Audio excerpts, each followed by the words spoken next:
Prologue. Kaboom. 1. It was an ugly Monday just after noon. There had been no sign of sun so far, just a thick fog that had put the blocks to traffic around the Golden Gate. I was behind the wheel of the squad car, and Inspector Rich Conklin, my partner of many years, was in the seat beside me when Claire called my cell phone. Claire Washburn is my closest friend, and also San Francisco's chief medical examiner. This call was strictly business.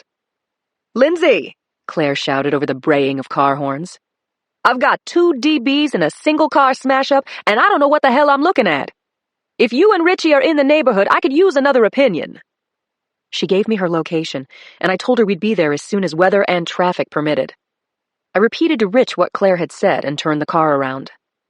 My partner is smart, steady, a glass-full type of guy, and on this particular day, he was pretty happy with himself. He said, "Claire wants us to look at a traffic fatality?" She doubts it's an accident. I followed Lincoln through the Presidio and past the Crissy Field overlook toward the bridge as Conklin called Brady and told him we were answering Claire's call. He phoned Claire and said we were about 8 minutes out, then picked up where he left off, asking my advice on his romantic dilemma. "It's Tina's birthday. We've been together for 2 months, he said. So what do I get her that means, I like you a lot so far? This line of conversation was tricky. Rich is like a younger brother to me. We're tight. We talk about everything. But his ex-girlfriend, Cindy, is my homegirl. And Cindy was still suffering from their breakup 6 months ago. She hadn't given up hope that she and Richie could get back together. To tell the truth, I was hoping for that too. I kept my eyes on the road, staying on Lincoln, a 2-laner flanked by historic buildings on the left and a parking lot on the right for visitors to the bridge. We drove slowly past the nifty old houses on Pilot's Row and then hit a wall of traffic. "Looks like we're walking," I said. I braked on the shoulder, turned on the flashers, grabbed my windbreaker, and locked up. Then my partner and I started up the incline. Richie didn't miss a beat. "So I was thinking I'd get her a pair of earrings. Or does the ring in earrings send too much of a message?" "Not unless they're diamonds," I said. "Ha!" said Conklin. I said, "Rich, in my humble opinion, you and Tina are at flowers and dinner. That's safe, sweet, and her mother won't send out invitations." "Okay, and do I sign the card love or not?" I couldn't help it. I rolled my eyes and threw a sigh. "Richie, do you love her or don't you? You have to figure that one out." He laughed. "Could you stop giggling?" I said. He gave me a salute and said, "Yes, ma'am, Sergeant Boxer, ma'am. And could you put in for a sense of humor?" "You're asking for it," I said. I gave him a little shove and he laughed some more, and we kept walking up the incline, passing cars that were inching forward and passengers who were getting out, shouting curses into the fog. My cell phone rang again. Claire said, "Hurry up, okay? I can't hold off the damned bridge authority much longer. The tow truck is here." 2. The scene was surreal, and I don't use the term lightly. From what I could see, a late-model red Jeep had lost control in the outside northbound lane and then careered across 5 lanes before hitting the walkway barrier and slamming into the railing, which was bulging to accommodate the Jeep's front end. All but 1 lane had been closed, and a narrow ribbon of traffic was open to alternating northbound and southbound traffic that crawled past the Jeep, which was swallowed by fog up to its taillights. Law enforcement vehicles were haphazardly parked on the roadway. Bridge authority SUVs, fire department, CHP vehicles, black and whites, and personnel to match were all clumped up around the Jeep. I saw people I knew from the ME's office shooting pictures of the accident. A traffic cop heaved over the railing. At the same time, a tow truck was pulling into position to remove the Jeep in prep for reopening the road, the only thoroughfare between San Francisco and Sausalito. A bridge authority uni checked out our badges and called out, "Dr. Washburn, you got company." Claire came out from behind her van, shaking her head, and said, "Hey, you guys, welcome to some kind of crazy. Let me give you the tour." She looked worried, and as we closed in on the Jeep, I saw why. The windshield had exploded outward, the front end was crushed accordion style, and as I peered into the passenger compartment, my scalp actually crawled. I've seen a lot of gruesome scenes in my 14 years in homicide, and this one vaulted to the top of the most gruesome list. I mean, number 1. Two adults, white male in the driver's seat, white female in the passenger seat, both looked to be in their late teens or early 20s. Their arms were akimbo and their heads thrown back, mouths open in silent screams. But what drew my attention directly were the victims' midsections, which were gaping, bloody holes. And I could see where the blood and guts had gone. The driver's side was plastered with bits of human debris mixed with fragments of clothing and other detritus I couldn't identify. One airbag was draped over the steering wheel. The other covered the passenger from the thighs down. Claire said, "We've got blood and particles of human tissue stuck all over everywhere. We've got damage to the seat belts and the dashboard and the instrument panel, and that's a button projectile stuck in the visor. Also, we've got a dusting of particulate from the airbags sugaring everything. These areas right here," she said, pointing to the blown-out abdomens of the deceased, "this is what I'm calling explosive points of origin." "Ah, Christ," Rich said. "They had bombs on their laps? What a desperate way to kill yourself." "I'm not ready to call manner of death, but I'm getting a handle on cause. Look at this," Claire said. She got an arm around the passenger and leaned the young woman's body forward. I saw spinal tissue, bone, and blood against the back of the seat. My morning coffee was now threatening to climb out of my throat, and the air around me seemed to get very bright.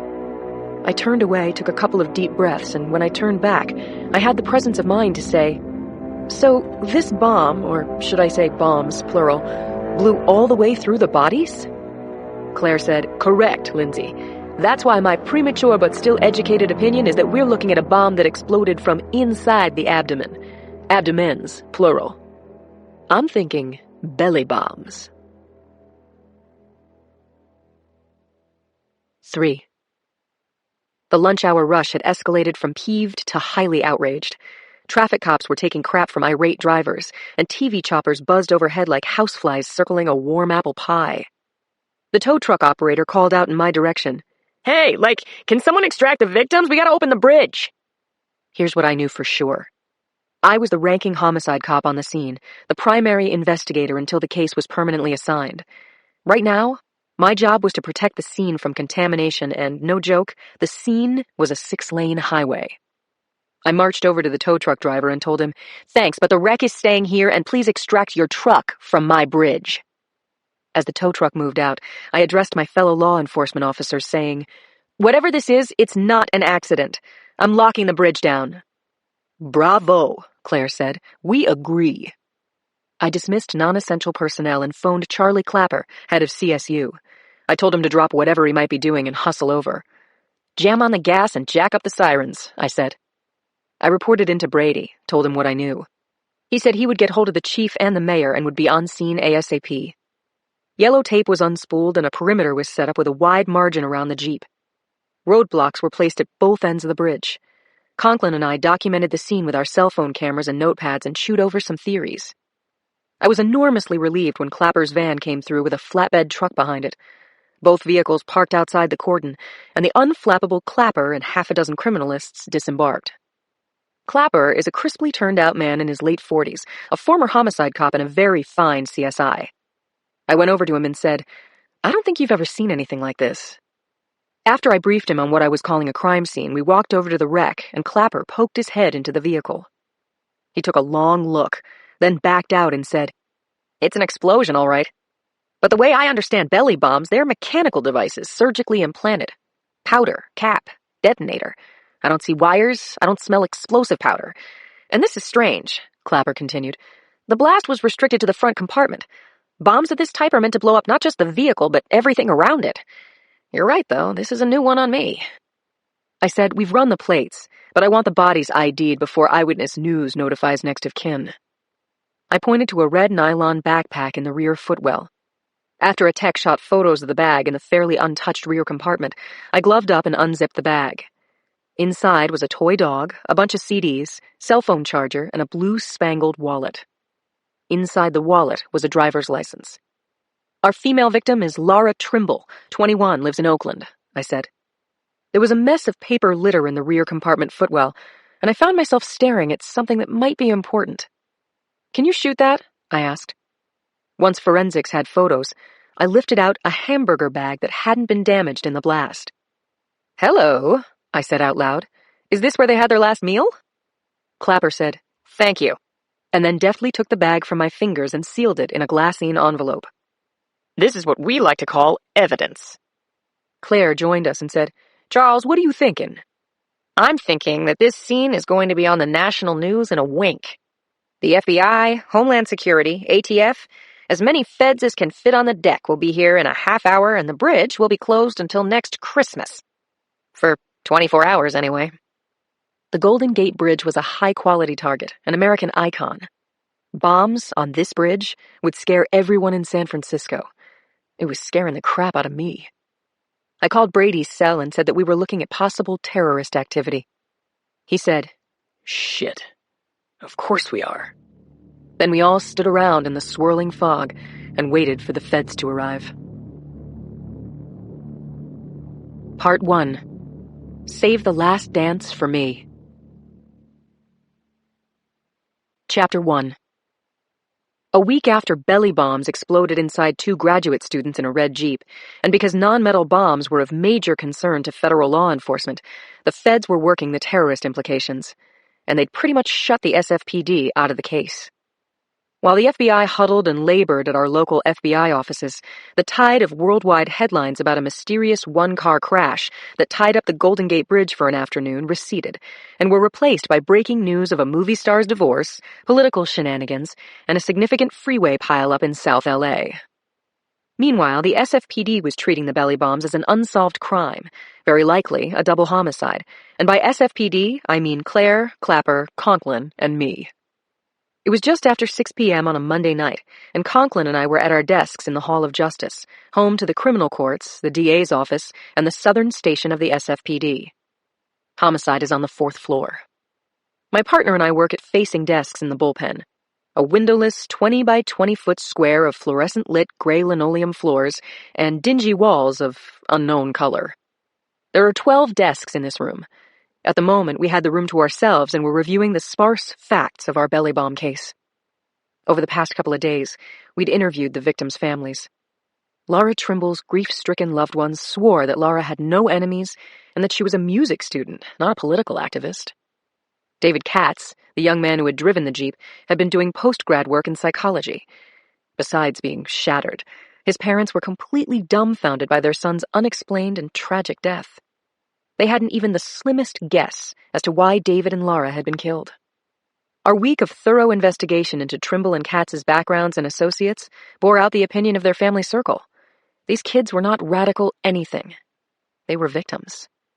Claire was still working with Clapper on what could have been the explosive element in its delivery system, but for now, all we had was comprehensive documentation of the demolished car and a Whitman sampler of trace evidence courtesy of the FBI. Essentially, we had zip. 0. Nothing to go on that hadn't been evident when we stood on the bridge a week ago. I looked at the scene photos for the 100th time, scrutinizing them for something, anything, I may have missed. But when the night shift began filtering into our humble squad room, I was ready to close the book on the day. I got my gear together and waved hello to cop friends and goodnight to Richie, leaving him on the phone cooing to Tina. My 7-year-old Explorer was waiting for me in the lot on Harriet Street, and when I turned the key, she started right up. 20 minutes later, I came through the front door of the roomy apartment I share with my husband, Joe, our 6-month-old baby girl, Julie, and Martha, my border collie sidekick and Julie's best doggy friend. I called out, "Sergeant Mommy is home," but there was no clicking of doggy toenails on hardwood. No, "Hey, sweetie." It was way too quiet. Where was everyone?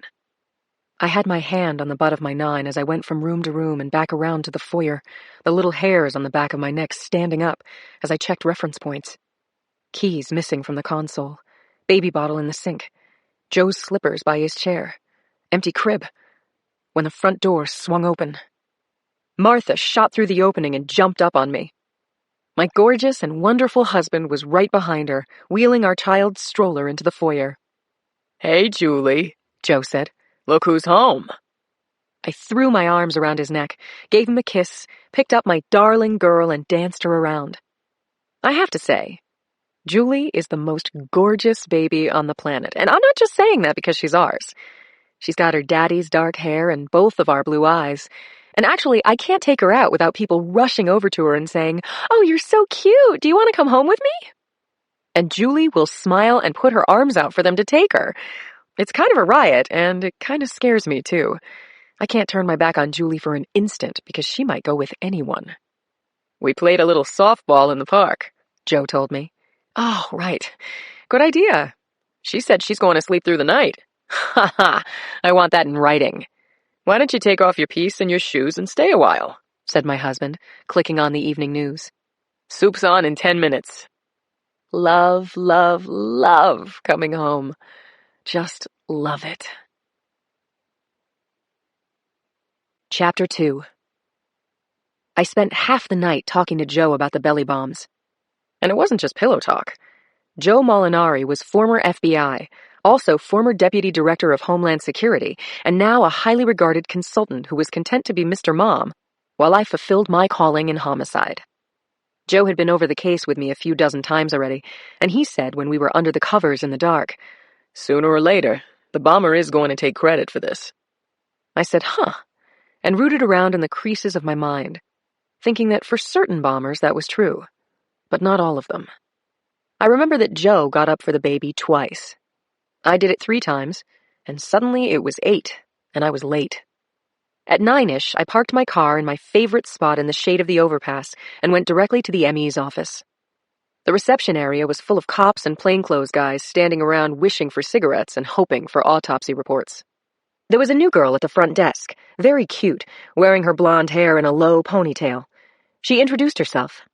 "I'm Debbie Day, the new intern." I congratulated the young woman and told her that Claire was expecting me, which was a lie that Claire always backed up. I found Claire in the autopsy suite, stripping off her gloves as her assistant rolled a corpse out of the room toward the cooler. She said, "I love how I think about you and you just materialize." "You got something?" I asked. "Yeah. If I hadn't had my hands full of internal organs, I would have texted you." Claire unsnapped her gown and hung it on a hook and peeled off her cap. I followed her through to her office, dying every second to know what kind of news she had. She settled in behind her desk, rolled her chair until she was in just the right place, and said, "I got something from Clapper that he got from the feds. What the belly bombs consist of." Holy crap. Tell me. Here's the nutshell version. Trace of some kind of magnesium compound was found in stomach contents that were sprayed around the Jeep. The compound was ingested. You with me so far? If I was any more with you, I'd be sitting in your lap. Stay where you are. I've got no room on my lap. Fine. Okay, so this compound interacts with stomach acid. I blinked a few times, then said, "You're saying that those kids ate something, and when it got to their stomachs, kaboom." "Exactly," said Claire. Until new or contrary evidence challenged our theory, I was calling the belly bomb case a double homicide. Chapter 3. I was still wrapping my mind around bombs you can eat when Claire picked up her ringing phone and got into something long and windy with a lawyer who wanted her as an expert witness. While I waited for Claire's attention, I stared at the picture on her desk of the 4 of us in what we cheerfully call the Women's Murder Club. The 4 members are Claire, Cindy, Yuki, and me. Claire was the bosomy African-American stalwart in the middle of our group, a mom 3 times over, my best buddy for the past dozen years, a woman with a heart big enough to move into and set up housekeeping. To her right was Cindy, a sweet-looking bulldog of a reporter, working the crime desk at the Chronicle, who'd helped me bust a few criminals in her search for an exclusive story. Cindy and I have fought at times. Lots of times. She doesn't back down until she's tried every possible way around me, and a few impossible ones. But I know her well and love her fiercely. To Claire's left was Yuki Castellano, who had given up private law to prosecute bad guys for the DA's office. She's a bird-sized beauty, a high-speed talker, a brilliant woman who has caught some bad breaks and still never says die. I was the tall blonde on the end of the line, wearing my working cop clothes and a sour expression. Bah. I don't know what was bothering me the day that picture was taken. Well, taking a guess, maybe our new lieutenant, Jackson Brady, had stepped on my toes. In front of me in real life, Claire picked up her intercom line and yelled into her phone, "Debbie, tell Inspector Orson to cool his giant heels, and I'll be with him in 10 minutes. Hey, tell him to get coffee. I like mine with a lot of sugar. Claire slammed the phone down and said, No peace for the weary. I think you mean no rest for the wicked. That too. The phone on her desk rang. Don't take that, okay? I said. What do you make of this ingestible bomb? Well, said Claire. She uncapped a bottle of water and took a really long pull. Then she said, Since you ask, I believe this belly bomb was as personal as a knife. Meaning? It was a micro bomb, so it was easy to disguise. Limited impact because it was only meant to kill one person at a time. So these kids were targeted? Not necessarily. Could have been random. Remember the psycho who put cyanide inside Tylenol capsules?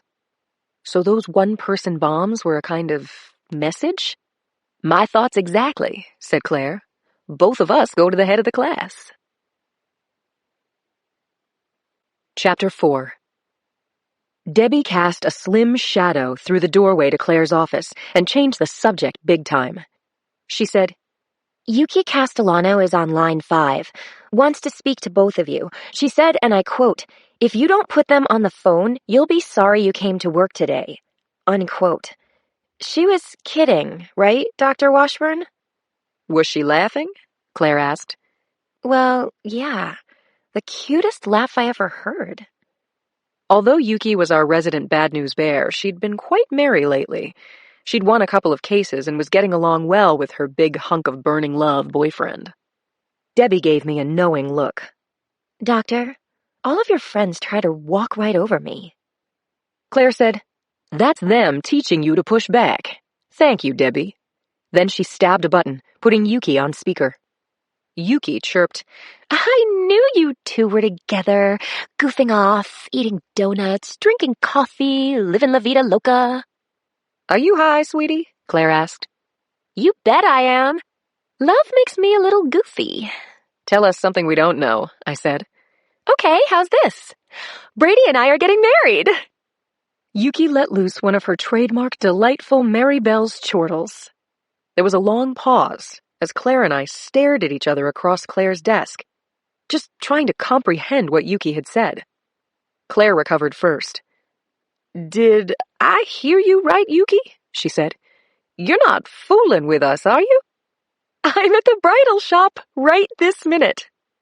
I had just gotten used to Yuki dating my boss. Now she was marrying him? Well, never mind the kink their relationship had put in the chain of command. Yuki was getting married. Oh my God, I said.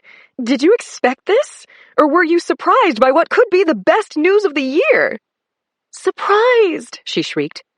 Brady's divorce came through, so he just hangs up with his lawyer, rolls over in bed, and he says to me, Nothing to stop us now. Yuki treated us to another round of happy over-the-moon laughter, then took a breath and chirped, We're saying the I do's on Saturday. I said into the speakerphone, Saturday? What Saturday? This Saturday? Yes. So, listen, I hired this great wedding planner, and all you girls have to do is put on the dresses and show up. Details to follow. We're wearing bridesmaids' dresses? I asked, totally horrified. Of course. Pink ones off the shoulder, big skirt. Well, Cindy and Claire would look good in pink. I would look like a half-baked ham. Don't worry, Linz, Yuki said. You can use it after the wedding. It's a nice little cocktail dress. And I was just sitting here, wishing I had an off-the-shoulder pink cocktail dress, I said, laughing in order to keep the terror out of my voice. Can I get a tiara to go with that? Yuki laughed and said, I'm kidding about the dresses, girls. I'm not having any maids of honor, none of that. Having a judge, having vows, having food, having dancing. Sound okay? Brilliant, Claire said. We're throwing your engagement party for 4 tonight. Right after we said goodbye to Yuki, I left Claire's office, jogged through the breezeway, and entered the back door to the lobby of the Hall of Justice, with its supersized ceilings and garnet-colored marble walls. I took the stairs to homicide, and after passing through the squad's outer office, went through the little swinging gate and into the bullpen. I said, yo, to our PA, Brenda, and then made my way around the desks in the bullpen. I found Brady in his 100-square-foot glass cubicle at the far end. He looked just like always, delts and biceps pulling the fabric of his blue shirt, white blonde hair pulled back and banded in a short pony, head bent over his computer. I'd had a few issues with Brady since he'd taken over my old job as squad boss. From the first, I bucked at Brady's impersonal management style. But lately, I hate to admit, I've become a fan. He's impartial, he's decisive, and he has a track record as a really good cop. I knocked on Brady's glass door. He said, "Come in, Boxer." I did and kept coming, all 4 steps to his desk. Then I grabbed his shoulders and kissed him. "Congrats, boss." The look on Brady's face was priceless. "Thanks." I was grinning my face off as I crossed the squad room to my desk and Conklin's. My partner looked up from his computer and said to me, "I saw you kissing up to the boss." "He and Yuki are getting married. Swear to God. And we've got a hot lead. So let's get to work." Chapter 5. I swung down into my desk chair and said to my partner, "The explosive material in the belly bomb is a magnesium compound, and the victims ingested it." "They ate it? And it exploded? That's not possible." I'm quoting Claire, who got that from the FBI lab. They found a trace of the compound in the stomach contents.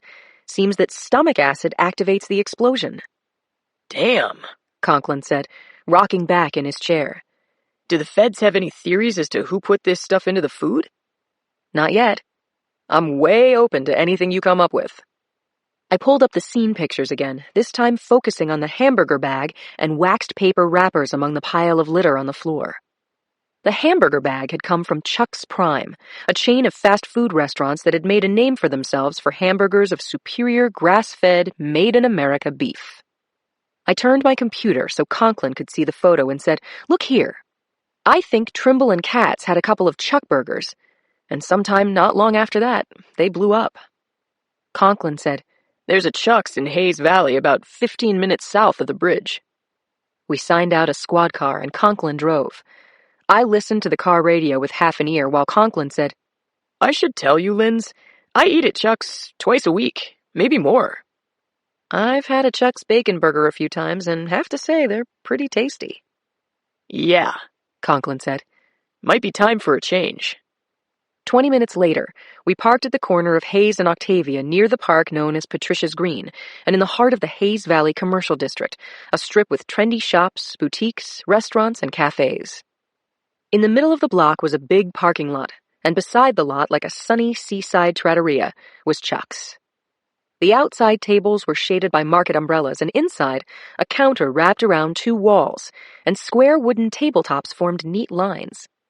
Few people were eating burgers at this time of morning, but the serving folks were ready for the lunch crowd, smartly dressed as they were in aqua cowboy shirts with pearl buttons and tight white jeans. I badged the girl at the cash register and asked to speak to the manager. Mr. Kent Sacco was paged, and about 30 seconds later, a pudgy man in his early 30s came from an office at the back and greeted us with a sweaty handshake and a business card. We took a table by the front windows, and I told Mr. Sacco that the victims on the bridge last week may have eaten their last meal at Chuck's. I said, "We need to see your security tapes." "Sure, whatever I can do for you." "We need contact information for your kitchen and serving staff." Sacco took us back to his office, where he printed out a list of personnel with copies of their photo IDs. He left us briefly and returned with security DVDs from the 4 cameras, 2 positioned inside and 2 outside the restaurant. On the way out, Conklin bought burgers and fixings to go. In the interests of full disclosure, when we got back to our desks, I offered to take one of those sandwiches off Conklin's hands. I was nearly starving. Still, I scrutinized the meat very thoroughly. Then I closed the sandwich and ate it all up. It was delicious. Conklin and I watched videotape for the rest of the day, jumping a little when we found the gritty images of David Katz and Laura Trimble ordering hamburgers, sodas, and fries to take out. A young cowgirl behind the counter took their order and their cash, then handed them the bag of food. The victims took the bag and left with their arms around each other. We looked at the footage forward and back, enlarged it, sharpened it, focused on every area in the frame. No one but the girl behind the counter had spoken to Trimble and Katz, and there was no altercation of any kind. I called Clapper and brought him into the loop. He asked me to forward the employee contact material to him and said he'd call his FBI contact. "They're gonna tear Chuck's apart," he said. Chapter 6. It was the end of the day. We were nowhere on belly bombs, and I was hungry. I was pulling on my jacket when Brady dropped by the double desk I share with Conklin. "I just got a call from the FBI," he said. Belly bomb bulletin? "Just open the mail I sent the two of you." Conklin and I both did that and saw a grainy black and white photo of a woman leaving a post office on a rural street. I almost recognized her, but not quite. Conklin, however, looked frozen. He looked shocked. Brady said, "That's our old friend Mackie Morales, in a one-stoplight town in Wisconsin." I got it now. Mackie had clipped her long, curly hair, a standout feature of her natural beauty. Now her dark curls were very short, and she was wearing a canvas jacket to mid-thigh. Mackie was angular and thin. She could dress like a man and get away with it. Along with recognition came images and chilling memories of Randy Fish, a savage serial killer who had fixated on me. Fish should be on death row, but instead, he was serving out his 8 consecutive life sentences in some extra toasty corner of hell. Fish's lady love was this woman, Mackenzie, aka Mackie Morales, mid-20s, who had spent the summer right here at the southern station of the SFPD. Posing as an intern while working her way to her PhD in psychology, she had worked her way into Conklin's heart and used information she gleaned from interning with us to commit some murders of her own. Her plan had been to distract us, impress her lover, and set him free. Her plan had backfired.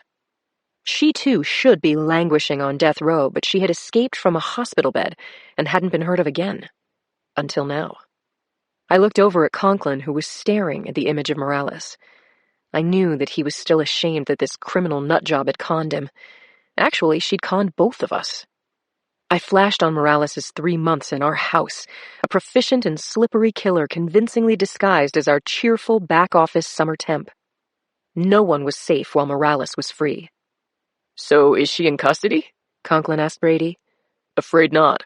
This was a random video from a security cam across the street from the post office in Two Rivers, Wisconsin. That's about a half hour from Cleveland. Someone who had been in the post office recognized Morales from the wanted poster, and after a few days, this video ended up at the FBI. She could be anywhere by now," Brady said, "so keep your eyes open. And have fun tonight, Boxer. Take good care of my baby." Chapter 7. Claire had put Yuki's all-girl engagement party together in a flash. Instead of going to Susie's Cafe, our customary watering hole, we met at Rick House, a restaurant bar in the financial district known for its sophisticated cocktails and its cozy brick and bourbon barrel-stave decor. I was late, but with a little help from the maitre d', I found Claire, Yuki, and Cindy in the mezzanine level overlooking the bar below. Yuki was radiant in office wear. Vintage I. Magnin, 1960s black silk chiffon with rhinestones, and she was wearing her open-toed silver pumps that she never gets to wear. She also had her mom's diamond ring, a 4-carat solitaire the size of a cocktail onion, on the ring finger of her left hand. That thing almost lit up our little table in the dark. Claire stood to let me slide in next to Yuki, saying, "We're drinking something called Corpse Reviver No. 5. Should be our signature club cocktail." "What's in that potion, if I may ask?" Cindy said, "It's the reverse of embalming fluid," and lifted her glass to show me her sunny-looking drink. Like me, Cindy is blonde, but unlike me, she's got corkscrew curls and adorable, slightly overlapping front teeth, and she's a graceful size 6. "The key ingredient is tequila," she said. "We've got Yuki on pass-out alert. Brady's going to pick her up when we call." Yuki grinned and said, "Thanks for having faith in me." We said, "You're welcome," in unison. It was no secret that Yuki was an easy drunk with a weakness for margaritas, and this Corpse Reviver was close enough to her favorite drink. I ordered what they were having, and when my drink arrived, we toasted the bride-to-be in turn. We'd given her a lot of crap over the years for her go-nowhere relationships. One of her former frogs had actually set out to kill her. "To Yuki, with thanks for putting an end to the frog parade." "I'll drink to that," she said. "To you and Brady," said Cindy. "Perfect together." I'll drink to that too, said Yuki, already slurring softly. She guzzled her drink down to the bottom of the glass. Claire said, Darlin', here's to the best sex, best friends, and best times for the whole of your lives. Hear, hear, I said. We clinked glasses of lemony, pineapple-y tequila, and Yuki put down her empty glass and dipped her head. I saw a couple of tears gathering in her eyelashes. I put an arm around her shoulder. Hey, don't cry. What's wrong, for Pete's sake? Happy tears, she said. How much I love the three of you. And I miss my daffy mom. She would have loved this, Claire said. You getting married to that big, brave, blondie-haired man. Yuki smiled. She cocked her head, and in her mother's voice, she said, Yuki, be good wife. Cook what he likes. Say yes all the time. Keep yourself up. We all laughed, and then asked Yuki 100 questions, which she answered in full, about the wedding plans and the honeymoon, and she told us that she and Brady were going to live in her apartment, which had been her mother's, once they came home from their cruise.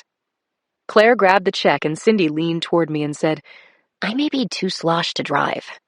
Then I'm your designated driver, I told her. Once Cindy was strapped into my passenger seat, I buzzed down the windows and fired up my trustworthy Explorer. As I drove, I told her about the belly bombs, off the record. And when I finished with that, I told her about the Mackie Morales sighting in Wisconsin. Cindy sighed, then said, She was bound to turn up sometime, but I guess I thought maybe she'd stayed off the FBI's radar by crossing the border. I knew Cindy was thinking about Mackie and Richie. I was thinking about Mackie, too. The last time I saw her, she was bloodied from the crash that killed Randy and narrowly missed killing their baby. I had seen Richie getting into the ambulance with Mackie cuffed to the stretcher, and that was the last of Mackie until Brady's news of her today. Mackie shouldn't have escaped. It was a crime that she was on her own 2 feet, with nothing to stop her from killing again. I was just about to go on a rant about Morales being a textbook psycho when the phone in my pocket rang with Joe's ringtone. I filled my husband in on my location in ETA, and by the time we hung up, I was parking in front of Cindy's apartment, the place where she and Richie had lived together. I wanted to tell Cindy again that she needed to move into a new apartment, start fresh where she wouldn't see Rich in every room.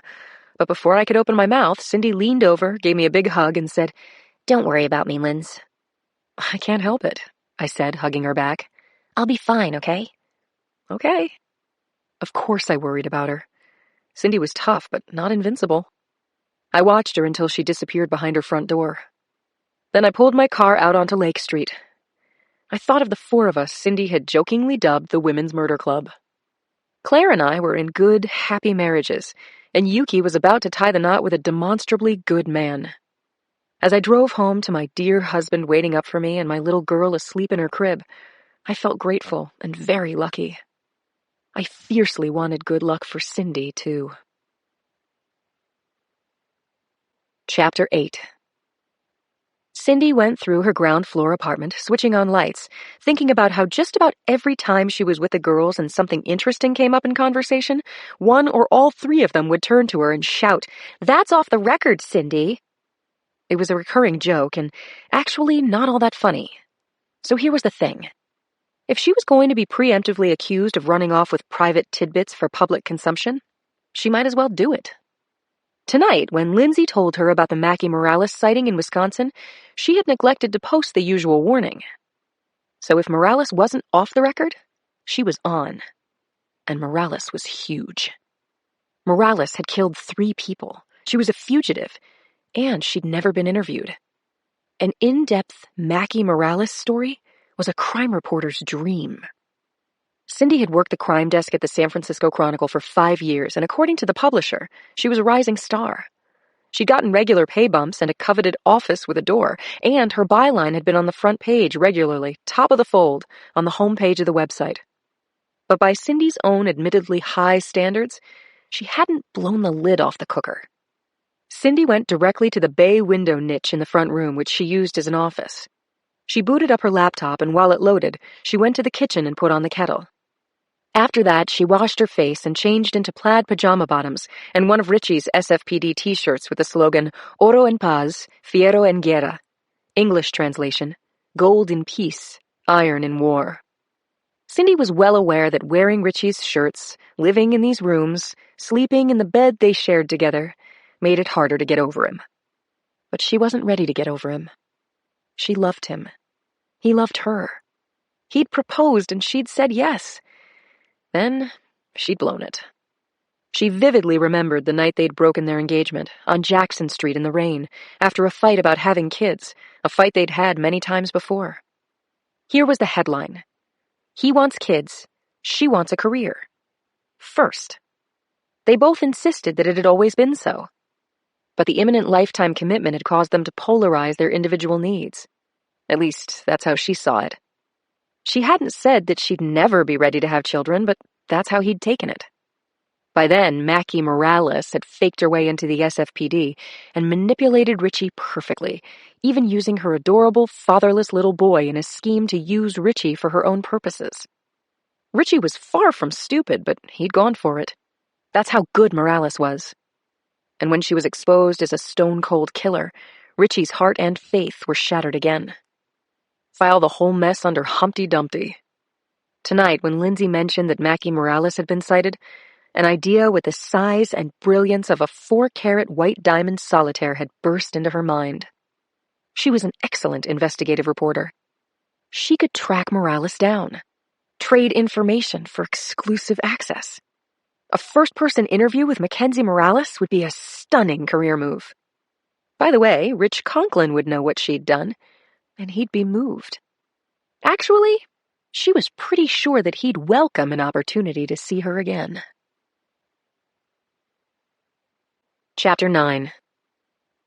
Cindy took her mug of Earl Grey into her home office facing Mission Street and got settled in her hydraulic chair with a memory foam seat. She checked her email and returned all work-related messages. Then she opened her original files on the Mackenzie Morales Randolph Fish story. She reacquainted herself with Morales. She was born in Chicago, and although unmarried, she had had a child with the infamous convicted serial killer Randy Fish, a boy named Ben, now age 4.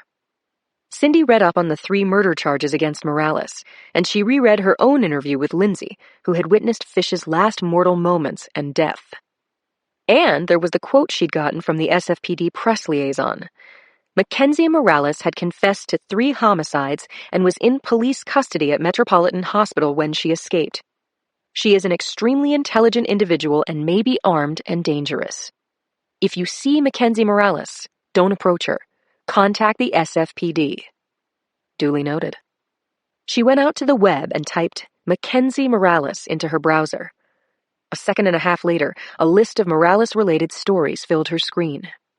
She opened the most recent articles first and saw pictures of Morales being wheeled into the ambulance bay 4 months ago.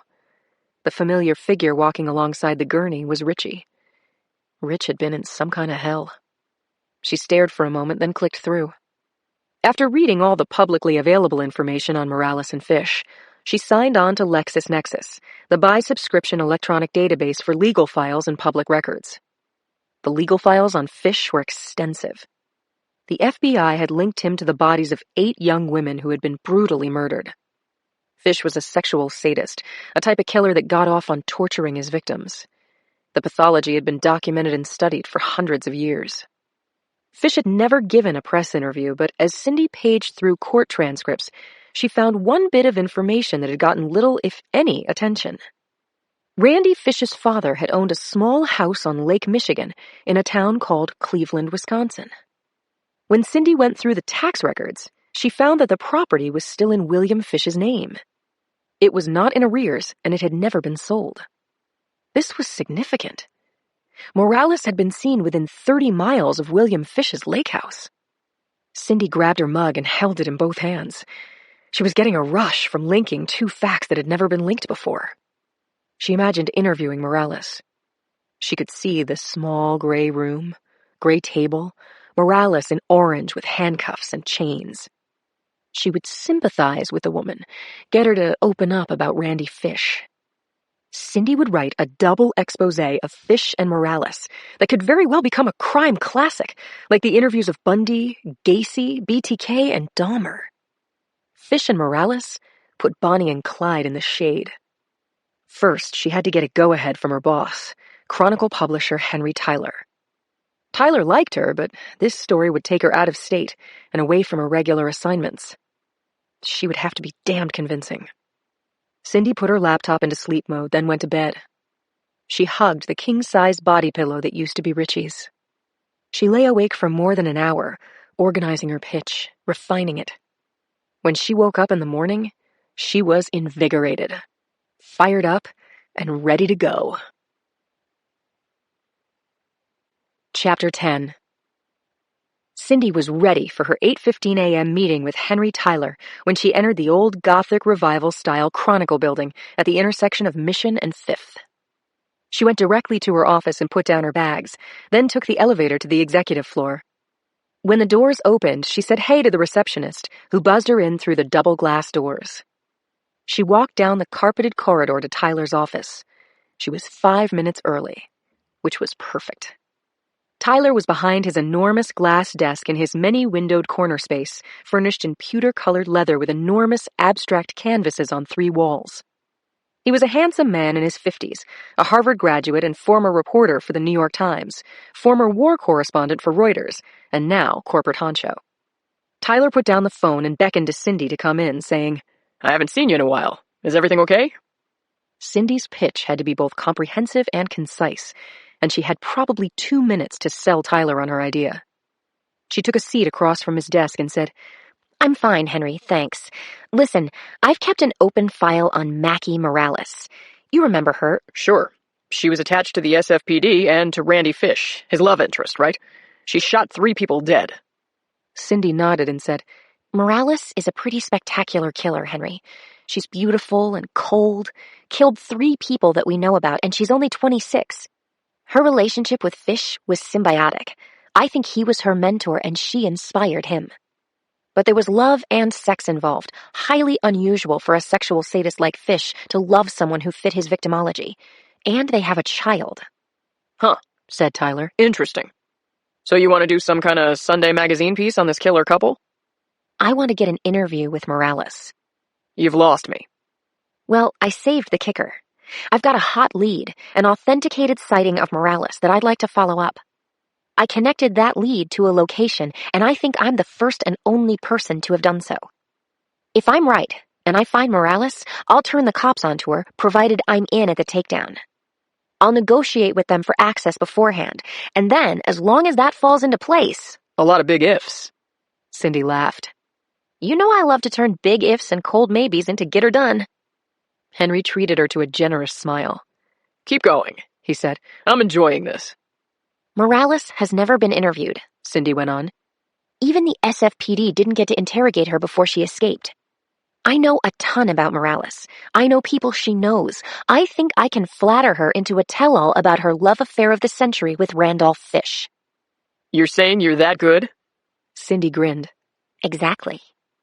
Tyler said, Do I need to remind you that on a danger scale of 1 to 10, 10 being psychopathic killer... She's a 15, I know, Henry. I'm just scared enough to be smart about this. Tyler nodded thoughtfully. Don't get me wrong, you had me at Morales.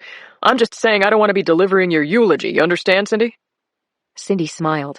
This will make you feel better. I have a carry permit. I have a gun. Clearly impressed, Tyler said, You're a surprise a minute, Cindy. And you've been practicing? You bet. Target practice every weekend for 2 years.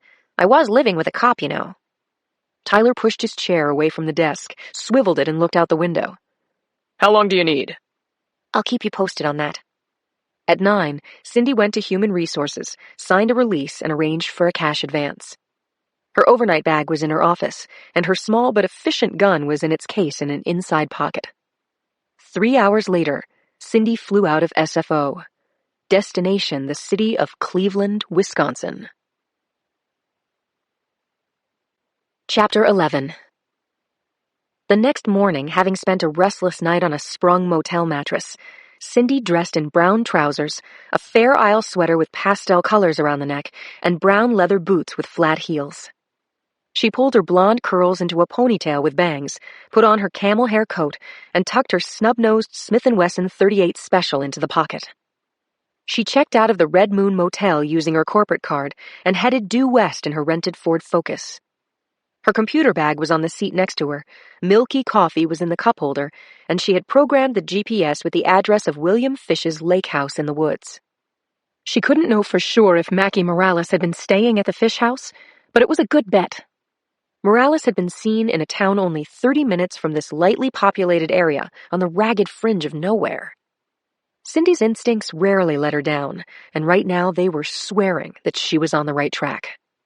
Driving north, Cindy easily found Lakeshore Drive, which hugged Lake Michigan's shoreline. She passed blocks of nice older homes on wooded lots on her left, the lake just visible through thinner clumps of trees on her right. She continued on, and as she drove farther away from the town, the homes became more spaced out, then sparse, sunlight flashing through gaps in the woodland like strobe lights. 10 miles out, the GPS spoke, and Cindy took the car right onto a dirt road toward the lake. The road was more like a rut, bumpy and potholed, winding between walls of trees crowding in on both sides. The road branched into a narrower dirt rut, and as the GPS announced, "You have reached your destination," Cindy saw a green chalet-style house at the edge of a clearing. The white trim and the lines of the house were crisp against the dark woods behind it, making the house look almost like a paper cutout. The lake wasn't visible from here. Cindy drove past the house and stopped her car on the road to the lake. From where she had parked, she could see the house through a break in the woods. Cindy cut her engine and took her binoculars from her bag. From what she could see, the house was in good repair. There was no mailbox and no car, and the only sign that the house was occupied was a small tricycle on the sun-deprived patch of grass that served as a lawn. Was someone living here? Or was the place abandoned? Cindy thought about getting out of the car and approaching the house with a story of being lost in case someone was there. She wanted to take a look through the windows, listen, and maybe even ring the bell. But since her cloak of invisibility was at the dry cleaners, she couldn't take the chance that Morales might open the door with a loaded gun in hand. The tricycle wasn't proof, but it was a definite maybe that Morales was here, seeing her boy. Cindy had done what she'd come to do. She'd checked out her lead, and now she needed help with the next step. It was time to see what kind of deal she could cut with the local authorities. Chapter 12. Cindy was with Captain Patrick Lawrence in his office on West Washington Avenue, the Village of Cleveland PD. The captain was a big, stocky man, about 40, with thick brown hair and florid skin.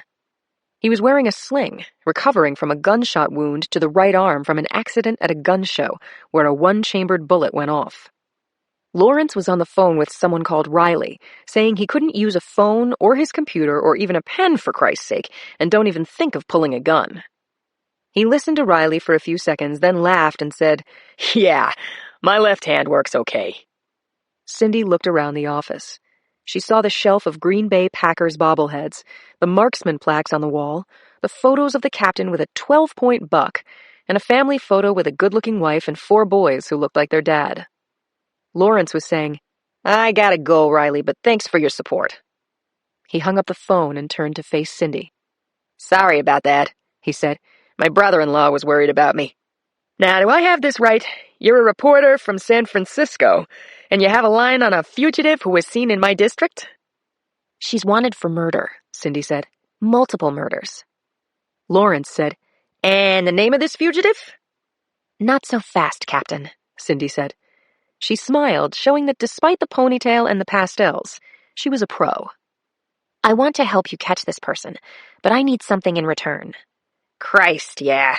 You want me to go out with you on a fishing expedition, and if we hook something, you want an exclusive story. Something like that, Ms. Thomas?" "Exactly like that, Captain. And if this is a fishing trip, we're trawling for a great white that's been spotted in these waters." The captain grinned at her. Nice grin, actually.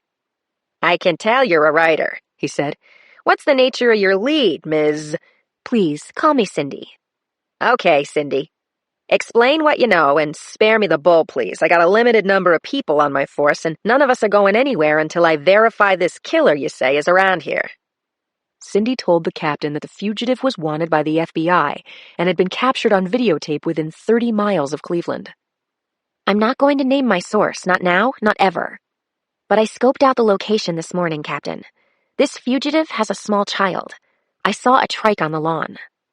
Maybe that's nothing, Cindy said, but this house would make an excellent hiding place for this individual. The captain tapped his fingers on the desk and said, Cindy, that's just not enough. We can't go out to some location where there might be a dangerous felon without doing our own scoping. Give me the address and let me do this right. I'll send out some guys in unmarked cars, vans, whatever. See who is coming and going, do our due diligence before we show up with guns blazing. You follow me? I understand. And now I have to be clear, Captain. You want to catch this fugitive before she runs. You really do. I hear you. Now give me the name. If there are warrants out, I'll work something out with you. Do we have a deal? Cindy stuck out her hand and the captain shook it with his good one. Cindy was spelling out Mackenzie when Captain Lawrence's good hand paused over the keyboard. Mackie Morales. That's Randy Fish's woman. Right. You know about Fish? Went to school with him. He was always a little shit, but I underestimated him. He turned out to be one of the biggest turds to come out of this state in 100 years. He was ruthless and cunning, Cindy said. So is Morales. Captain Lawrence said, I'm on board with you, Cindy. Tell me what you know. Chapter 13. An hour after meeting with Captain Lawrence in his office, Cindy was sitting in the passenger seat beside him in a cruiser, parked on the same section of dirt road beyond the green house where she had parked earlier this morning. The captain's terms had been good enough for Cindy. She could ride to the location in his car. She had to stay back from any action. Anything he said was off the record unless he said she could quote him. She couldn't take pictures, she couldn't hot dog or in any way go off on her own, or the deal was null and void.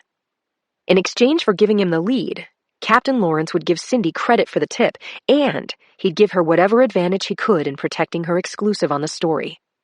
It was a great deal, and Cindy liked the captain and felt sure that he wouldn't go back on his word. And the operation was seriously in play. Minutes after she and the captain were in place, a second cruiser had blocked off the long dirt drive where it branched off toward the fish house. There was a boat on the lake, and 2 teams of armed men were hidden in the woods. Now, a white van marked Zimmer Construction came up the drive to the house. The radio in the captain's car came to life, Sergeant Bob Morrison reporting that he and Officer Barton were going to go to the door. Captain Lawrence told them to go ahead, then said to Cindy, I looked you up.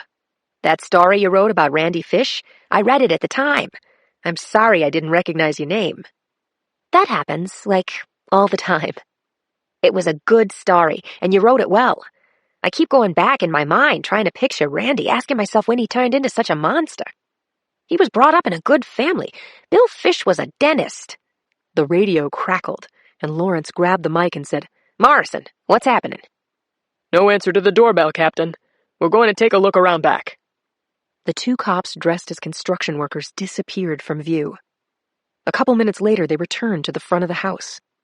The one named Morrison cupped his hands at the front window and looked in. After that, Morrison gestured to his partner, who also peered through the glass. Lawrence opened the mic and said, What have you got, Morrison? The house appears wired, Captain. Booby-trapped. Get out of there now, said Lawrence. Cindy listened to the rapid-fire radio communications between the captain, the men in the woods, and the undercover cops who got back into their construction van. Cindy's mind was on fire. She saw how this story was going to start, right here with Morrison telling Lawrence that the house was rigged to blow. This was a beautiful lead, a movie-style frickin' opening. Lawrence released the brake and headed the car south toward the main road with the construction van following right behind. He said, Cindy, we have to talk. Absolutely, she said to the captain. The house is wired, booby-trapped. This means that she set up explosives so that if the law came in through the door... I mean, said Captain Lawrence, we have to talk about our deal. If Morales is staying here, we can't let on. She may come back if she thinks her safe house is still safe. That's what we want. Now I have to call the FBI. You can thank me later for keeping you out of that. They will not make a deal with you, but you will have to give up your source. Count on that. Also, Morales may have had nothing to do with wiring that house. And as I understand journalism, if you can't verify it, you can't write it. Am I right? You're right as to the kind of journalism I do. Okay, then. Bottom line, Cindy, Lawrence said, turning to her as he negotiated the rutted road. You cannot write a single word until or unless I say so. Not one single word. Chapter 14.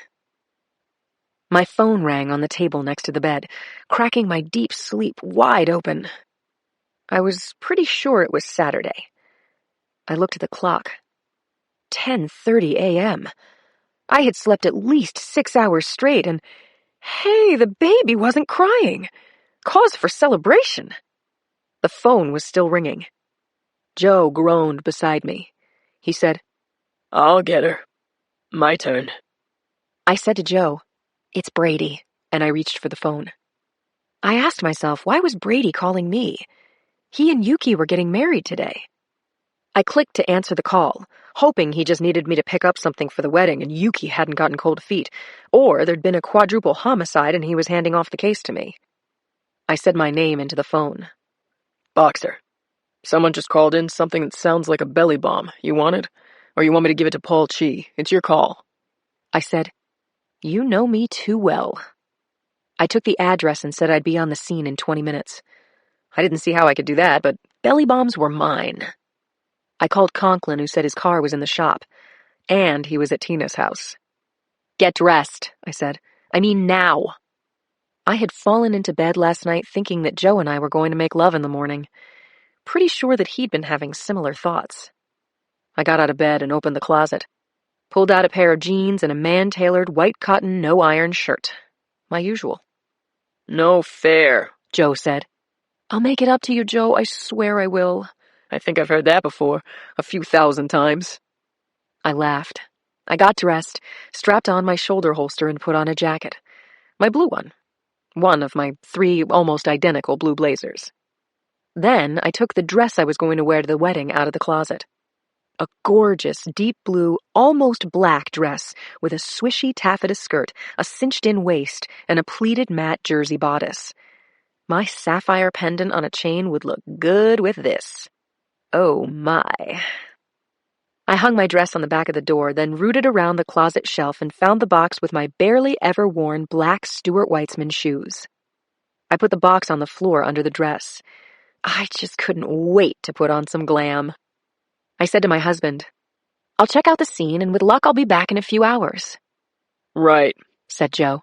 I'm not feeling lucky. Will you make sure Maria Teresa is on to babysit for Julie? You bet. Are you mad? I asked. Hell no, Joe said. What makes you happy makes me, happy enough. I told Joe that I loved him this much and spread my arms. He laughed and I kissed him, then looked in on the baby and blew her a kiss so that I didn't wake her. Martha followed me out to the door and yipped. She also gave me the big, pleading eyes. I nipped back into the kitchen and filled her bowl. Okay, boo? Christ. I was still at home, and the crime scene was waiting. Chapter 15. Conklin got into my car, combed back his brown forelock with his fingers, and said, Brady said it's a belly bomb? That's what it sounds like. We drove to Scott Street near O'Farrell and parked in front of a brown-shingled 2-story house, one of a dozen just like it that squatted under a tangle of overhead lines on a tree-lined street in the Western Addition. Officer Shelley Adler, one of the cops at the door, ran the scene for us, saying that the victim was a white female, dead on the kitchen floor in a world of blood. There were no signs of a break-in or any kind of altercation between the single mom and the son who lived with her. As for belly bombs, Sergeant, Adler said, I've got no idea. She's still warm, so she hasn't been dead long. Her name is Belinda Beadle. Her son Wesley is upstairs in his room with my partner. The kid is 16. Conklin and I signed the log and had just walked through the door when a brown-haired teenage boy burst down the stairs and came toward us.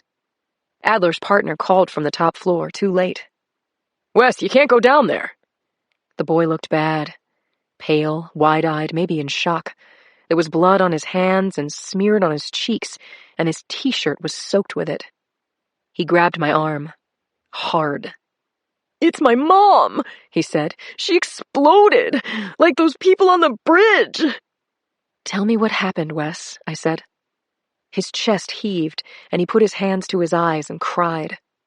After a minute, he used the hem of his t-shirt to wipe his eyes and said, "I came home late last night or this morning and was sleeping in my room. I heard a sound like boom, and so I got up and ran down and found my mom on the floor with blood pouring out of her from here." Wes Beadle grabbed his stomach with his hands. "I tried to get her to speak to me. I tried to wake her up, but she was dead. She was dead." He looked horrified, devastated, and it hurt me to think that he would never be able to forget what he'd seen this morning, that he'd relive the sight of his dead mother for the rest of his life. Conklin and I left Wes with Officer Adler and, after clearing the barrier tape between the front room and the rest of the house, found Belinda Beadle on the kitchen floor near the sink, lying in an odd position. She was sitting on her left side, but leaning about 30 degrees toward the floor. Her light brown hair had been brushed. She was barefoot and wearing makeup and a navy blue bathrobe. As Adler had said, there was a lot of blood. It had soaked through the front of her robe and made a wide pool on the floor. The blood appeared to have come from her midsection, but the way her body was leaning, I couldn't see where she'd been wounded. But I did see that her robe was intact. Unlike the clothing of the belly bomb victims in the Jeep, the garment hadn't been shredded. I conferred with Conklin and then called Clapper and the weekend ME, Dr. Massimo. I reported in to Brady, and my partner and I returned to the front room. I had more questions for Wesley, who was sitting in a chair flanked by 2 uniformed police officers. I asked him, "Do you know of anyone who wanted to hurt your mom? Did she have a boyfriend? Did you or your mom bring home hamburgers or any takeout food?" He answered no, no, no, and no. When the crime lab van pulled up, I asked Officer Adler to take Wes out to his cruiser and keep him company for a while. Crime scene analysts streamed into the small house. Conklin and I stood off to the side as they took photos of the body and everything that surrounded it. I asked them to open the kitchen trash bin. I saw no hamburger wrappers, no fast food packaging of any kind. The ME arrived and the body was turned and lifted onto a sheet. That's when one of Clapper's techs found the Glock under Ms. Beadle's body. I said to the tech, "Do an instant GSR, will you?" As the tech swabbed the back of Ms. Beadle's hand, Dr. Massimo opened the woman's robe. He said, "Don't hold me to it, but at first look, death was caused by a bullet to the heart at close range." If the wound was self-inflicted, as it appeared to be, Belinda Beadle wanted to have an open casket funeral. And maybe she thought her teenage son wasn't home when she took her life. "Her right hand is positive for GSR," said the tech, showing me the test vial. Conklin and I took Wes Beadle down to the hall and gave him a clean SFPD sweatshirt. Then we interviewed him with tape rolling. He told us, yes, his mom had a gun. Yes, that was her gun. Yes, she'd been sad lately, but he didn't know she was so sad. And no, he didn't always come home on Friday nights. Wes was crying, blaming himself for being a bad kid. And I just had to do it. I got up and opened my arms to him, and he fell into me, hugged me hard. Child Protective Services came about then. Wes had an Uncle Robert who lived up the coast, and I promised I would keep calling him until I reached him. I was speaking with Robert Beadle, and had just told him about the morning's events, when my phone alarm beeped an alert I had programmed into my phone. What was it? I could hardly believe it. The wedding was starting in 45 minutes, and Conklin and I were both in work clothes. Speaking for myself, I could not miss Yuki's wedding. I just couldn't let that happen. Chapter 16. I gave Conklin the keys to my car and called my husband. "This is an emergency, Joe. SOS. It took Joe almost a half hour to get to the hall. He was wearing a $2,000 suit that he hardly got to wear anymore, and my hot designer dress was hanging from the hook in the back seat of his Mercedes. He'd even remembered to bring my shoes. And my makeup kit. I love my husband. Love him. I got into the back seat, and Joe took the famous roller coaster streets of San Francisco at pretty close to the speed of sound. I struggled in back with undergarments, snaps, and fasteners as the car climbed and swooped. It was almost a riot. The makeup, well, that was an actual riot.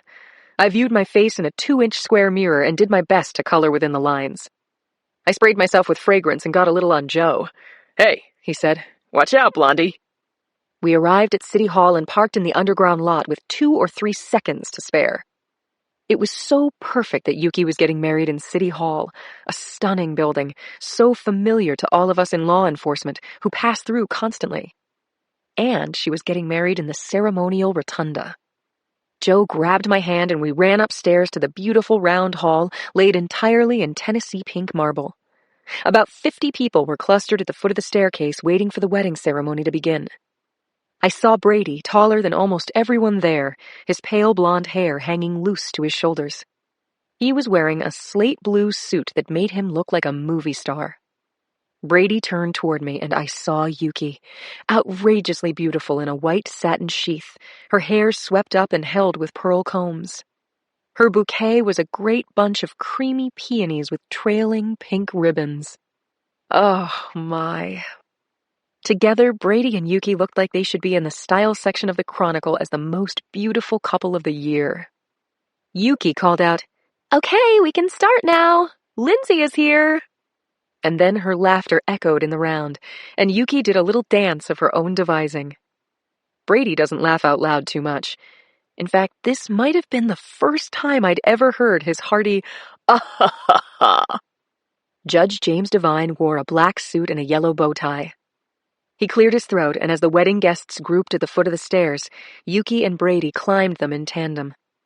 They stood opposite the judge under the grand 24-karat gold dome like figures on the top tier of an extraordinary pink wedding cake. The vows were simple, time-honored. "Dearly beloved friends and family, we are gathered today to witness the joining of this man and this woman in matrimony." I thought of my own wedding, not so long ago, and my heart was there with Yuki and Brady when they exchanged vows and rings. Judge Devine said, "On the east wall there is a wonderful engraving of Father Time. The inscription reads, 'San Francisco, O glorious city of our hearts that has been tried and found not wanting. Go through with like spirit to make the future thine.' That is what I wish for the two of you. And now I pronounce you, Jackson, and you, Yuki, husband and wife. Jackson, you may kiss your bride." Brady took Yuki's face in both his hands and kissed her, and then he lifted her into his arms. To a wonderful echoing cheer, Brady carried our dear friend down the stairs. My husband kissed me and said, "I love you, Blondie. That much." I told him that I loved him that much, too. We all ran out onto the street in our wedding finery like a flock of tropical birds. I was ready to dance. Chapter 17. I don't know how Yuki's wedding planner managed to get a private room at Epic Roast House with so little notice, but she did it. This great restaurant was wall-to-wall glass panels with a full-on billion-dollar view of the Bay Bridge and the San Francisco Bay. It doesn't matter how many times you see this wonder of wonders, it never gets old. We had cocktails, and I found myself standing with Brady. He said, "I can't believe what a miracle it is that I found Yuki. And you introduced us, Lindsay. You did that." "Yeah, well, she was visiting me and you came over to my desk, so, okay, I guess I introduced you." "You deserve all the credit. My brother will tell you. She saved my ass from a life of grouchiness and solitude." "Your brother Doug? He already told me." Another great laugh from Brady. "Yep. I'm so lucky to have found Yuki." He went on in that vein a few more times. It was funny to hear him sounding like a young kid. And then someone clinked a fork against a glass and dinner was served. Our private room had its own dedicated chef, and the tables were arranged in a horseshoe so that we could all see the lights of the bridge and the glittering moonlit waters. Joe and I sat at a table with Brady and Yuki, Brady's 2 enormous blonde brothers, Greg and Doug, and Yuki's Uncle Jack, her only relative in San Francisco. Cindy, Claire, and her husband Edmund, who plays bass with the San Francisco Symphony, completed the guest list at the head table. The first course, spicy citrus ceviche, arrived, and during the next 5 courses, there were toasts to the bride and groom. Brady was roasted by his brothers, making everyone laugh helplessly. And Yuki's coworkers and murder club friends offered warm anecdotes and best wishes that made our eyes water with sentiment. Once the dishes were taken away, the lights were dimmed, and Judge Devine, who was a weekend disc jockey, cranked up the CD player and started with Bobby Darin's up-tempo classic, More. Yuki and Brady took to the floor, and soon the space between the tables was packed with couples, backlit by the Bay Bridge. Rich and his athletic-looking, hot new girlfriend were stunningly good dancers. They had their moves down as if they'd been dancing together for years. I wanted to be mad at him for bringing Tina to Yuki's wedding, where Cindy could see how good they looked together, but realistically, a lot of time had passed since he and Cindy had broken off their engagement. It was okay for Richie to be moving on. I took a few turns around the dance floor with Joe, then switched off with Claire and danced with Edmund Washburn, who was very smooth. When I needed a break, I left the floor and found Cindy, pretty and baby blue, sitting alone at the table. She hadn't said anything more than hi to me all evening. I could see it all in her face, the love and the pain. Judge Devine put on something slow, Nat King Cole's Unforgettable, which was just divine. I put my hand on Cindy's shoulder and said, "May I have this dance?" You don't have to do that, Linz. I mean, really, no. Come on, just one dance. No strings attached. And why do you want to dance with me? Because you look so fetching, sitting here clutching your wine glass? Okay, that's not it. Because I love you? Cindy flashed me a smile and got to her feet, and I walked her a couple of yards to the dance floor. I took her in my arms, turned her so she was facing away from Conklin and Tina. I said, "Relax, let me lead." She laughed. Then she said, I'm fine, Lindsay. "And what?" And I love you too.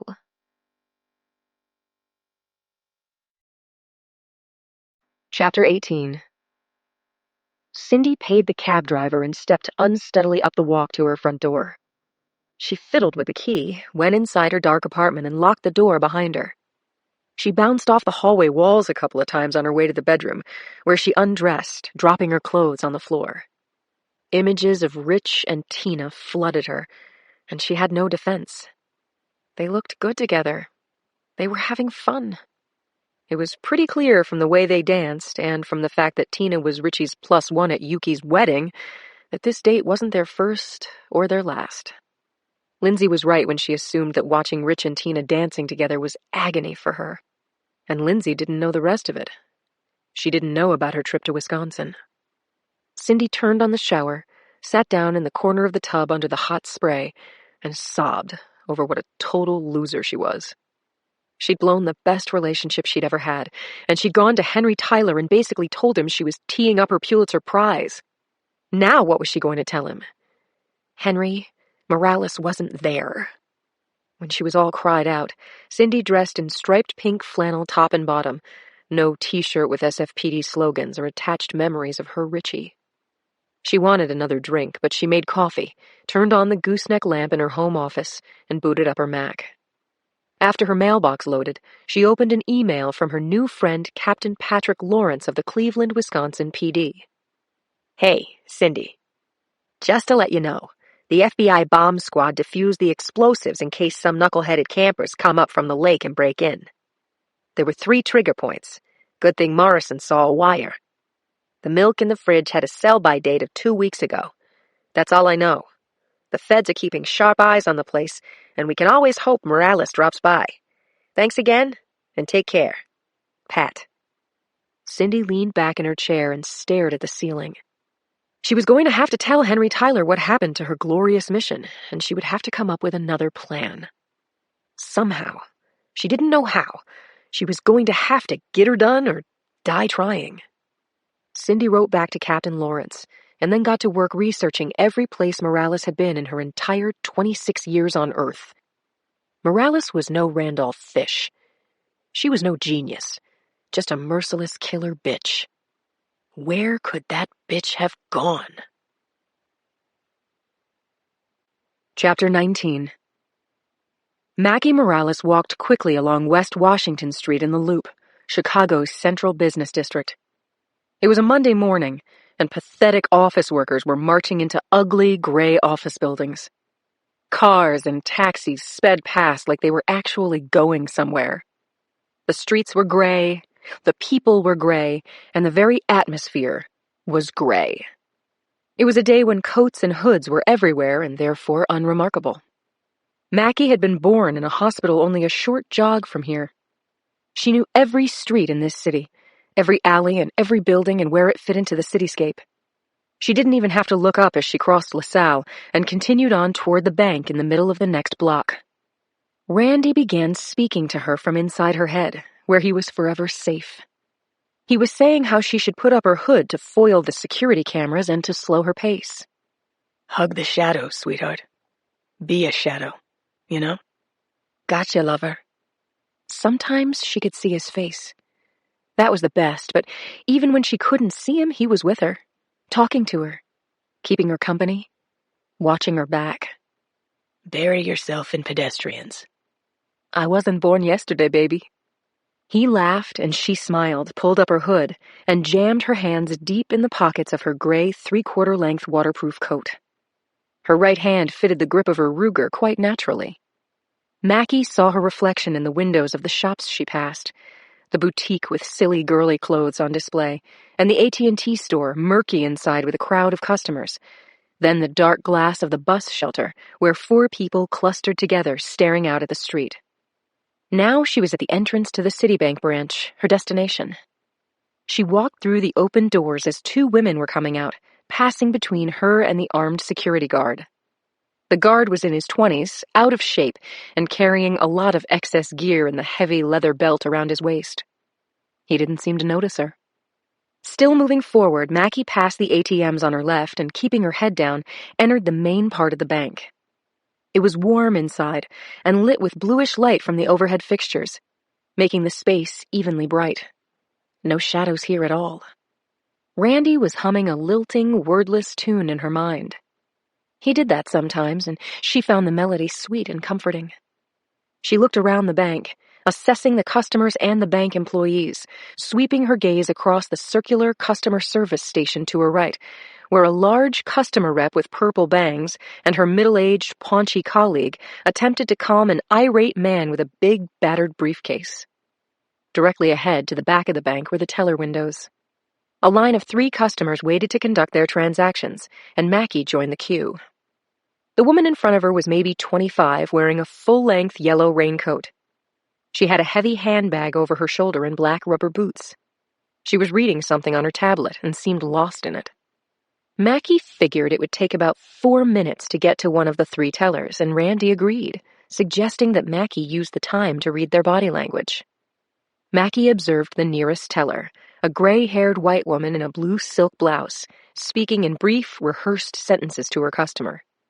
Next to her, a white male teller was counting out money, paying close attention to the count, then counting again. The teller to his right was a black woman, pretty, wearing a tight floral print blouse and a gold chain around her neck. She was laughing at something the customer had said. Mackie thought the old woman would probably take directions best. The line advanced, and then the black teller flipped on the light at her station to show that her window was open. She looked at the woman in the yellow slicker standing in front of Mackie and said, "Miss, you're next." Mackie walked right up to the woman in yellow, close enough to see the chipped red polish on her fingernails. Mackie said, "Gee, I think you dropped this." The woman turned her head and looked at Mackie, who had taken her Ruger out of her pocket and now pressed it hard into the woman's side. She didn't need Randy to feed her lines. "This is a gun," Mackie said quietly. "You want to live? Do exactly as I say." Chapter 20. The woman in yellow said, "What?" and stiffened her back. Mackie hissed, "Keep your eyes front. What's your name?" Jill. "Jill, we're going up to the window. Be good or be dead. Understand? Let's go. Now. Move." Randy's voice inside her head. "You're doing fine, baby doll. Wake her up." Mackie said, "Jill, I said move." "Please don't shoot. Please." Mackie gave the woman a hard poke, and they crossed the 8 feet of granite floor between the rope line and the teller's window. The teller wore a name tag on her blouse, Sandra Carnahan. Sandra said, "And how may I help you ladies today?" Mackie leaned in and, speaking over Jill's shoulder, said, "I have a gun. Act normal." "I understand," the teller said. Her eyes were huge and fixed on her. "Don't hit the alarm or I will shoot." "I have a baby," the teller said. "Good for you, Sandra. Your baby wants you to clean out your drawer and give the cash to me. No die packs, no alarm. Screw with me and your baby loses her mom." "I'm doing it. Don't worry," Sandra sniffed. She opened her drawer, piled 3 stacks of bills into the metal transom, then flipped it so that it opened on the customer side. Mackie reached around Jill and had just wrapped her hand around the money when Jill lost it. She screamed. Sandra was hyperventilating, looking like she was going to scream, run, or both. All eyes in the bank went to Mackie and the woman in yellow. Inside Mackie's head, Randy said, "Sandra stepped on the button." "Really? Big mistake, Sandra. This is on you." Mackie raised her gun, aimed, and fired. The bullet punctured the plexiglass window, but Sandra had ducked under the counter. Mackie turned to see everything going crazy. People dove behind pillars, got under desks, pressed against walls. Jill dropped to the floor, covered her head, and began keening, "No! No! No!" Mackie spoke in a cold monotone, saying to Jill, "Look what you made me do." She fired twice, bullets punching neat holes in the yellow vinyl. Then Mackie turned to face the audience from her place on the stage. Chapter 21. Mackie felt a surge of adrenaline, the good kind that made her fearless and able to do anything. She had killed before, but only in a crowd. Blending in was her strength. This was something different. She held her gun in front of her and yelled out into the open areas of the bank, "Everyone get down on the floor! Down! I'll shoot anyone who moves!" People scrambled, dropped, covered their faces. Briefcases, phones, and umbrellas clattered to the floor and echoed in the new silence. It was as if time had frozen, and Mackie used that solid moment to take stock. She saw everything in sharp detail. The paralyzed faces of customers and bankers, the fat girl with the purple bangs, an office girl with big black glasses, a white-haired man with a red face that was turning blue. She noted the clock on the south wall reading 2:03, the vidcams on the pillars, the shock on the guard's young face. She could make it. She would. She had the money, a loaded gun, and a clear path to the front door 30 yards away. Time resumed. The guard came to life and took a stance in front of Mackie, holding his gun with both hands. He looked young, green, terrified. The guard shouted, "Drop it, miss! Cops are coming! You can't get away, miss! Now, lower your gun! Slowly!" Randy was speaking. "Go ahead, Mackie. Make my day." Mackie wanted to laugh. Firing her gun, she landed 3 shots in a tight pattern around the guard's neck and chest. He grabbed his throat and, looking stupefied, collapsed to the floor. Blood spilled. He wheezed and exhaled his last breath. Mackie scampered toward the guard's body and scooped up his gun, and when she turned back to face the crowd, she was holding a gun in each hand. That should give any heroes pause before rushing me. She was on camera. She knew that. Cops were coming, but not very fast. She backed toward the doors and pushed one open with her shoulder. She shouted into the bank, saying, "First person out the door after me gets a shot to the head. Have a nice day." And she was back outside in the gray morning. Mackie drafted along behind a group of 3 white-collared tools on North Dearborn, unbuttoning her coat as she walked. 10 yards ahead was a trash can next to the bus stop. Mackie blended with the passengers getting off the bus. She emptied the pockets of her gray hooded raincoat and transferred the cash and her Ruger to the navy blue coat she wore underneath the gray one. She dropped her gray coat into the trash and kept moving, plumbing her pockets as she walked, smoothly putting on sunglasses and slicking on bright lipstick. She fluffed her hair. She had changed her appearance in maybe 30 seconds. Mackie felt exhilarated as she continued on, walking north at a moderate pace, crossing West Randolph against the light. She guessed she had about a couple $1,000s, which would be enough to get the hell out of Chicago. But the real plan, the one that included making an actual home for Randy and Ben in a new place with new names, that plan had been destroyed when Randy died. She had Sergeant Lindsay Boxer to thank for that. She would thank her in person, though. She could hardly wait. Chapter 22. At 3 in the afternoon, the bustling Seattle waterfront was swarming with passenger arrivals, food and luggage transport, and other commercial vehicles bringing fuel and cargo into the port of Seattle. A cruise ship was moored along the waterfront at Pier 66. Yuki and Brady were in the back seat of their hired car, holding hands as the car nosed through traffic into a sliver of a parking spot outside the pier. The driver got out and opened the car door for Yuki. Brady exited on the other side and signed for the ride. Their luggage had been sent on ahead, and Yuki took in the salty marine air and thought about the future. She was married! She was Jackson Brady's wife! She loved her husband, loved him so much, and there was no other way to say it. Her job wasn't the center of her life anymore. There she is, Brady called to her. She was the Finn Star, the flagship of the Finlandia line, dead ahead, moored on the far side of the terminal. This grand ship would be taking her and Brady and about 600 other people on a 10-day luxury tour of Alaska. Even from here, the Finn Star looked entirely awesome. The car pulled away and Yuki's husband called out, "You okay?" "No," "What's wrong?" he asked, his face full of concern. "I'm not okay. I passed okay about 6 months ago. I'm over the moon, Brady. I'm over Pluto." He grinned at her, put his arm around her waist, and walked her toward the terminal doors. "I hope we can handle this, sweetie. 10 days with nothing to do but enjoy ourselves? It's been about 20 years since I had 10 days off." "I plan to spend a lot of time in bed," Yuki said.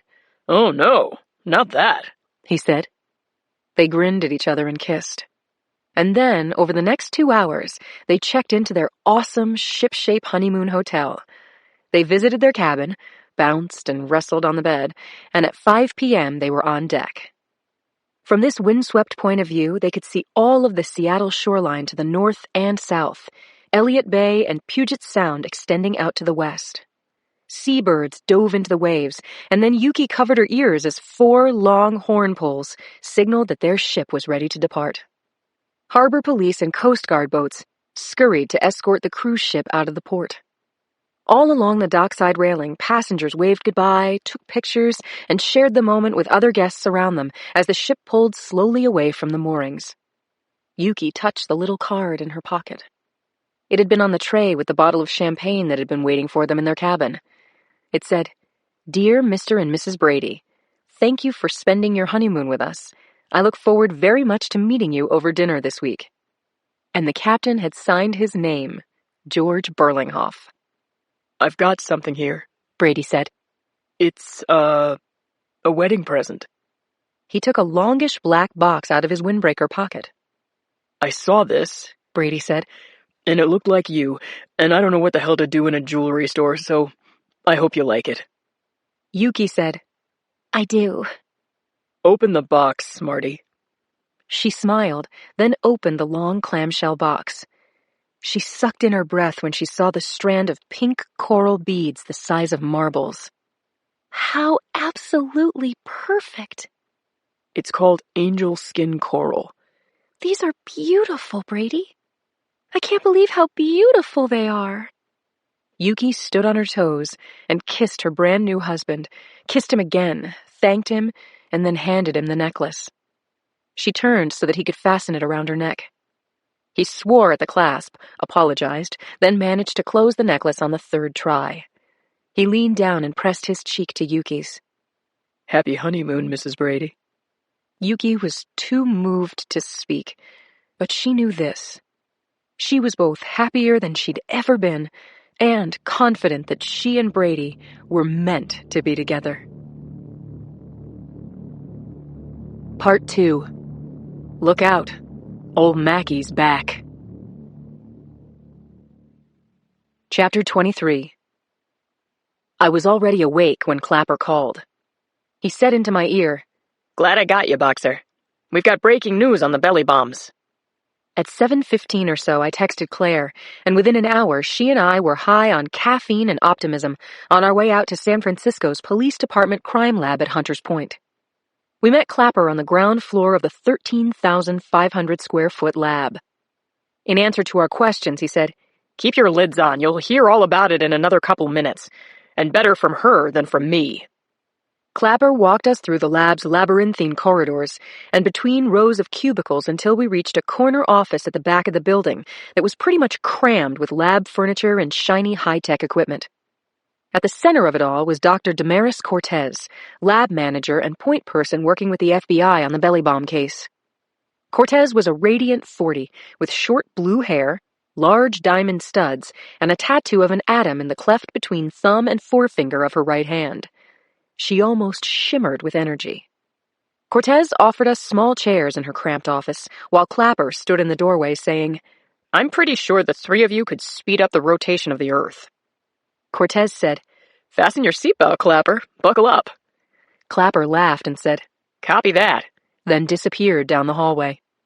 Cortez fixed her big gray eyes on us and said, "Claire, Lindsay, you understand this belly bomb is impossible, right? And yet, it was done. The FBI gave me a few cc's of stomach contents, about 1 tablespoon, and guess what? I found something."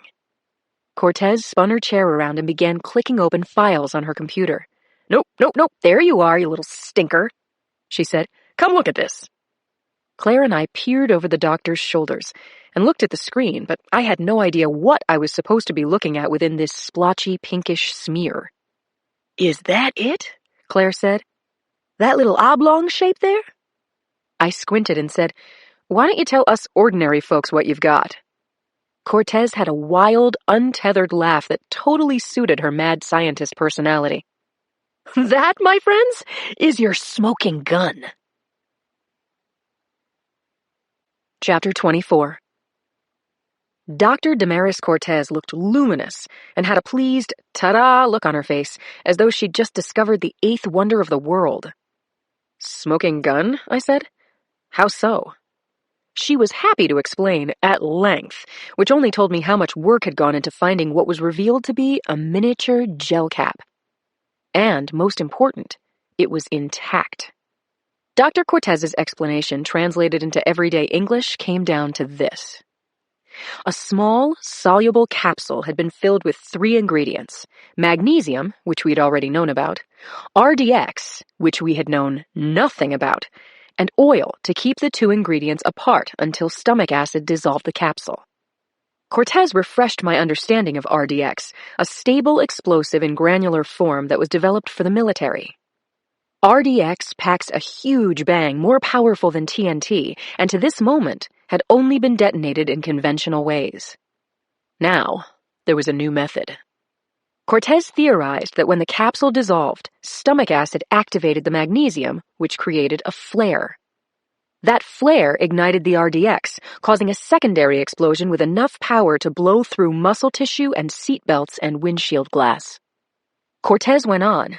The execution was brilliant. The capsule was evidently folded into top-grade hamburger meat, which could be preformed into patties, frozen, and cooked whenever. I asked, and the person eating the encapsulated explosive wouldn't notice it? "Not really," said Cortez. "The gel cap is flexible and small, and now it's embedded in this thick meat sandwich, maybe accompanied by cheese, bacon, and bread. The way most people tuck into hamburgers, they hardly chew, am I right?" Cortez shrugged expansively. I thought about recently wolfing down a chuck burger at my desk and gave myself a belated scolding for taking a chance like that. Cortez went on. "Odds are your killer didn't get it right the first time. I can imagine some trial runs before there was liftoff. But to conceive of this bomb at all, well, you're dealing with some kind of genius. You see that, don't you?" Claire said, "What they used to call in the comic books an evil genius." Cortez said, I ran a simple comparison between the beef in my sample and what's available locally, and I've concluded that my sample of mush is consistent with the beef at Chuck's Prime. We thanked Cortez, and Claire and I backtracked through the maze of offices out to the parking lot. I said to Claire, You know what I'm thinking? Hold on. She put her thumbs to her temples. Let me tune into your frequency. I'm thinking maybe the Jeep victims' belly bombs were the test run. If that's so, if that was the first? Claire said, So you're thinking there could be another belly bomb? I think so. We still don't get the message. Chapter 25. Conklin was in the break room washing out the coffee pot when I found him. I got a fresh can of coffee from the cupboard and popped the top. I've got a belly bomb update, I said. Hit me with it. I filled him in on the 2-stage explosive that had been packaged in a gel cap and disguised inside ground beef consistent with Chuck's Prime Beef Blend. The FBI is locking down Chuck's meat processing plant. We should go to Emeryville, I said. Let's do it. Conklin put on his good tie.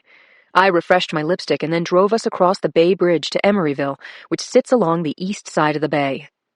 The morning sun filtered through the fog and put a flattering glow on the streets of Emeryville. Gentrification had bred lots of modern structures in this former industrial flatland. New shops and restaurants, and near the marina, film production companies and office parks with some historical buildings thrown into the mix. Chuck's corporate headquarters was on 65th Street in the Emory Tech Building, a streamlined, block-long, brick and glass building that had once been a valve and regulator plant.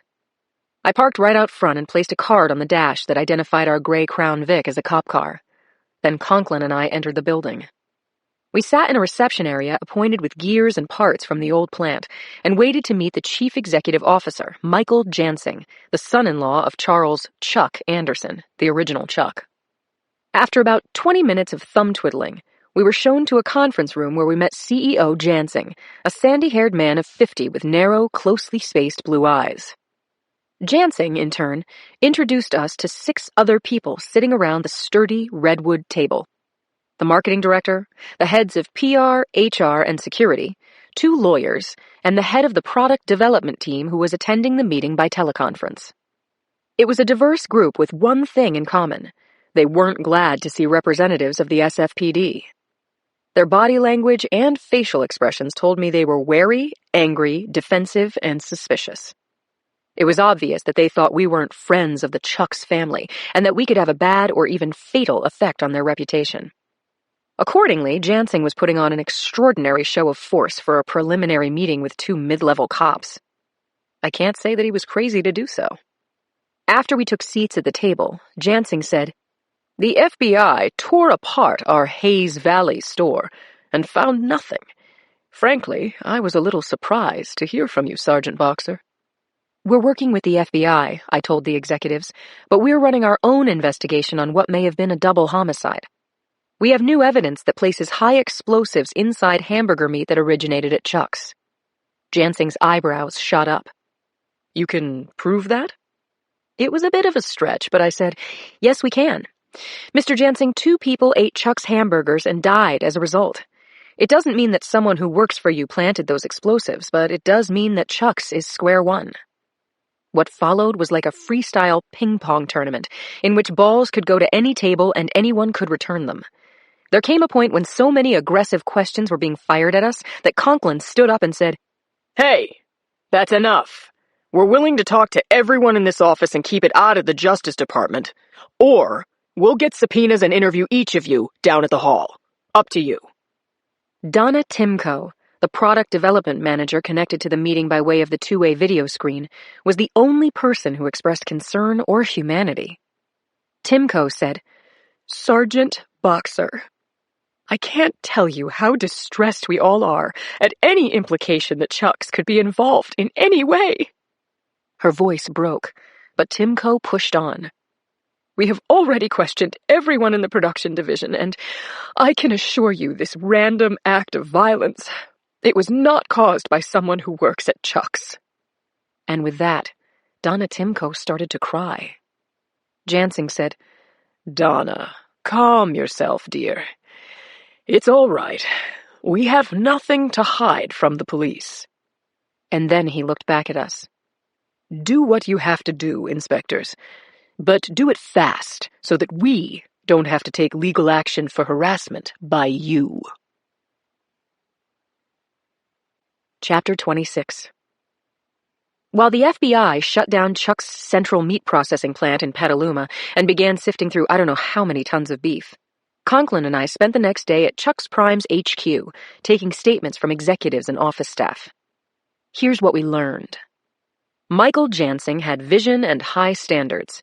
His people liked and trusted him. He paid fairly. The product was good.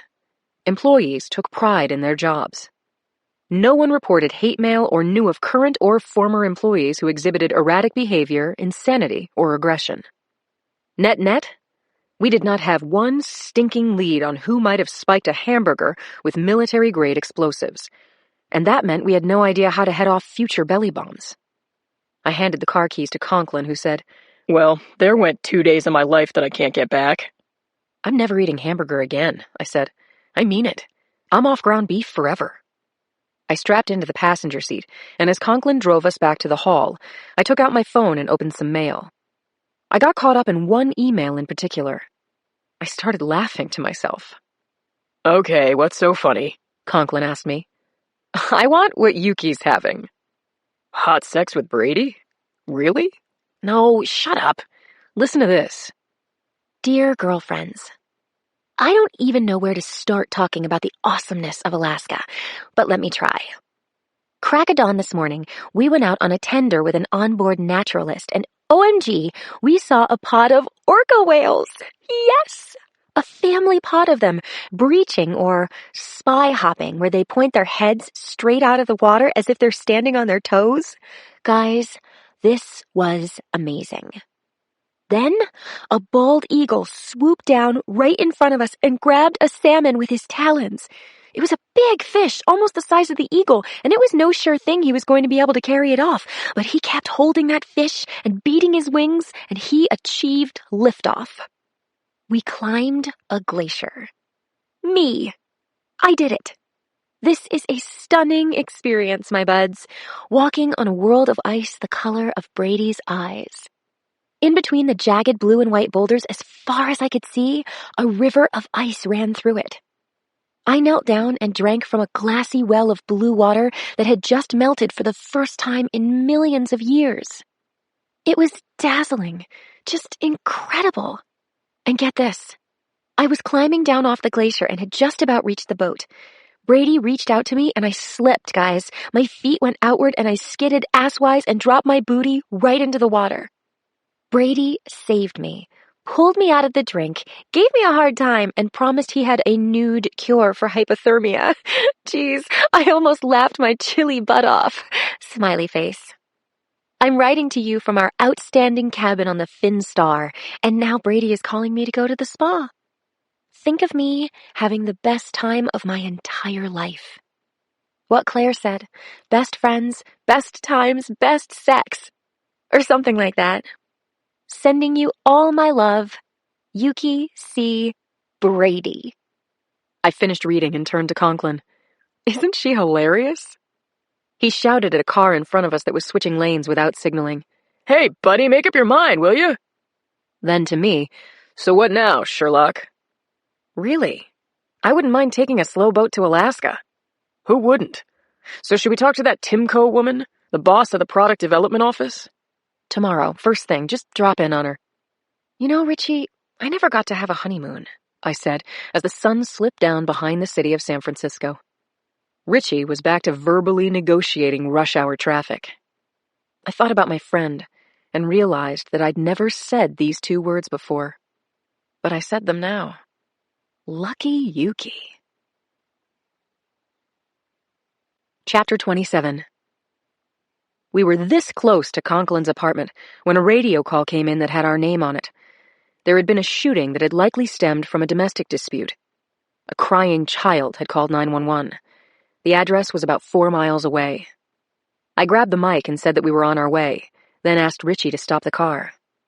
He pulled into a handy driveway and we got out, took our vests from the trunk, and put them on. We headed out, and I snapped on every flasher we had, the grill lights, the visor lights, and the one on the roof of the car. Richie stepped on the gas, and 8 short minutes later, we braked in front of a tan, wood-framed, semi-detached condo, one of dozens just like it on Gerald Avenue. The front door was open. We entered with our guns drawn, Richie calling out, "This is the SFPD." We came to a full stop in the living room, where a woman sitting in a crouch position with her back to a wall was holding a shotgun pointed at us. Blood and tissue fragments were sprayed on the wall, and there was a body, it looked like a man's, 10 feet to the north of the woman. His heart was pumping blood onto the wooden floor. Conklin said, "Ma'am, we need you to lower your weapon." The woman was white, about 30, and wearing a torn t-shirt and jeans. There was blood spatter on her face, telling me that she had been very close to the victim when the gun fired. It looked to me like half his face had been shot away, but I thought he was still breathing. I heard children crying somewhere down the hall.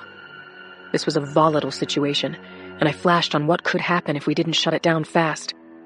I imagined the woman unloading that shotgun on us, reloading, taking out the kids, reloading, turning the gun on herself. She wasn't responding to Conklin, so I shouted, "Lady, drop the damn gun!" "I can't," she said in a small, almost little girl voice. She looked at us with crazy eyes, shaking her head and trembling at the same time. "He'll kill me." "We're here now," Conklin said, coming forward. "He's not going to hurt you. We're here now, ma'am. We're here for you. So put the gun down, okay? You have to do it so we can go to your children. Make sure they're okay." "My kids? You know my kids?" Her eyes flashed back and forth between me and Conklin and skipped right over the downed man on the floor. Conklin holstered his gun. I covered him as he walked slowly toward the woman, showing her his empty hands. "I'm just coming to help you. What's your name?" "Holly." "Okay, Holly. I'm Richie." One of Conklin's many strengths is that he has a terrific way with women. It's a real gift, that's for sure. I said, "I'm just going to walk behind you, Holly." She looked at me as I edged around her, and Conklin saw his chance. He stepped forward and, grabbing the gun, cracked it open and knocked out the remaining shell and threw the gun onto the couch. "There we go," he said. "Now we can talk. Holly, tell me what happened here." Chapter 28. Once Holly was disarmed, my breathing and my heartbeat returned to something like normal. I was not just relieved that no guns had gone off. I also wanted Holly to be all right. I already had a pretty good idea what had happened in this house.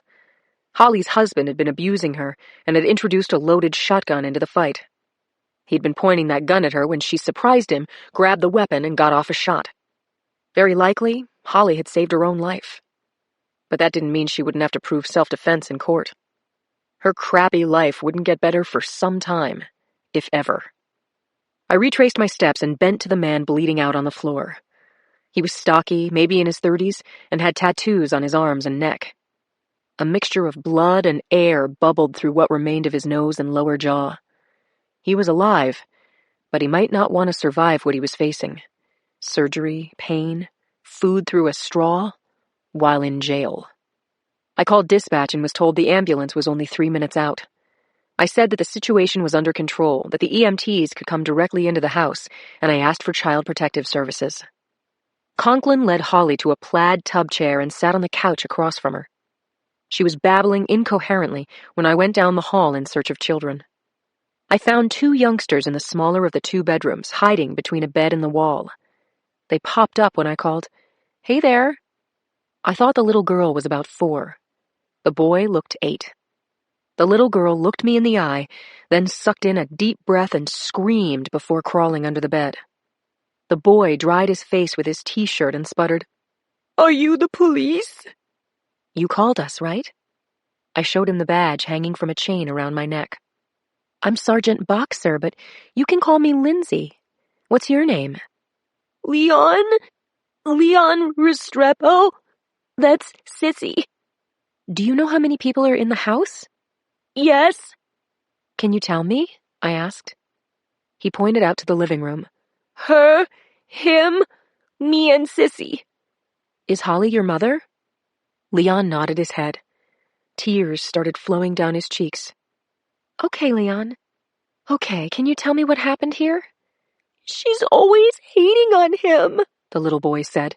She's always threatening to shoot him, and my dad, he always says she's just talking. But she killed him, didn't she? No, your dad is alive. But he's hurt. Oh, man. This is so bad. Leon fell across the bed and cried like he would never stop. Between his sobs, he cried, I love my dad. I love my dad so much. Please don't let him die. Chapter 29. I opened the front door to our apartment on Lake Street, and Martha came tearing around the corner from the living room. She threw her front feet hard against my solar plexus and sang her special welcome home anthem. I stooped, kissed her, ruffled her coat, and followed her back to the room where my husband was rising from his big chair, coming toward me, arms open. Maria Teresa just left. Julie's had her bottle and her bath, and she's sleeping, he said, giving me the biggest hug. She made chocolate pudding for us, and yes, I took Martha for a good long stroll. Thank you, Joe. What a day I've had. Did you eat? Ha! No. Come on, my sweetheart. I'll heat up some meatloaf and you can tell me all about it. I looked in on Julie, who was sleeping like a lamb. Without warning, I flashed on her first months, when Joe and I were afraid that she might die. A memory that was too awful. I shook the thought away. I straightened Julie's blanket, kissed my fingers, and touched her cheek. I whispered, "Sweet dreams, baby girl." I turned to see Joe waiting for me outside her door. I turned off my phone, he said, and I unplugged the landline. I should turn off my phone too, right? How about it, Linz? Go off duty, we need some quality time, you and me. Turning off my phone was the easiest thing I'd done all day. Joe served up meatloaf and green beans on a blue and white plate at the dining table, and he joined me in having a glass of Merlot. I asked for a refill, then attacked a bowl of pudding. I took a long bath while Joe sat on the toilet seat, and we talked together about my day of corporate go-nowhere interrogations, Yuki and Brady's magical honeymoon, and a scene of bloody, awful domestic violence. He told me some good news. He'd been tapped for a consulting job, home-based, laptop variety. We went to bed early in our blue bedroom with soft city lights glowing through our windows. It was a blessing to make love and not think about the phone ringing. And throughout it all, little Julie slept. Chapter 30. I was in the gym huffing and puffing on the elliptical when a hulking guy in a tan overcoat clumped across the red carpeting and approached me. I knew the elephant in the room. Knew him as well as I know myself. Boxer. Hate to interrupt, he grinned. He leered. This is a no-shoes zone, Jacoby. Warren Jacoby is my long-term friend and former partner. We spent about 10 years of day, night, and overtime shifts catching gang shootings and homicides by various means, including bathtub electrocutions and Angel of Mercy spree executions, to name but a few. When I was promoted to lieutenant, Jacoby teamed up with Conklin. Later, I demoted myself out of the bureaucratic nightmare of squad management, and Jacoby took the lieutenant's chair. Not too long after that, Brady became lieutenant, and Jacoby, who had more street experience than all of us together, and who was suffering from old gunshot injuries and was also closing in on retirement, was bumped up to chief of detectives. As chief, Jacoby was the go-to guy while Brady was on his honeymoon. I didn't think the gym visit was a social call, but I got off the elliptical and gave him a sweaty hug anyway. What brings you here, bud? I'm just a messenger, Boxer. What the hell? What kind of message got the chief of detectives out of the office? I pulled back from the hug and scanned the creases in his face, his hooded gray eyes. Had Joe called him? Had something happened to Julie? Spit it out, Jacoby, what's wrong? Take it easy, Boxer. It's nothing personal. You didn't answer your phone. I said, so, okay. What brings you to Body Beautiful? He laughed. I'm signing up so I can gawk at the Spandex Girls review. Funny. Okay, I'm running an errand for the FBI. Oh, I guess my workout is over. Yeah, good guess. Get dressed so we can talk in private. I took a quick shower, dressed PDQ, and met Jacoby in the lobby of the health club. We went out onto Folsom Street and leaned up against the building. Jacoby said, There was a fatality in LA about an hour ago. A guy was having a breakfast burger in his car in the parking lot of a fast food joint when his stomach exploded. He was killed instantly. The glass blew out, blinding a pedestrian. There were other injuries, but only the one fatality. This happened at a Chuck's? Correct. Chuck's Marina del Rey. Here's the phone number of the FBI agent who called me, Jay Beskin. We'll get along with them better if we play nice. You want to work this case right, okay, Boxer? I told Jacoby that motherhood had brought out the sweetheart in me. He smirked like, yeah, right. We said goodbye, and I called my current partner. Saddle up, I said. I'll meet you at the Harriet Street lot ASAP. Chapter 31. Conklin and I took seats opposite Michael Jansing in his office/Chuck's Prime Museum of Ads and Artifacts. Jansing, Chuck's chief executive officer, with the hay-colored hair and narrow blue eyes, glared at us over engraved plexiglass cubes, slabs, and obelisks on his desk, all trophies awarded for fast food advertising. I said, Do you understand me, Mr. Jansing? The FBI is investigating another death by Chuck's as we speak. Do you want to help your company and cooperate with us? Or should we just back off and let the feds take you in and treat you to enhanced interrogation? Jansing got up from behind his desk and went to the doorway. He said to his assistant, Caroline, get Lewis, would you? Jansing returned to his desk. My lawyer. That's fine, said Conklin, if that makes you more comfortable. Listen, I'm sorry. Sorry? I asked. I'm sorry, our head of legal has something to tell you, Jansing said. A stooped man came through the doorway. He wore a corporate gray suit and a comb-over with a dark metallic sheen, and he had nicotine stains on the fingers of his right hand. I recognized him as one of the players at the executive ping-pong meeting we'd attended. He came toward us and introduced himself again. Louis Fry, he said, and shook our hands before taking the chair next to Conklin. Jansing said, Lou, please tell these officers about the text messages. What was this? We hadn't heard about any texts relating to the belly bombs. If Jansing had withheld information, he'd better have a damned fine reason or he was going to be charged with obstruction. This text came from a prepaid boost phone, Fry said. I printed it out for you. He passed over a plain sheet of copy paper with a smattering of words. Time to pay up. When did you get this? I asked. After the bridge bombs. It came to me, said Lansing. I thought it was spam. It meant nothing to me. We didn't know that the bridge incident was related to us, said the lawyer, until the FBI descended on our Hayes Valley store. Fry said, Then Michael got another text. Identical message, but they followed up the text with a phone call naming the amount. We decided to pay. Of course they paid. Chuck's Prime only cared about keeping the company name off the record and out of the news. How much? Conklin asked. 50,000, said Fry. He was slapping at his pockets looking for his smokes. He found a worn pack of an unfiltered brand, opened it, closed it, and put it back in his jacket pocket.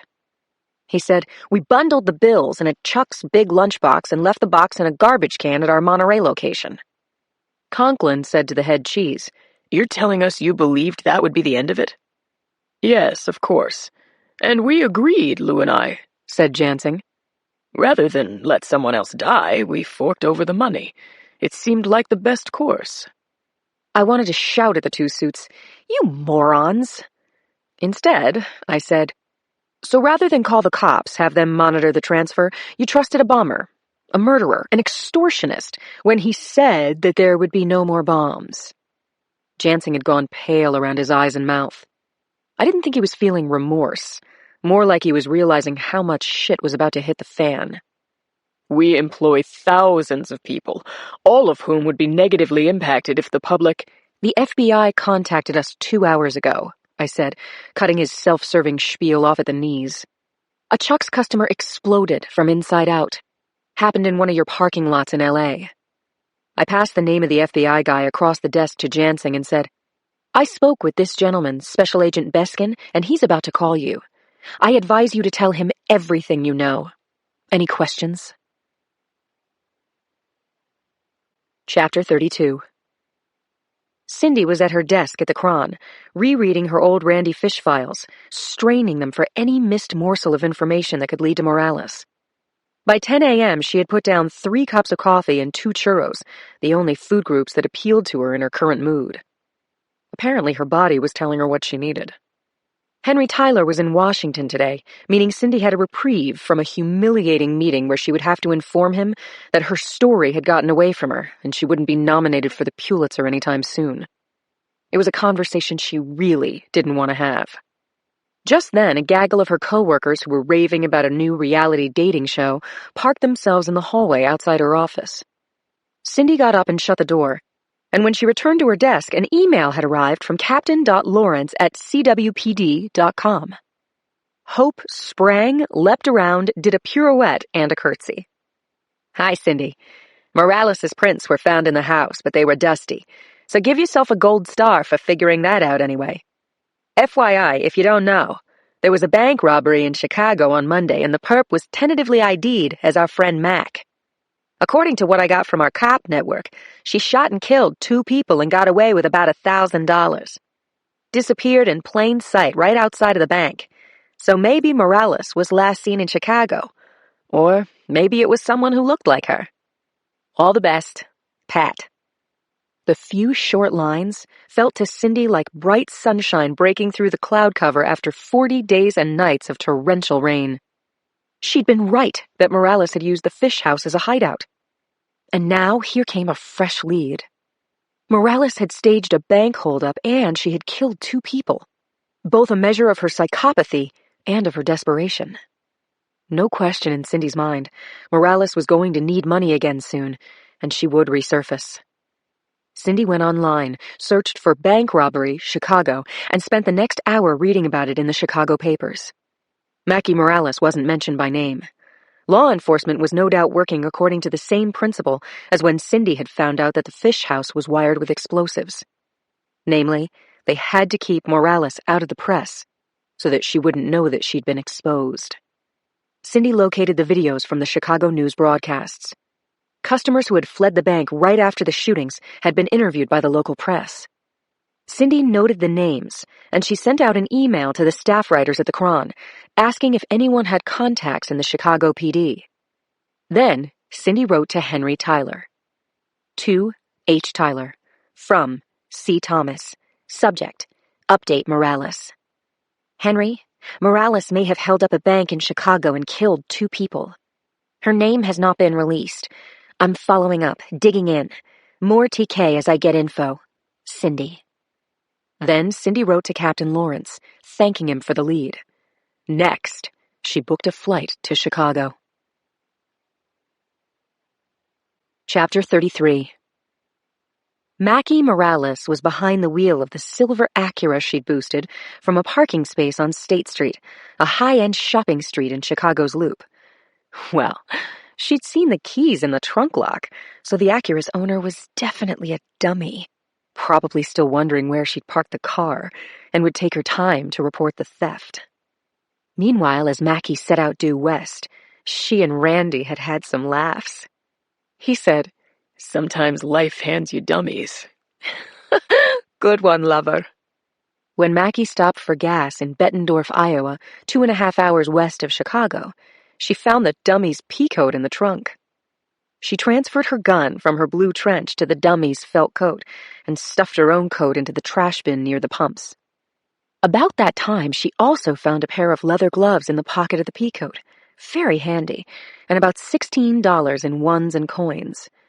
It would have been great if the dummy had had some real cash in the car, but there had been a package of Oreos in the console, and Mackie had been glad for those. Now, after several cash purchases, gas and snack and dinner in a truck stop outside Cheyenne, Mackie was keeping to the speed limit on the interstate, cutting through the barren plains of southern Wyoming.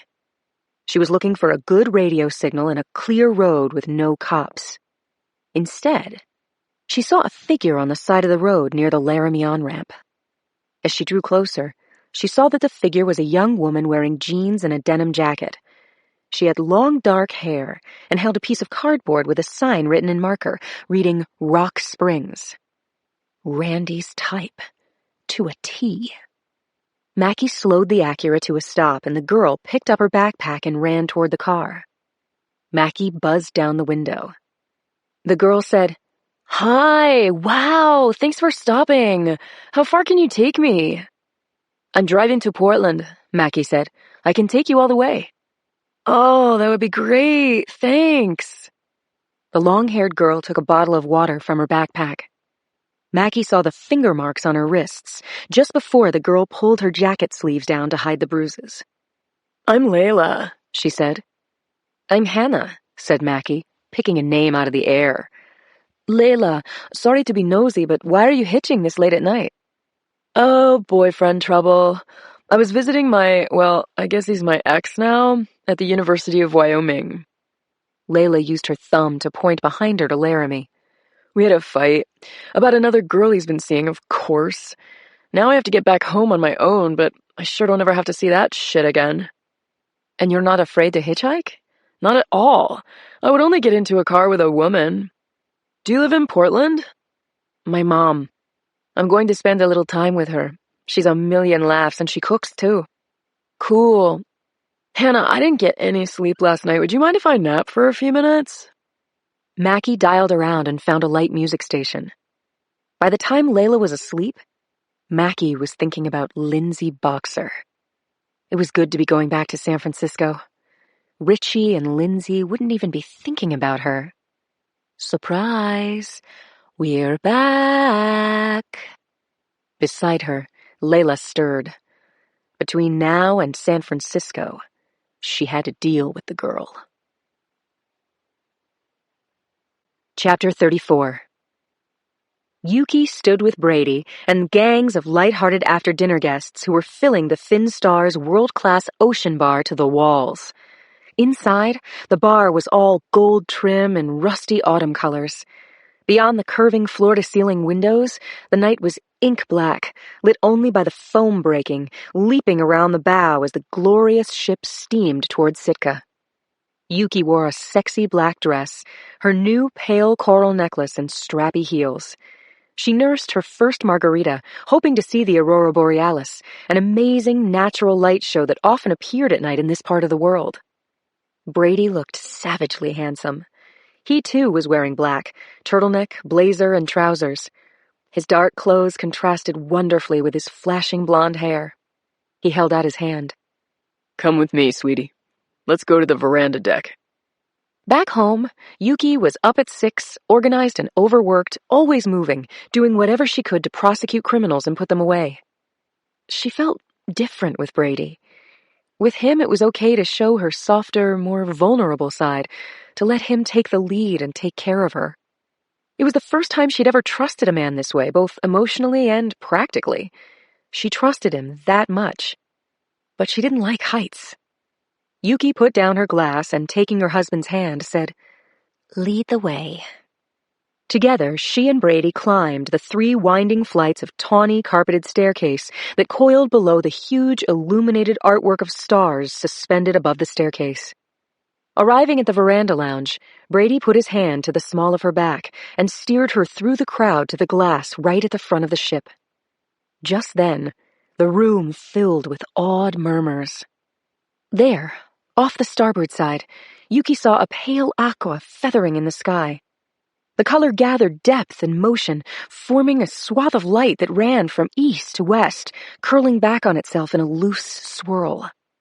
Brady stood behind her and wrapped her in his arms as they watched the effect of atomic particles colliding, discharging energy some 60 miles overhead, creating an ethereal watercolor that bled through the velvet night. "I must get pictures," Yuki said. "That can be arranged," said her husband. He took her hand, led her to the door, and made sure she safely cleared the high threshold. The cold wind on the deck brought tears to Yuki's eyes, but she shot a dozen pictures, each with her blowing hair across the lens. Then she saw Lyle, their cabin steward, who volunteered to point and shoot. "How long will this last?" she asked him. Maybe hours, or the way I heard it, it could disappear if you sneeze. Quick, she said, shoving her camera into his hand.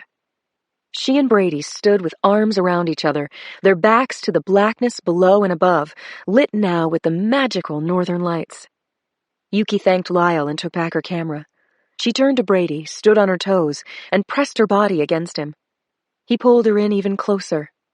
She shouted above the wind, "You should take me to bed!" How did we ever get so lucky? Said Brady.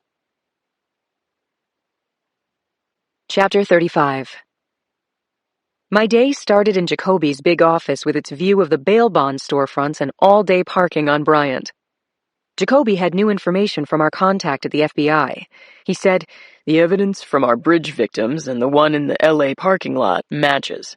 Same type of injuries, and they found a granule of RDX. Nice of the FBI to keep us posted. But I'm still working a double homicide by hamburger bomb. You know what, Boxer? Leave it with the feds. It's their case. They've got the mega lab and the manpower. We've got plenty to do in our own backyard." Is that an order? Yeah, right. Would that work? No, it wouldn't. I'm working the case, Jacoby. I called Donna Timko, head of Chuck's Prime product development, but after learning that she was out of town for the day, Conklin and I got Holly Restrepo out of holding. We gave the woman an intensive 6-hour three-way chat, and she entirely, adamantly stuck to her story. Namely, her bastard husband had been threatening her. She didn't remember anything until we arrived and she was holding the shotgun and Rodolfo was bleeding out on the floor. My sweetheart of a partner said, "Holly, time is flying. If you tell us you shot Rodolfo in self-defense, you might be able to work out a deal. If he dies, you're looking at capital murder. You'll never touch your children again." Holly Restrepo rolled her crazy, twitchy eyes and said, "Do I seem like I'm in my right mind?" Yes, she did. She was practicing her insanity defense on us. It was that kind of day. Frustrating, and haunted by belly bombs yet to explode. I was ready for it to be over.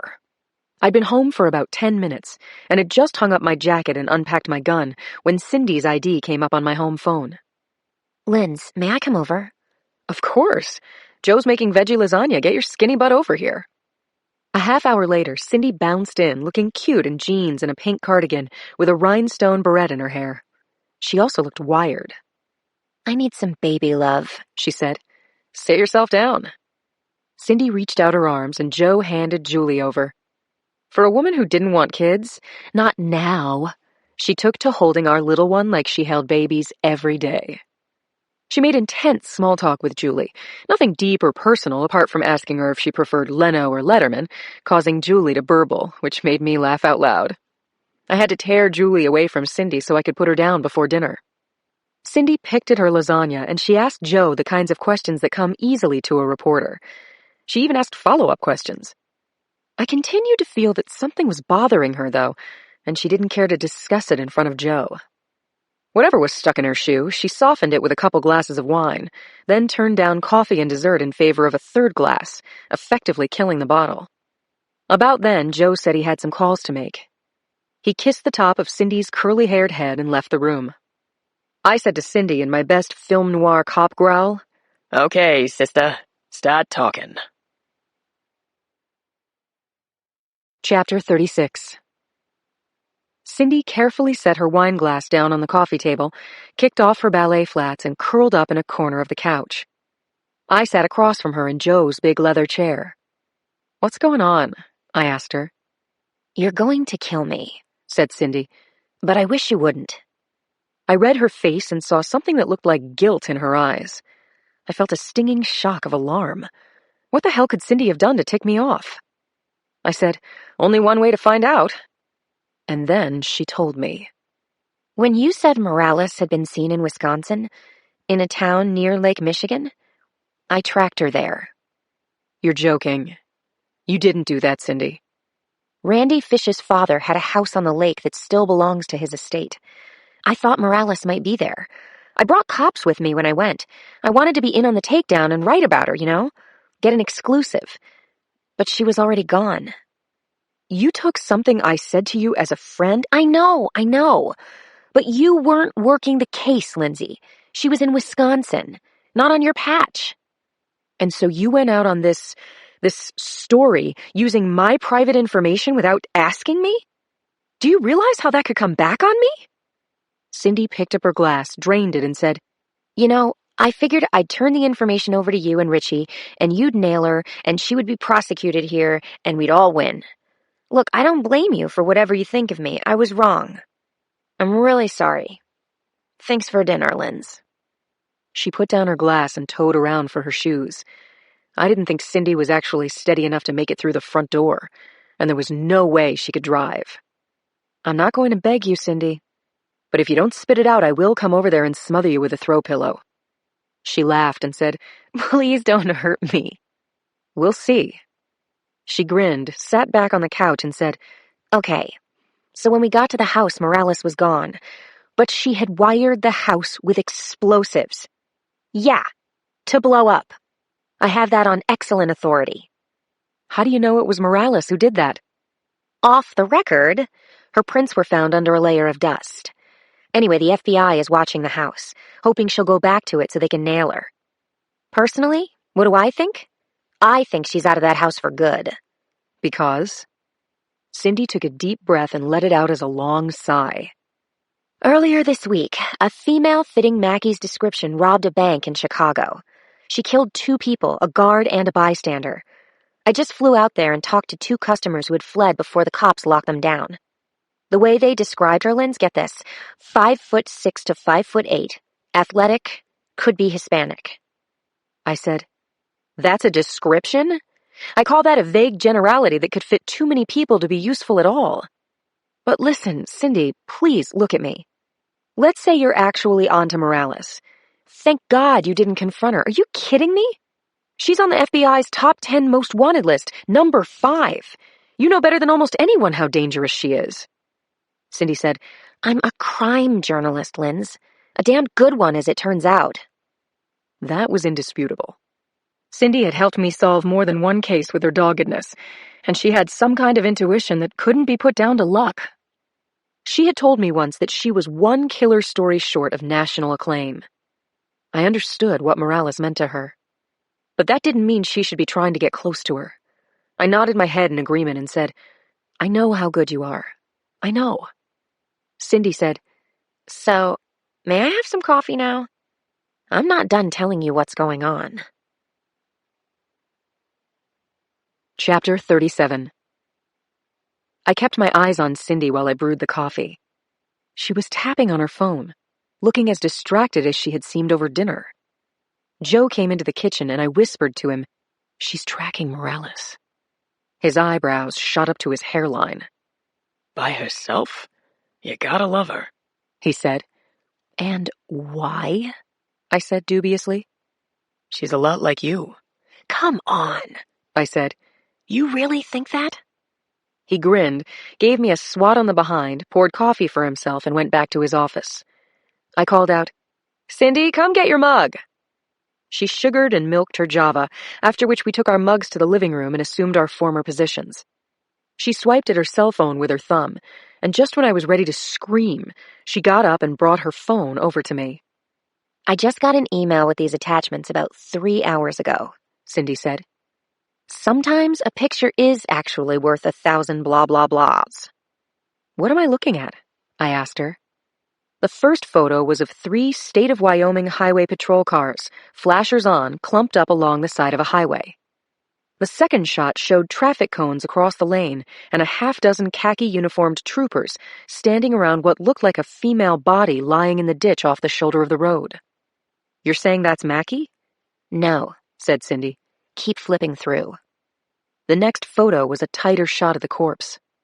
I thought that I was looking at a hit and run, but by the 4th photo, it was clear that the victim had been shot through the left temple. Who sent these to you? I asked. Off the record, Cindy said. They're from a cop friend of mine who got the pictures from an undisclosed source. There's no ID yet on the victim. I don't know her, Linz, Cindy said, but she looks familiar. I looked at the close-ups of the victim. She was pretty, in her 20s, long dark hair, pale skin, slender build. The gunshot wound to the temple made me think that if she had been a passenger, the driver could have shot her and dumped her out of the vehicle. Or, if she had been driving and stopped her car for someone and rolled down her window, the person standing outside the car could have popped her, dragged her out, and stolen her car. Then, I came to the close-ups of the victim's hands. All of her fingers had been cut off at the first digit, and that changed everything. Cindy said, "Remind you of something?" Yes. It reminded me of Randy Fish, a sexual sadist who had used different methods to kill and torture his victims. He had cut the fingers off one of his last kills with a pair of pruning shears, while the girl was alive. He'd told me all about that. Randy Fish was dead. I was a witness to that. But his soulmate was still alive. Cindy said, "How could this be a coincidence? This murder looks to me like an homage to Randy Fish, and that makes me think Mackie did it." Might. Could be. Definite maybe. But there was no evidence that Mackie Morales was connected to this crime at all. I asked Cindy a lot of questions.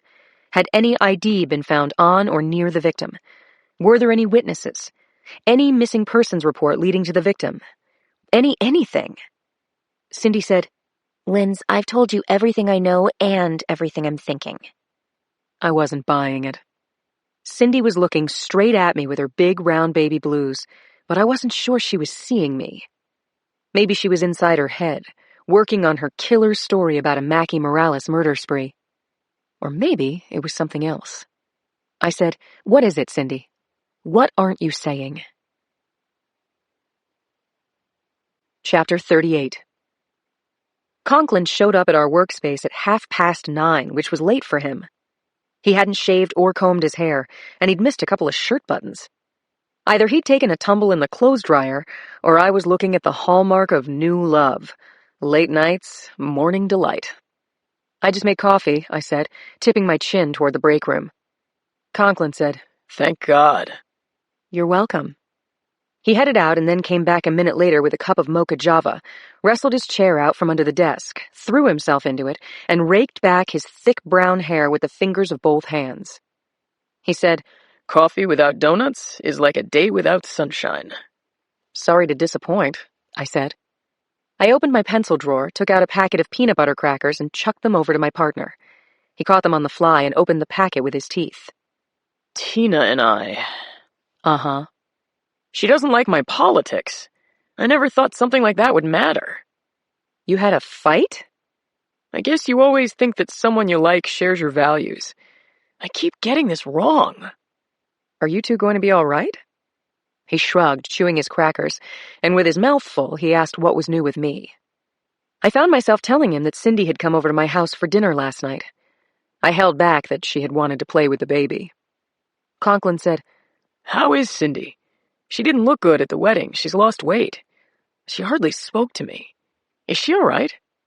I said, "Men are so clueless." "What's that supposed to mean?" Anyway, a few days ago I stupidly mentioned to her what Brady told us, that Morales might have been seen in Wisconsin. Cindy decided to follow up in person.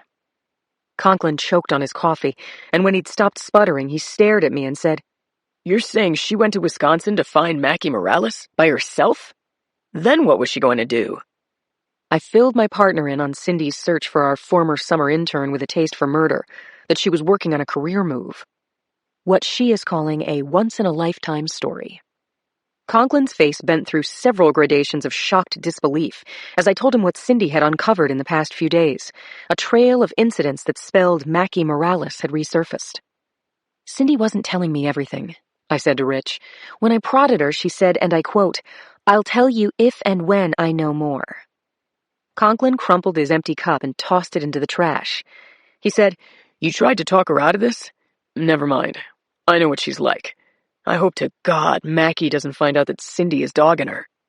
My desk phone rang too many times before I finally punched the button. A man's voice said, "Sergeant, this is Lou Fry from Chuck's Prime." I signaled to Richie to pick up on line 4, and I told Fry that Conklin was on the line. Fry coughed and wheezed, then got enough wind to say, "Jansen got a text from the extortionist saying he's going to call today with a demand. I guess you want to be here." After Cindy and Conklin broke up, my partner lived in his car for a couple of weeks and used the office facilities until he found a new place to live. Now he opened his desk drawer and took out his toiletry kit, which still lived in his desk. He rooted around and pulled out a razor, then headed toward the men's room. "We're on our way," I said to Louis Fry. Chapter 39. I could make the drive to Chuck's HQ in Emeryville while handcuffed, blindfolded, and in my sleep, but still there was no getting there fast. We were handicapped by morning rush from the west end of the Bay Bridge, and after we cleared the tunnel at Treasure Island, a panicky driver up ahead braked into a turn and fishtailed across all lanes, forcing me to skin a guardrail. I regained the road on 2 wheels. Conklin, to his credit, didn't puke. When we got to the straightaway of 580 East, I shut down the sound and fury in case the bomber had eyes on the Emory Tech building. It was almost 10:30 when I nosed our car into a spot in Chuck's executive lot. Therese Stanford, a pretty bespectacled young woman from our crime lab's electronic trace division, was waiting for us in a souped-up red Mustang, probably a recent confiscation by narcotics. She got out of the car with a laptop case slung over her shoulder. Lou Fry, Chuck's Prime's attorney, was smoking a cigarette just outside the back door. He stubbed his butt out against the brick wall, and once Conklin and I had feet on the ground, we introduced him to CSI Stanford, and he led us into the building by the back way. "No phone call yet," Fry said, pressing the elevator button. "Jansing is a wreck. I've never seen him this way before, but he's got a big conflict. He wants to do the right thing, but he has to protect the company. He loves Chuck's. He is Chuck's." Michael Jansing was in his office, rocking his desk chair, staring out the window. He dropped the chair into its upright position when we walked in. He stood up, said hello to the 3 of us, shook our hands with his sweaty one, and offered us coffee. As his assistant brought in a coffee tray, Stanford set up her laptop on Jansing's desk. "What if the bastard doesn't call?" Jansing asked Stanford. If he wants his money, he will. "And what do I do?" Try to buy us some time to get a bead on him. Ask his name. Ask, what's your beef? No, no, Stanford said, laughing nervously. I didn't mean that. Conklin took over. "Fumble a little, Mr. Jansing, but don't overdo it. Get the time and address of the drop, and Sergeant Boxer and I will take it from there." Everyone took seats and settled in for a wait.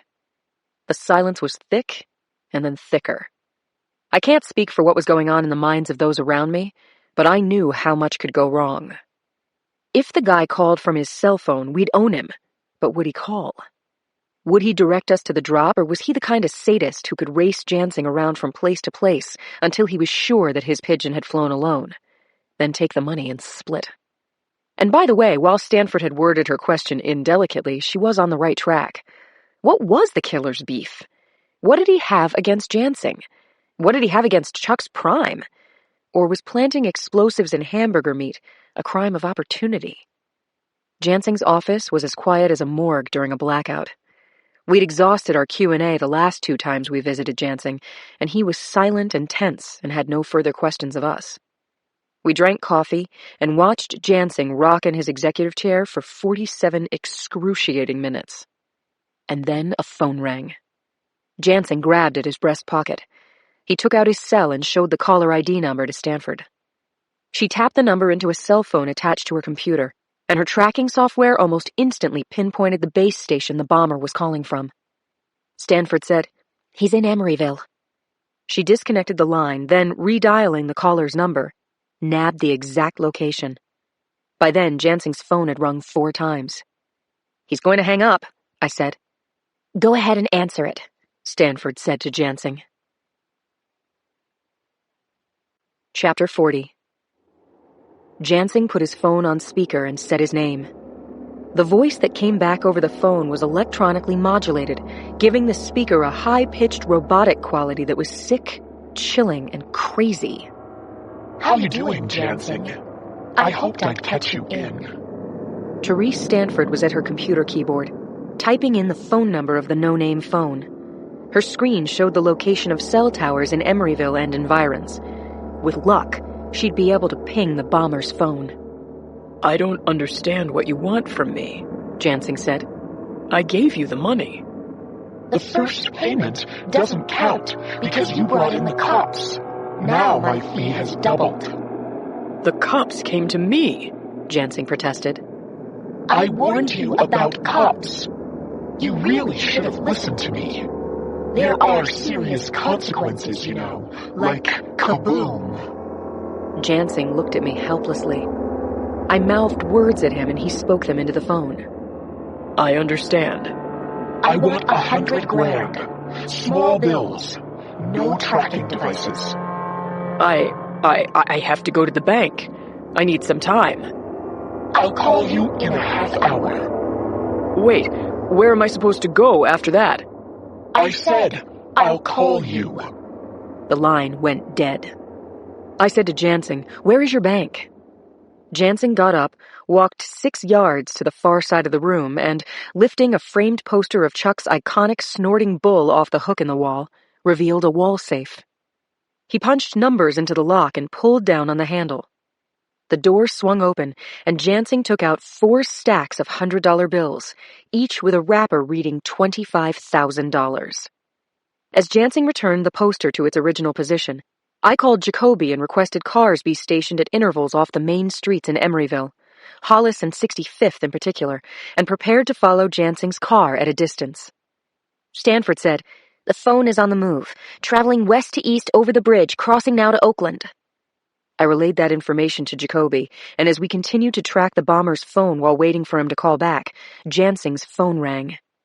Again, I listened in as the killer told Chuck's sweating CEO to get into his car and turn left on 65th, then right on San Pablo, and to keep his phone line open for further instructions. Don't screw it up, said the bomber's mechanical voice. Or I will kill again. You can't imagine what a good time I'm having. And then he laughed. I conferred with Conklin and we made a spot decision. He and CSI Stanford would follow Jansing in his BMW. I would take the unmarked Ford to Oakland and await the address of the drop. As I left the building by the back door, I thought of my daughter, as I did every hour of every day. The job felt different since Julie was born. My love for Julie made me very careful, yet at the same time, I was aware that love could play out as a momentary delay when I was at risk, and a split-second hesitation could prove fatal. I put on my vest, hung my badge outside it, and shrugged into my windbreaker with police in big white letters across the back. I touched my hip, double-checking that my Glock was right there, and I dropped my phone into my jacket pocket. Then, I climbed into the unmarked car and headed out.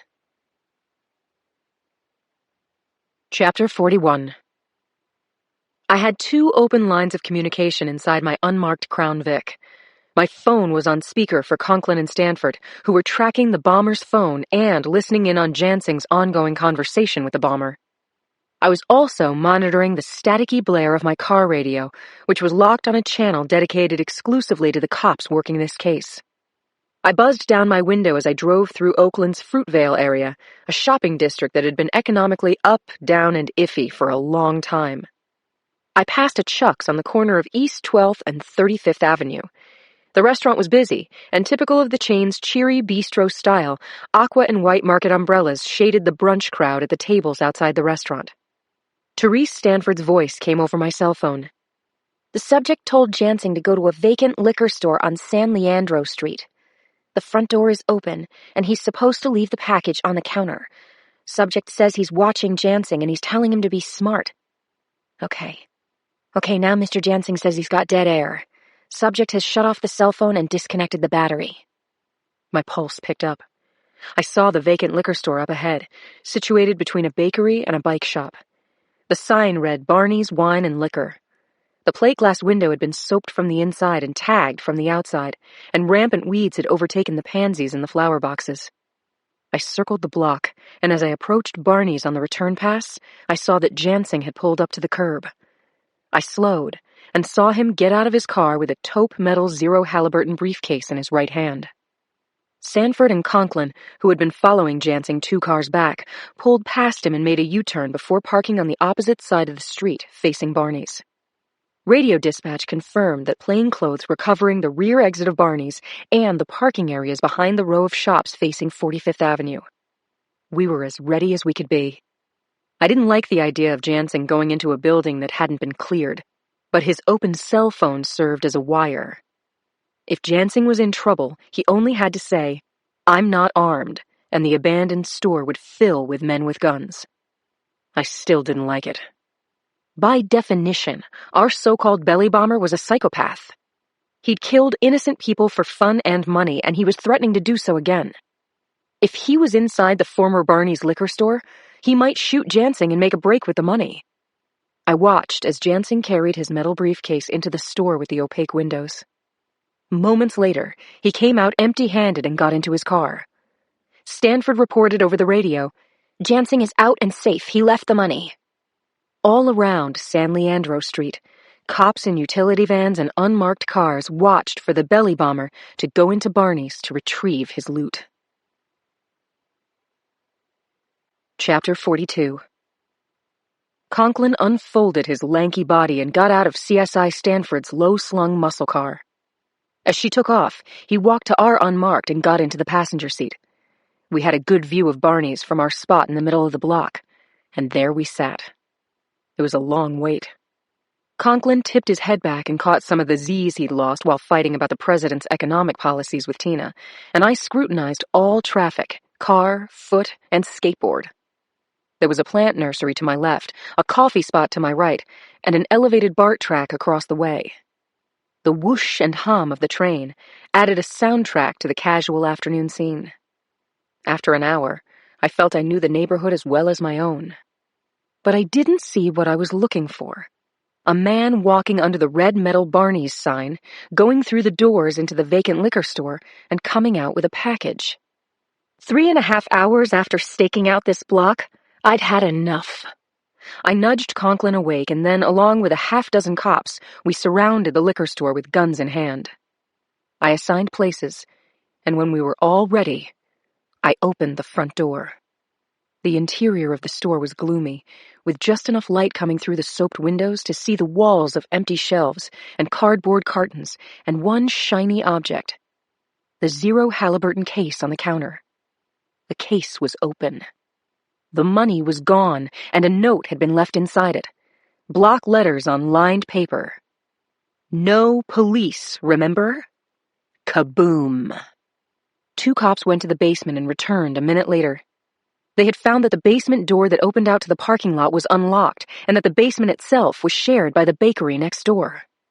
Conklin and I exited Barney's by the front door, and then entered the Frosted Fool bakery next door, where a browsing crowd of shoppers checked out the glass cases and stood in line with numbers in their hands.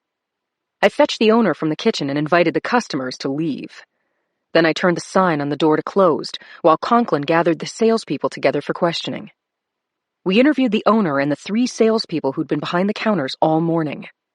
All 4 agreed. No suspicious customers had been seen in the Frosted Fool.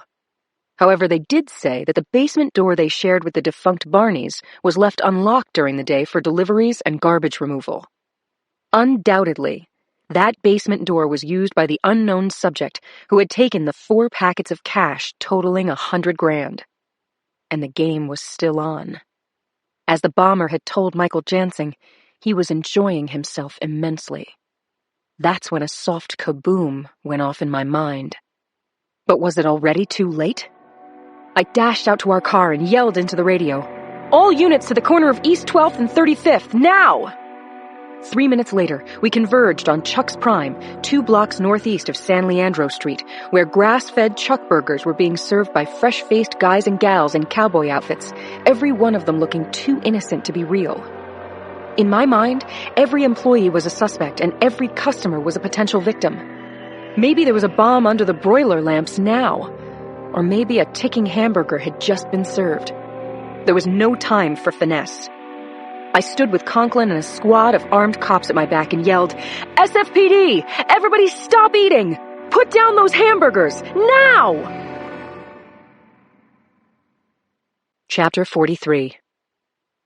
Cindy had locked her office door at the Chronicle and was high on extra sweet coffee, as she liked to be, working a newly hatched Mackie Morales angle when Claire called her to ask, "Cin, you on tonight? Susie says that laughter and jerk pork are on the menu." Cindy said, Yeah, of course, wouldn't miss it. She signed off, but her thoughts took a sharp turn towards Susie's cafe, which is where she'd met Mackie Morales in the flesh. The memory was indelible, and sometimes when it came over her, she couldn't block it. She had been at Susie's with the girls at their regular table in the back, where she, Claire, Lindsay, and Yuki met just about every week. Mackie had been working her role as squad assistant at the Southern Station Homicide Squad, and Lindsay had invited her to Susie's. It was nice of Lindsay to bring Mackie to their clubhouse, and Cindy had thought Mackie was upbeat, bright, a cute person. It still amazed her how wrong she and innumerable top law enforcement officers had been about her. That time at Susie's, Mackie had been in the ladies' room when Richie showed up at their table, uninvited. He was frustrated and had made the rash decision to bring their increasingly stormy relationship issues to her girls. He was in mid-rant about what he needed and wasn't getting when Mackie came back from the restroom. She sat down, became uncomfortable in the middle of this inappropriate conversation, and almost immediately made an excuse to leave the cafe, saying she had to go home to her child. Cindy and Richie had continued squabbling at the table, and after too much of that, they'd taken their fight outside and had broken off their engagement on Jackson Street, shouting at each other in the rain. How long had it taken Richie and Mackie to hook up after that? Cindy didn't know, and it didn't matter now. What mattered was that she locate Morales, help bring her down, and then give Henry Tyler a story the Chronicle readers would never forget. To that end, she called Captain Lawrence, her police contact in Wisconsin, to ask him about Randy Fish's father, Bill, who had owned the green house near Lake Michigan. Captain Lawrence picked up his phone on the first ring. She could tell he liked her now, and as long as he didn't break the law, he was willing and even happy to help her. She asked, Pat, do you know Bill Fish's wife's name and her last known address? Her name was Erica Williams before she married Fish. I think she was from Honolulu, but I don't know for sure. As to where she is now, I don't even know if she's in the United States. She was so ashamed of Randy, she couldn't hold her head up. After Bill died, she had a tag sale, sold most of her things, and then just took off. Cindy thanked the captain and stared out her window for a couple of minutes, organizing her many disparate thoughts. She decided to take her laptop out to lunch. Chapter 44. Chow's was a coffee shop on 3rd Street, 2 long blocks down Mission from the Chronicle. It was a popular hole in the wall serving home-style Thai and Chinese dishes, as well as classic American diner fare. The place was packed from noon until 3, but at just after 11, Cindy thought Chow's would offer the perfect change of scene she was hungering for. She pushed open the heavy glass doors, waved at George behind the cash register, cruised past the takeout line, and slipped into a 2-person booth at midpoint of the center aisle. When the waiter came to her, she ordered French fries and a chocolate milkshake. That's it? For now, said Cindy. She opened her MacBook and began a search for Erica Fish. Even before her fries and shake arrived, she found more than 150 women with that name equally distributed across the country. Between courses, she typed Erica Williams into her browser and found another 400 listings, scattered from sea to shining sea. Her search assumed that Erica Williams Fish was using some version of her actual name, and that the closely guarded custody of young Ben Morales Fish had gone to the little boy's paternal grandmother. So it was also logical to check out Mackie's mother, Deanna Mackenzie Morales, and her father, Joseph Morales. Mackie and her parents had lived in Chicago, but the thousands of listings for Jay Morales totally swamped any possibility of a fine-tuned search without limitless funds and endless time. But it took no time and cost nothing to type Mackie's mother's name in different permutations into her browser. Cindy did it, and like freaking magic, she got a hit. D.M. Morales, the one and only person in the entire country with that name, was listed in the San Francisco White Pages. Just the name. The number and address were unlisted, which made sense. If Mackie's mother had lived in San Francisco prior to her daughter getting busted, she may have gotten custody of the child. If so, she would want to be way under the radar. So she'd blocked her phone and address so that people like Cindy couldn't find her. Cindy slurped her milkshake down to the bottom, paid the check at the register, and walked back to the office. As she crossed 3rd Street, she thought about how Mackie Morales' recent past had taken her from Wisconsin to a bank in Chicago, and possibly to a highway in Wyoming. She was heading west. She might well be coming to San Francisco to visit Ben and her mother. And here was the dark hunch she'd been harboring. Morales might have other business in San Francisco as well. Chapter 45. To be honest, I had to force myself to go to Susie's that night. Normally, a club meeting was like a dip in the Caribbean Sea, salty, warm, rousing, and comforting at the same time. But tonight, as I stood in my bare feet in my bedroom, I wanted to take off all my clothes, get into bed, and pull the covers over my head. But I knew even that wouldn't assuage my twin feelings of frustration and bone-deep exhaustion from the fruitless day in Fruitvale. And the upshot of the entire pathetic operation was that the belly bomber had the money and was planning to kill again. Joe said, "You'll feel better if you go out with the girls. I'll wait up." I showered and changed my clothes and drove to Susie's, hoping that Claire and Cindy would both be okay if I ate and ran. That was pretty much all I could handle. I pulled open the big wooden door and the Calypso party spilled out. Hot tea was working the steel drums, the rum punch and margaritas were flowing, and the whole place smelled like spiced meat on a grill. My girls were waiting at our booth when I got there. I slid in next to Claire, who read the expression on my face and put her arm around me. I laid my head on her shoulder and pretended to cry, and she squeezed me and said, "There, there. Whatever is wrong, it will get better with beer." I leaned across the table and exchanged cheek kisses with Cindy, who said, "Someone had a bad day. Are you all right?" Cindy looked kind of radiant, as did Claire, so I guessed I would be tapped to be the first to piss and moan. "You're not still mad at me, are you?" Cindy said. "What?" said Claire. "I didn't hear anything about a fight between the two of you." Cindy smirked and said, "It's off the record," then called our waitress over. Lorraine appeared, her red hair freshly permed, and wearing a new, brighter red lipstick than ever before. She said, "Hey there, Sergeant Boxer, you look thirsty. What can I get you?" Before I could say, "I'm just going to watch," Lorraine vanished and returned with a foamy pitcher of brew. She said, "I'll be right back with glasses and to take your order. The fish and rice is nice." Claire said, "Have you all seen Yuki's Facebook page? Pictures of that aurora borealis, it's like something you'd see on the Discovery Channel." "I haven't checked her page," I said, "due to a belly bomb mission of the epic fail kind." What a day this has been. The beer glasses arrived. We all ordered the Friday night fish and rice special with ripe plantains and extra hot sauce. Cindy booted up her tablet and we perused Yuki's honeymoon pictures. And, yeah, without my knowing it was happening, my mood lifted. We cracked some off-color jokes about just-married sex rocking the boat, and we toasted my boss and Yuki, our good friends who'd fallen in love.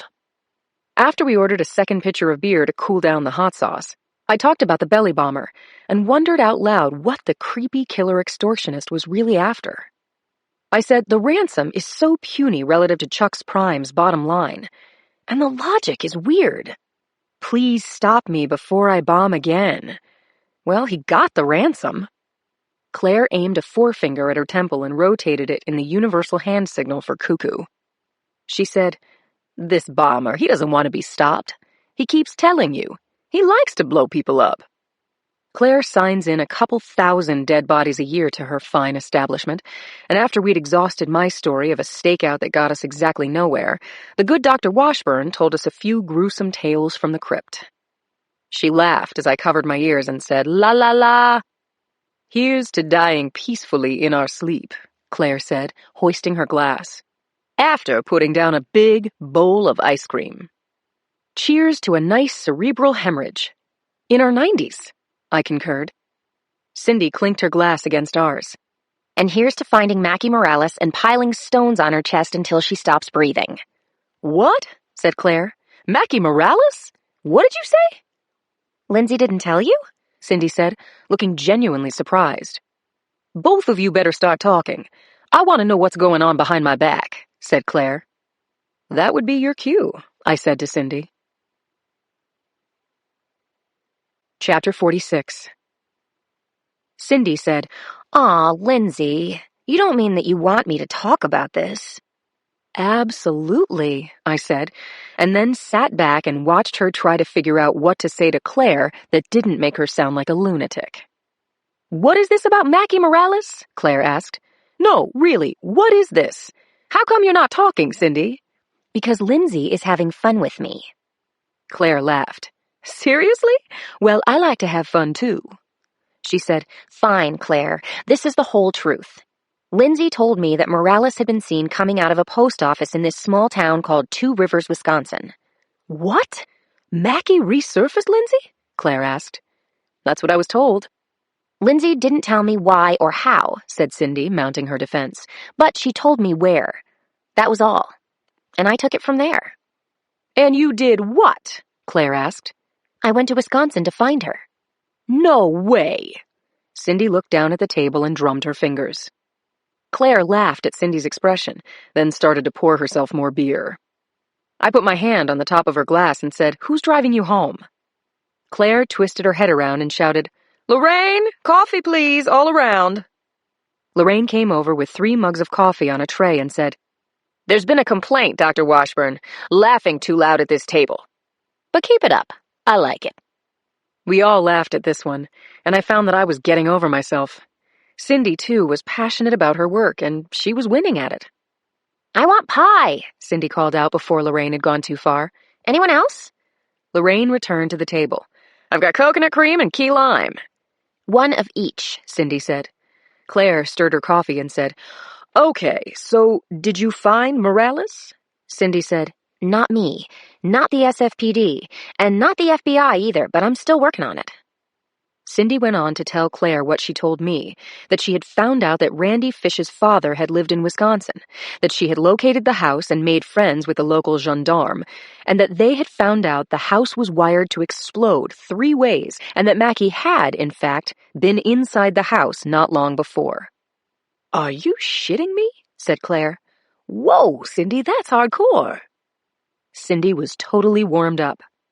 She talked about the 2 DBs at a Citibank in Chicago, victims of a thin, dark-haired female shooter who might be Morales.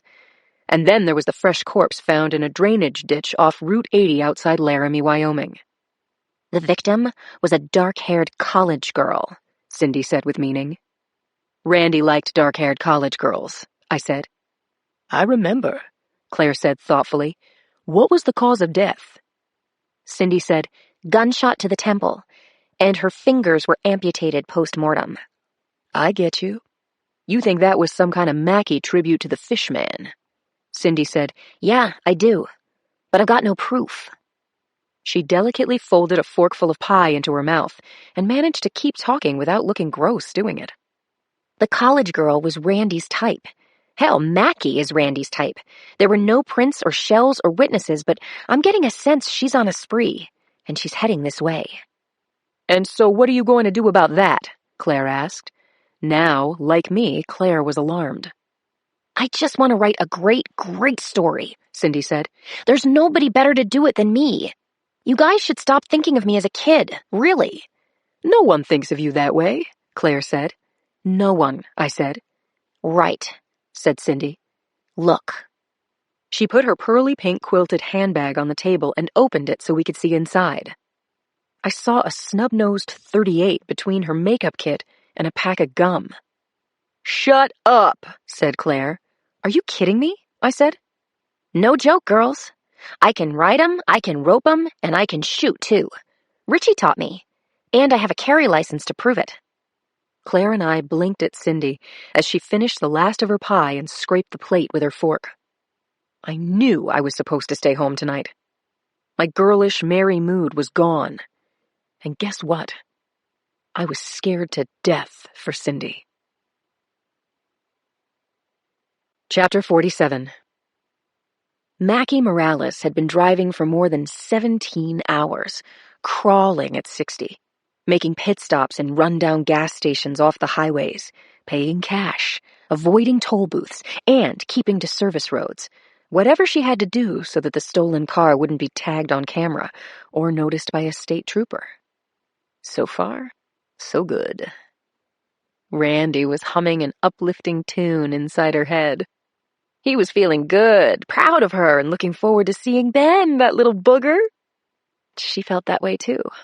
She couldn't wait to scoop Ben up in her arms and hug him and kiss his adorable baby face. And after she loved up her baby, she wanted a toilet seat that she could actually sit on, and a hot shower, and clean towels. She wanted her mother to make her a big, fattening meal. Anything Mom cooked would be the best thing she'd eaten in her life. And then a long, deep sleep in a big, clean bed. Oh, wow. Just think of that. It wouldn't be safe to stay more than a day, but if she slept and kept indoors, a 24-hour layover should be okay. After that, she had work to do and plans to execute. "You'll have my back while I sleep, right, lover?" she said to Randy. "Right, princess. Best girl. Goddess of my heart." Mackie laughed and then became more focused as she homed in on her mother's house. It was after 11 p.m. when Morales entered the Anza Vista area, northeast of Golden Gate Park. The night air was clear, and the moon was really turning on the wattage, making it look like blue daylight. Her mother's neighborhood was treeless, block upon block of what could be called modernist row homes. The houses were all different, but close enough in appearance that they gave the development a bland sameness and uniformity. Now, she was driving up a deserted Anza Vista Avenue, which divided the double row of pale facades with their parking garages on street level and stairs going up to the front door. Her mom's house was just ahead, and like the rest of them, it was tan-colored with two gable-like rooftops over square alcoves, a two-car garage on the lower level, and an ornate iron gate locking the stairway to the front door. Mackie's eyes started to tear up. Minutes from now, she'd be in her mother's warm hug. But Randy was disturbed. "Something's wrong," he said. "What?" "What?"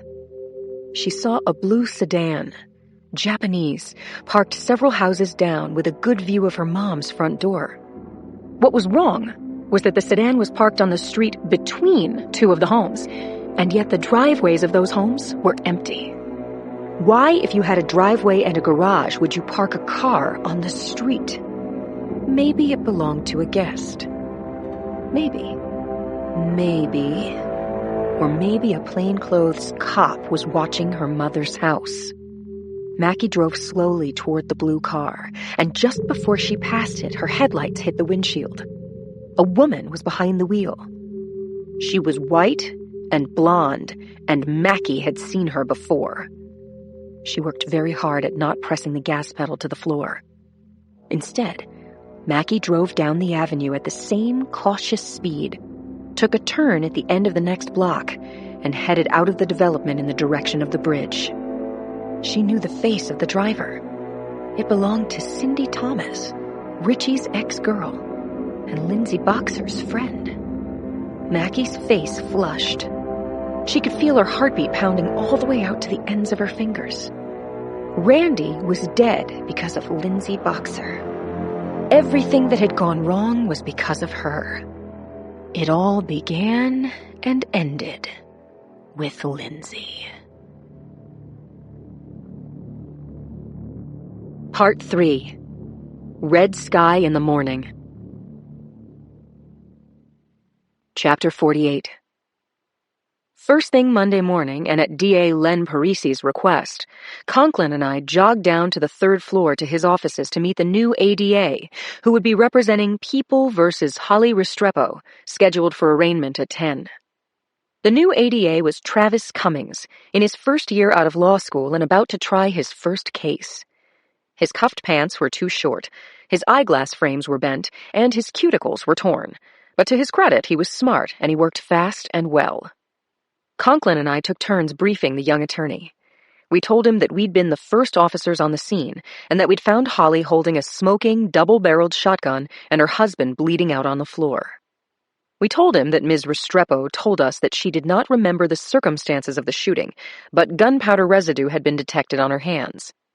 And we reported that her little boy had said that she had threatened her husband, his father, and he was sure that she had killed him. We went over all of this in detail until Cummings felt comfortable, and a half-hour later, Conklin and I went with him to the small, blonde wood-paneled courtroom on the 3rd floor, where my partner and I took seats in the back row. Holly's case was called first, and she pled not guilty, of course.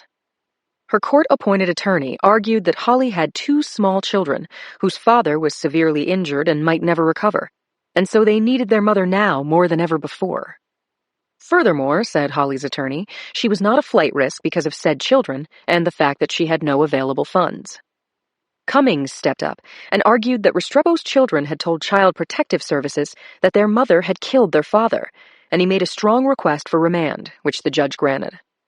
Bail was refused and a trial date was set. The judge told Holly that her kids, Leon and Christine Restrepo, ages 8 and 4, were to remain in the custody of CPS pending foster care, which, no kidding given the option of being returned to their mother, was the best thing for them. In my opinion, he was absolutely right. Holly screamed and cried that she was the victim here, and Conklin and I slipped out the door. Despite the importance of arraignments, the reality is that in most cases, even murder cases, arraignments take about 5 minutes. We took the 1 flight of stairs to our squad room on the 4th floor, and as we headed for our desks, Conklin said he hadn't eaten anything for breakfast and wanted to run out for a mid-morning snack. Go ahead, I said. I need to check my mail. I was waiting for a call back from Donna Timko, Chuck's Prime's product development manager, who had seemed willing, even eager, to help us sort through names of personnel who might be the belly bomb extortionist. I asked Conklin to hang on because there was, in fact, an email from Timko in my inbox, a brief message sent from her iPhone. I'm back from my business trip. Could we meet at 10:30 this morning in my office? I can give you a half hour. I wrote back that Conklin and I would see her then. As I relayed this to Conklin, I noticed an email at the very bottom of my inbox. It was from Yuki, and it had come in many hours ago at 2 a.m. this morning. The subject heading read, "Help." She had to be kidding. What is it, Yuki? Too much love and sex? An overabundance of 4-star food and 5-star views of nature's wonders? Conklin muttered, "You need something while I'm out, Boxer?" I said, "Okay, surprise me," and I clicked on Yuki's email. There was no text, but I watched the attached 10-second video, and I could not believe what I was seeing with my own eyes. Rich was heading out the squad room door, but I yelled out, "Rich, look at this. Come over here and look at this." Chapter 49. Conklin wasn't moving fast enough for me, so I screamed at him again, even louder. "Come here, quick! Look at this video from Yuki!" I had seen the 10-second video Yuki had attached to her blank email, but all I could comprehend for sure was that something unthinkable was happening on the Thin Star. "Run it again," Richie said reasonably, "and bring up the sound." I replayed the too-short video. The phone Yuki had used as a camera whipped around and from side to side as her clip opened with an unfocused view of a bright orange lounge inside the ship. I saw streaks of tables, a sofa, and what might have been a piano. And I saw blurred groups of people in defensive postures. Yuki's voice was recognizable, even though she spoke in a whisper that crackled like crumpling cellophane. "Lindsay, our ship was attacked. We were hit with explosives. The engine room is dead. Men with assault weapons boarded us. Pirates or terrorists. I can't talk long. Some passengers were shot." Shit. The camera angle shifted, and I saw blurry images of people crying into their hands, an elderly couple standing next to Yuki clutching one another in an embrace, their faces contorted in horror. A terrifying blend of shouts and muffled cries nearly overwhelmed Yuki's words. She said, "We're in a lounge. Just women and elderly. The men are somewhere else. I don't know where Brady is." Yuki's voice broke up. I strained to hear her when she said, "We don't know what they want, or what they're going to—" A man in camo fatigues, assault weapon in hand with a knitted black ski mask covering his face, filled the screen and was coming closer. 2 seconds of that, then half the picture went dark. There was another flash of orange carpet, and then the video was over. I was screaming inside. I replayed the video, hoping to extend the 10 seconds, to see something beyond this one heart-rending window of time. But of course, the wildly whipping video repeated the frightening scene before going black. Rich, his eyes fixed on the screen, kept saying, "Holy crap." I said to him, "This has to be a hijacking. But in Alaska? There can't be terrorists there, right, Rich? It's not the Gulf of Aden, for God's sake. Where's the Navy?" Rich left my side and went to his computer and typed. "Oh, man," he said. "What did you find?" "This. Rogue pirates attack the cruise ship HM Finstar. And this. The HM Finstar, flagship of the Finlandia line, filled to capacity with approximately 650 passengers and 200 crew, was attacked by an unknown group of commandos as it prepared to enter Alaska's inside passage at Dixon Entrance near Prince Rupert." "Send me the link," I barked. He did it. I reached for my keyboard, backhanding the coffee that Rich had left on my desk this morning and sending it spilling in every direction. I didn't even try to contain it. Richie brought over a wad of paper towels as I read the latest breaking news. Summarizing? 8 hours ago, rocket-propelled grenades had slammed into the Finstar's hull above the waterline, possibly hitting the engine room. An unknown number of gunmen boarded the ship in the small hours of the morning. The group was unidentified. The ship was damaged but afloat. There was no information about casualties. No official word of any demands made by the presumed pirates. When Yuki had sent the video, she was well. Was she still safe? Was Brady? I played the video again, looking for any new detail. I felt that I was looking through Yuki's eyes. Where was Brady? Chapter 50. I was staring at the last frames of Yuki's video when my desk phone rang. It was Joe. I said, "Honey, turn on the TV." "I just saw," said Joe. "That's Yuki's ship, right?" "Can you find out what's happening?" "I'll try," Joe said. I heard Julie whimpering in the background, the voice of Maria Teresa, her funny nanny, talking as the baby bawled. "Call you back," said Joe. When Joe was with Homeland Security, one of his areas of responsibility was port security. If anyone was connected, it was my husband. I found a day-old jelly donut in the break room, took one bite, and delivered the rest of it to Conklin. Then I maniacally hit news links while across the desk, Conklin took calls from frantic cops, asking if we'd gotten any word from Brady. When Joe called back, I grabbed my cell, fumbled it, and recovered it just before it hit the floor. "Talk to me," I said tersely into the phone. Joe said, "The first mate got out a distress call to the Coast Guard just before the radio room was breached. A man, self-identified as Jackhammer, warned that if anyone approached the ship, people would be shot. The crew is detained in the hold. Passengers have been rousted out of their cabins and corralled under guard to various lounges. There's a Coast Guard vessel in contact with this Jackhammer. I guess some kind of negotiation is in progress." "That's it?" "No. That's the good news. A passenger got out a phone call saying 2 passengers were dead, but they weren't named. I'll keep checking." I called Jacoby to tell him what I knew. He said, "Brady will take care of Yuki. If you were a hostage boxer, who would you pick to break you out? Brady, right?" That was true.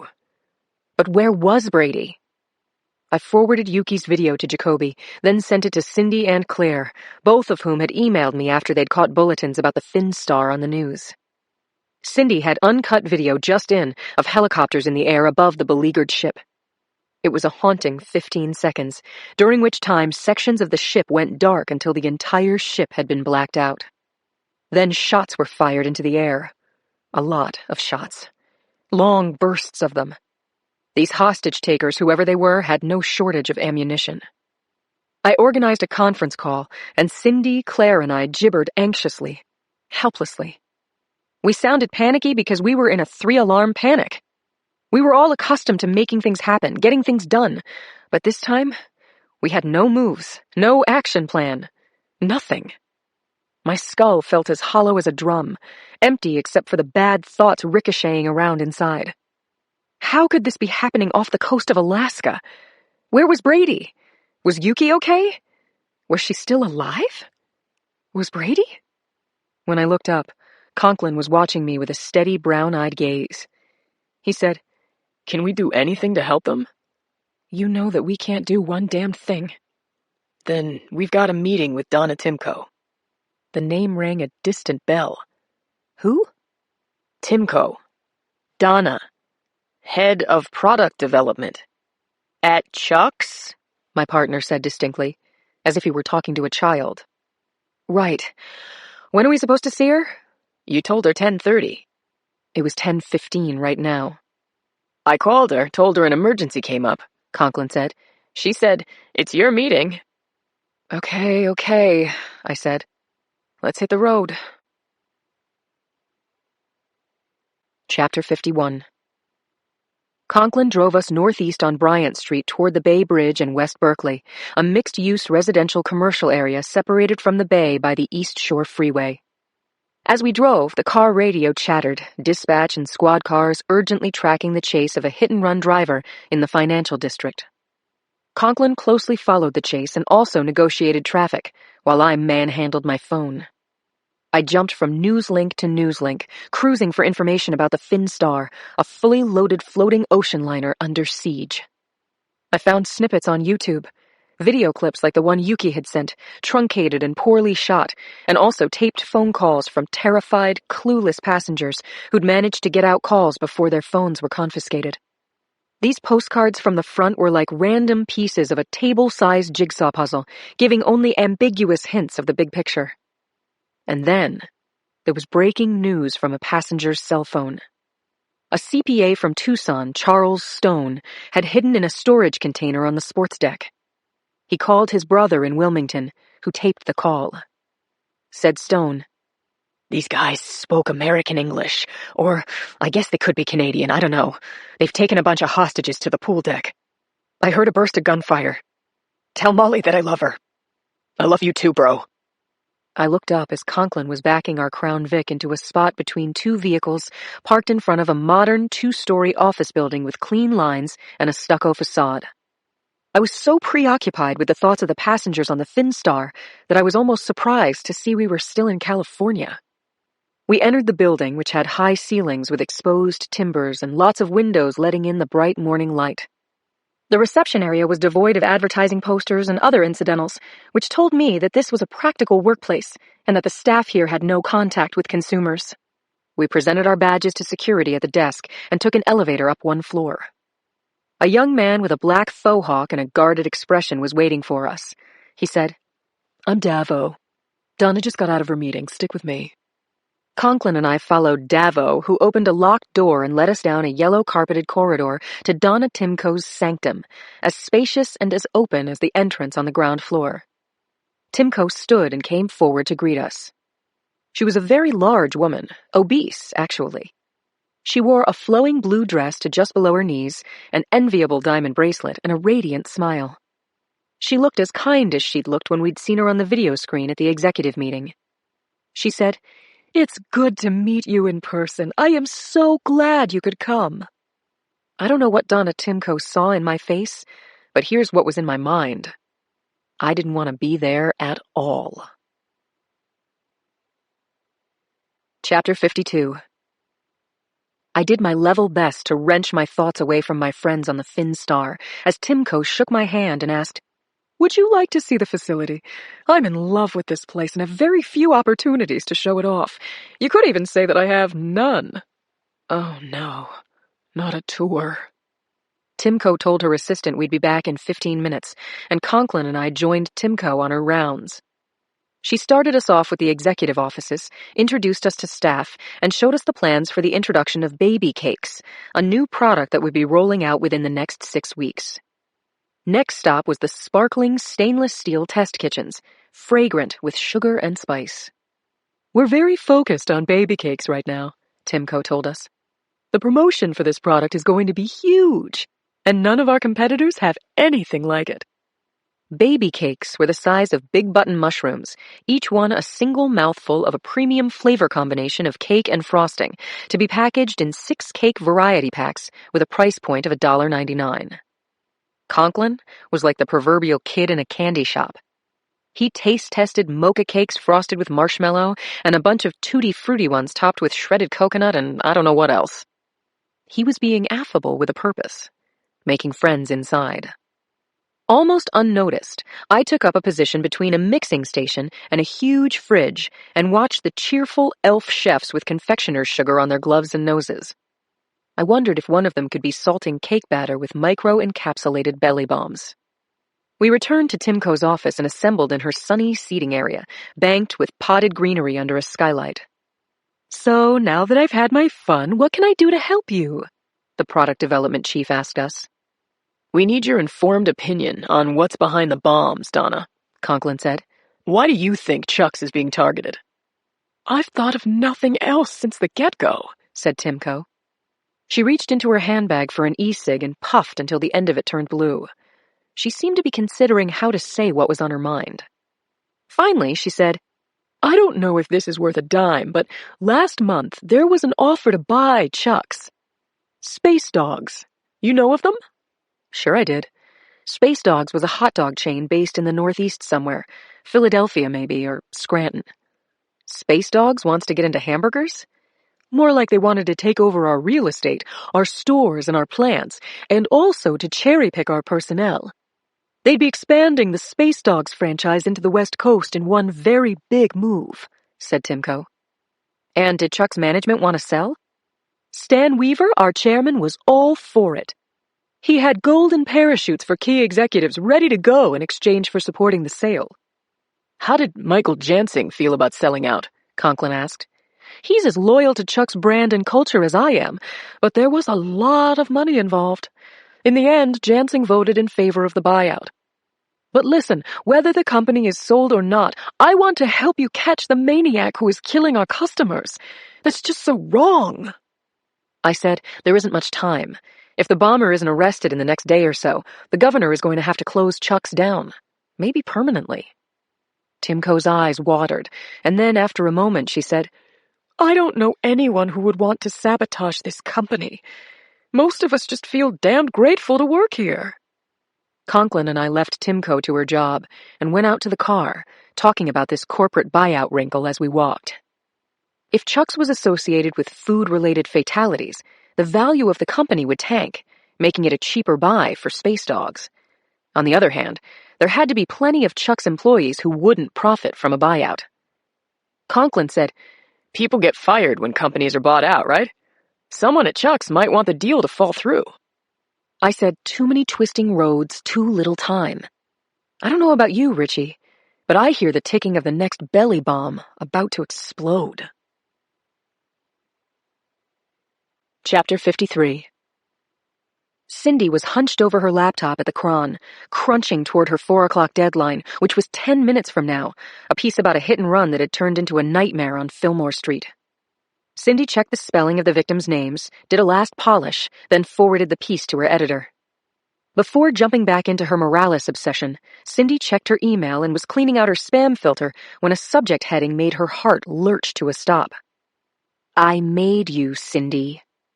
Cindy stared at the heading. The meaning was ambiguous, but the words radiated malevolence. She didn't recognize the sender's screen name, but her own email address was posted at the end of her column every day, and anyone in the whole wide world could write to her here. She had been about to delete it without opening, but those 4 words stopped her. "I made you, Cindy." You made me what? Cindy sucked in a breath and tapped on the envelope icon. The capitalized text was aimed at her like a shotgun muzzle. "I saw you watching for me, Cindy. Maybe you're still pissed off because Rich fell for me.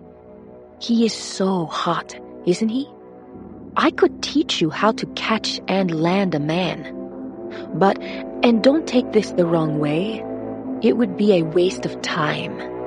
You don't have what it takes. So here's my advice.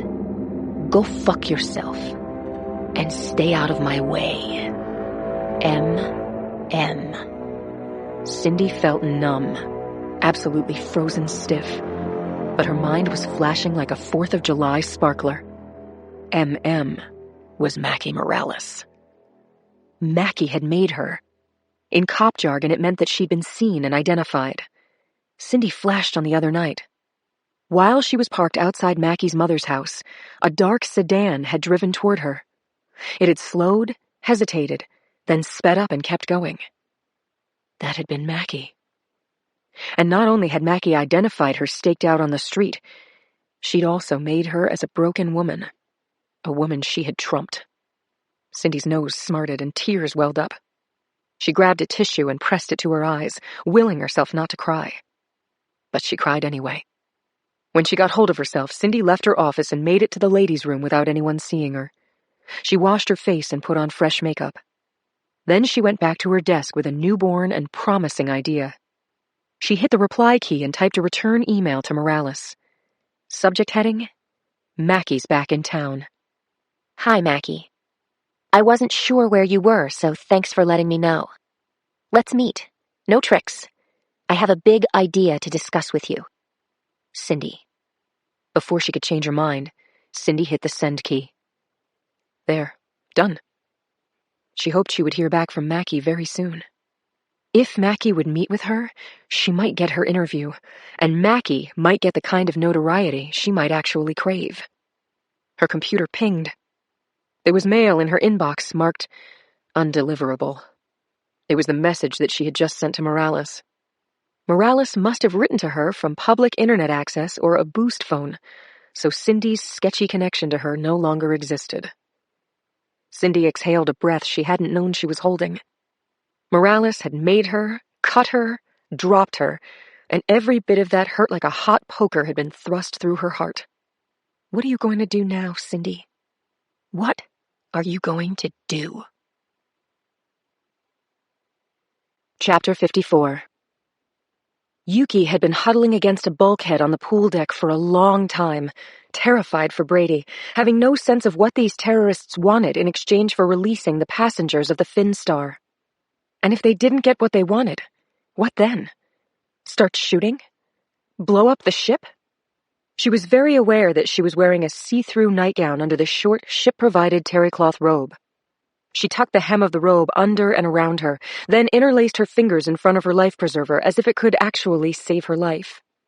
These were the questions going around and around in her head on an endless loop. Where was Brady? Had they done something to him? About 6 hours before, Yuki had been savagely woken by an unimaginably loud air-cracking boom. Her bed had pitched sideways, throwing her to the floor. She had grabbed the floor as the ship rolled in the other direction, and she had fallen headfirst hard against the bed frame. She'd screamed, "Brady! What's happening?" Glass crashed and doors swung open and slammed closed, while the echo of the concussion rumbled long and low below her, and the ship rolled again.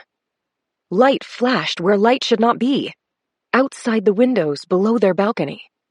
Yuki got to her knees, grabbed the side of the bed, and pulled herself to her feet. Although the bed had been tumbled, Brady's side of it was still neatly made. She turned to the bathroom and screamed, "Brady!" expecting him to come out saying, "What the hell?" or "Get down!" But he hadn't been there. Just then there had been another loud boom, a bomb going off for sure. This boom was more muffled than the first, coming from across the hall or maybe the other side of the ship. Sirens sounded in the hallway, and then a man's voice came over the public address system saying, "Crew to emergency stations." It was repeated several times. Yuki's mother would say, "Find your husband, Yukie. Go to your husband." No kidding. Where was he? Yuki had pulled on a robe and gone to the windows. She'd spotted a number of small boats, visible in the still light night sky of Alaska. The boats were motoring at high speed toward the ship. Yuki remembered feeling pure gratitude. Thank God. Help was coming. Help was on the way. Chapter 55. As Yuki sat on the pool deck with hundreds of other passengers, shivering in her thin nightclothes, and not just from the cold night air, she remembered how right after she had seen the boats through her window, the public address system had come to life again, this time squealing as if it were in pain. Then she'd heard the uninflected voice of the captain. "Dear guests, this is Captain Berlinghoff. As you have noticed, there has been a disturbance, but there is nothing to worry about. I assure you we are getting everything under control. We will be escorting you to public rooms. Please, cooperate with your cabin stewards and stay calm. We are safe. Absolutely safe. I repeat. What kind of disturbance? The small boats had been closing on the flank of the ship. From her windows, 40 feet above the waterline, she hadn't seen any faces. But then she'd seen guns. Was the Navy coming to investigate the explosions? A sharp pang of fear had shot through her mind like a bullet. Pirates. Maybe those men were pirates. But that couldn't be. There were no pirates in this part of the world. This was the United States. About then, smoke had begun curling through the air conditioning vents. Was the ship on fire? Was it even safe to leave? Oh, God, what was happening? Where was Brady? She had looked for her cell phone and finally found it wedged under the nightstand, but before she could turn it on, there had been a loud knock at the door. Mr. and Mrs. Brady? It's Lyle. Yuki had looked through the peephole and seen their cabin steward, his eyes so round that there was a circle of white all the way around his irises. She'd opened the door. Mrs. Brady, you have to go to the veranda lounge. She had asked, Have you seen my husband? No, ma'am. When did you last see him? She'd had a lot to drink last night, and Brady had tucked her in early. Behind Lyle, people wearing life vests filled the corridor, streaming toward the stairs, their faces wrinkled with sleep and naked with fear. What's happening? She'd asked. Is the ship on fire? Are we under attack? I don't know anything, Mrs. Brady. Put on your life vest, said Lyle, and hurry to the veranda deck. Take the stairs. No, wait! Lyle had snapped at her. Put on your vest and go upstairs, Mrs. Brady. Go now! Yuki had dialed Brady's number, and when his outgoing message came on, she had left a message of her own. I'm going to the veranda deck, she said. Look for me. Panting, her hands shaking uncontrollably, Yuki had found her deck shoes on the floor of the closet. Her life vest was under the bed, and so was Brady's. She had put the vest around her, and then had taken a last look around the cabin. Opening the drawer of the nightstand, she had found her new coral necklace, her wedding gift from Brady. Clutching it, she joined the throng heading for the stairs. Chapter 56. There had been 4 armed men at the top of the stairs. They wore camouflage and ski masks, black with slits for the eyes and mouth. They had held serious assault weapons, and that was when Yuki understood that the captain had nothing under control. He had lied, trying to keep order. Her blood had rushed to her feet. Lightheaded, close to fainting, she'd grasped the banister and began to climb. Terror had squeezed out any hope in her mind that this evacuation was about engine failure. This was an attack. Where was Brady? Was he even alive? The men, pirates as she thought of them, had directed the passengers at the top landing, sending the elderly and the women and children to the left. Men were sent to the right. Anyone who hesitated was shoved or poked with a gun. Yuki and the rest of those sent to the left were herded into the veranda lounge, the pirates deliberately terrorizing the passengers, who were as vulnerable as baby birds on a high window ledge. Then, all the lights had gone out, and Yuki had heard muffled gunfire. What was happening? A woman in a red kimono-like robe, her hair in a topknot, leapt up from the floor and shouted at the closest gunman. I need my medication. I need water. I need to use the toilet. I'm 67 years old. Let me go back to my cabin. I'm not a flight risk. The gunman told her to shut up and sit down, and then gave her a shove. There was shrieking, and people shrank from the armed men, but another woman shouted, You can't keep us here like this! We are human beings! A gunman raised the muzzle of his gun and fired into the air, sending a shower of glass and plaster down on their heads. The screaming that followed was cold, sheer horror transmuted into sound. It had been a building panic with nowhere to go. Yuki had taken her phone out of her robe and pushed the button to record. She had narrated her video in a whisper, but a gunman had seen what she was doing. As he was coming toward her, Yuki had quickly sent the video to Lindsay. The gunman had grabbed her phone, dropped it, and crushed it under his boot. You're crazy sending pictures, he had shouted into her face. And crazy has to pay. He had backhanded her across the face. Yuki staggered back, but due to the sheer density of people surrounding her, she didn't fall. She'd never in her life been struck in the face. The pain was excruciating, and she'd heard herself moan. She wished she could take that moan back. She wished she hadn't shown that she was afraid. Another big man appeared in the doorway, at least 6 feet and maybe 200 pounds, also wearing fatigues and mask. He had shouted, Everyone shut up! Sorry to be blunt, but everyone just shut the fuck up, okay? A restive quiet came over the lounge as the passengers muffled their fear and waited to hear what was coming. Chapter 57. Yuki didn't remember every word, but close to it. She had a very good memory for the spoken word and was known around the DA's office for being able to recall depositions and court testimony verbatim. The big man in the mask and fatigues, who had told all of the passengers crammed into the veranda lounge to shut up, had stepped up onto a chair. My name is, well, you can call me Jackhammer, and this is your orientation session. In a few minutes, you'll know everything you need to know in order to survive. We are in charge. We is me and my squad, and I mean we are completely in charge. The ship's crew can't help you. They are locked up in chains under guard, and their lives depend on you. More on this later. To continue, the engine room and the communications deck have also been disabled, but if anyone feels like taking a swim, you're welcome to try. No one will stop jumpers. We are 25 miles from land. You will suffer shock the moment you hit the water. It will take about 10 to 20 minutes for hypothermia to set in, and even if you make it to shore, which no one can, there's nothing out there. So here's the business end. We've made a demand of the Finlandia line and assured them that we will shoot a passenger every hour until our money has been wired to our bank account in Zurich. We're caught up now for the first 3 hours in advance. A few passengers made bad decisions. So if Finlandia gets moving, if everyone behaves, you can go back to your vacation and we will get out of your lives. And your cooperation will ensure that the crew will also survive. Now we are moving you upstairs to the pool deck. As you go through the door, drop your cell phone into the box provided. Keep cool. That's my advice. Oh, we are looking for a volunteer. Who is the one who took pictures? Jackhammer asked. This one, said the gunman, standing so close to Yuki that she could smell his sweat. He grabbed her arm roughly and shoved her forward. She had lost her footing and fallen to Jackhammer's feet, her robe swinging open and her nightgown hiking up to her hips. Yuki had experienced fear before, but this was an order of horror beyond her nightmares. She expected a gun in her face, a bullet to her head.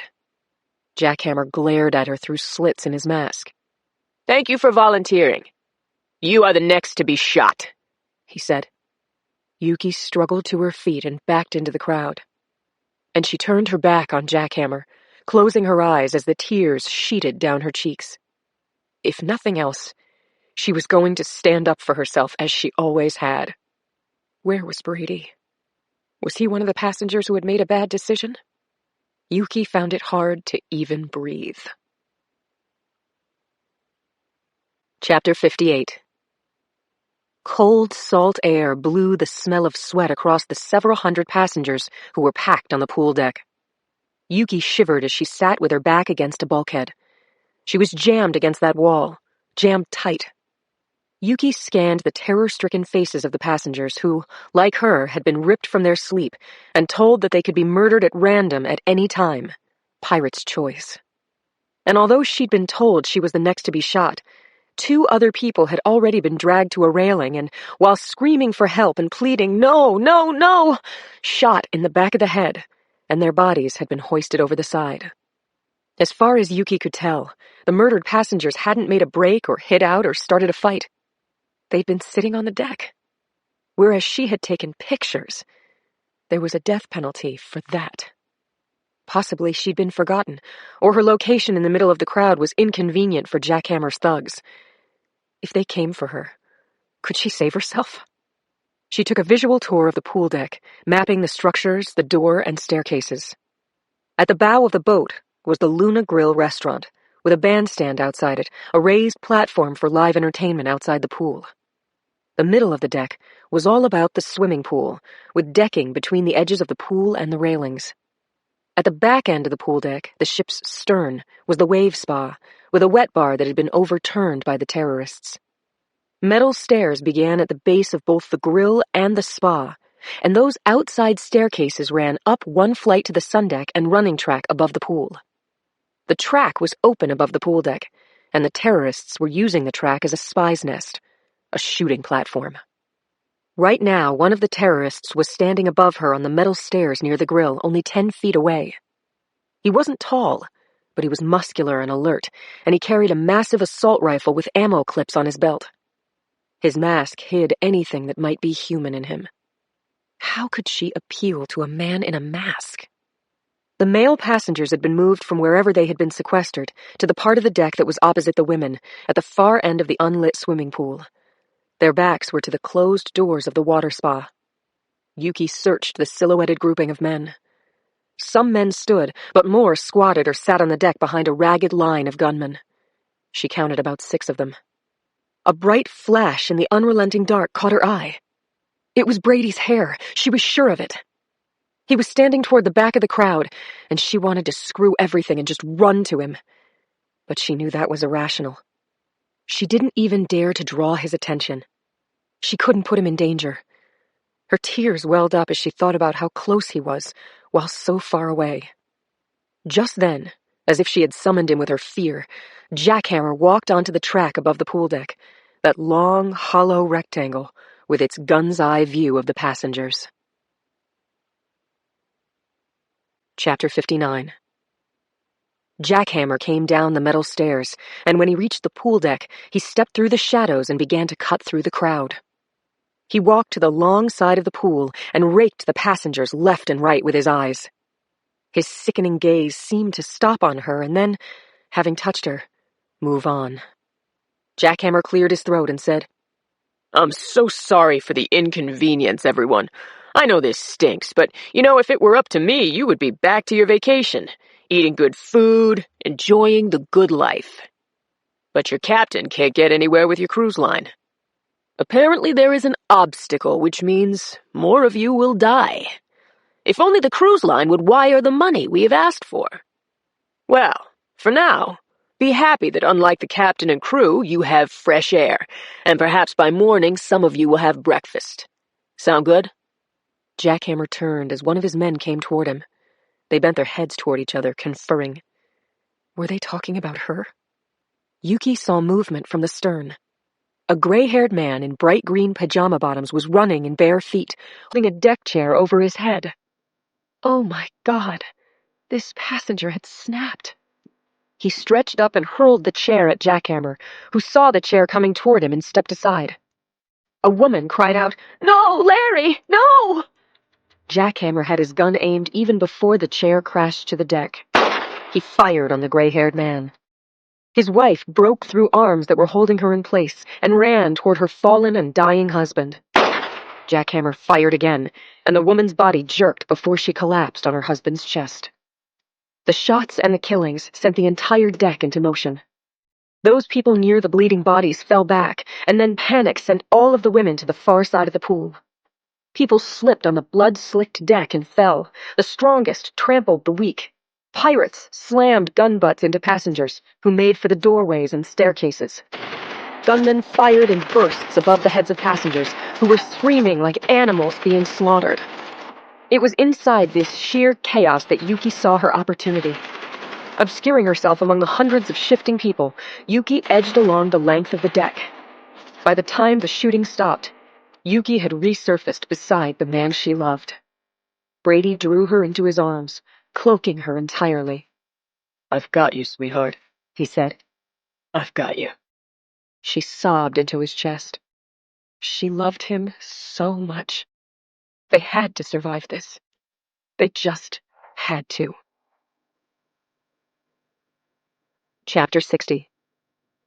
I was in the takeout line at McBain's, crunching peanut shells underfoot while saying hey to various tipsy Hall of Justice regulars, but my eye was on the muted TV over the bar.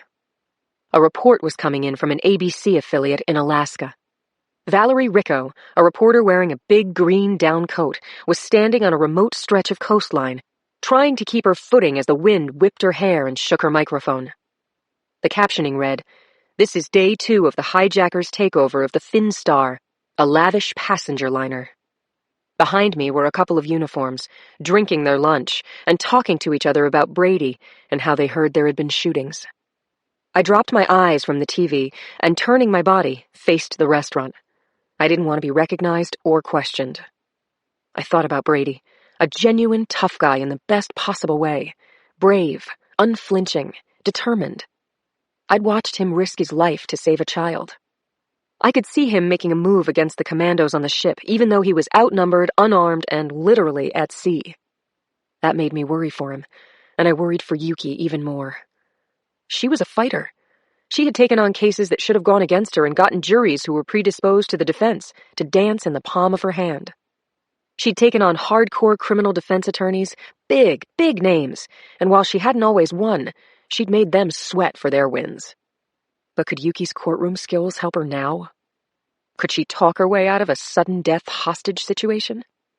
I don't pray every day, but I was praying every minute now. Please, God, let them get off that ship alive and well. I heard my name, spun around, and grabbed my bag of sandwiches off the bar. I paid at the cash register, and when I got outside, I phoned Joe. Anything new? I asked him. Information coming from the Coast Guard ship is limited, Lindsay. What I've been able to glean is that these bad guys are kind of a hybrid. Like pirates, they're doing this for money, but unlike pirates, they're not in it for a quick score. They're looking for a financial killing, and they are trained terrorists. No names of possible suspects or groups have been discussed, but from what I'm seeing, they are former military. Our former military. They're well aware that no one on the ship is armed, not the passengers and not the crew. How can they be sure of that? You can't bring guns onto a cruise ship. No one, not passengers, not crew, not FBI agents on vacation or cops. No guns because, in a case of piracy, insurance companies would rather pay the ransom than pay lawsuits if guns get into the wrong hands and shooting happens. I was crossing Bryant against the light.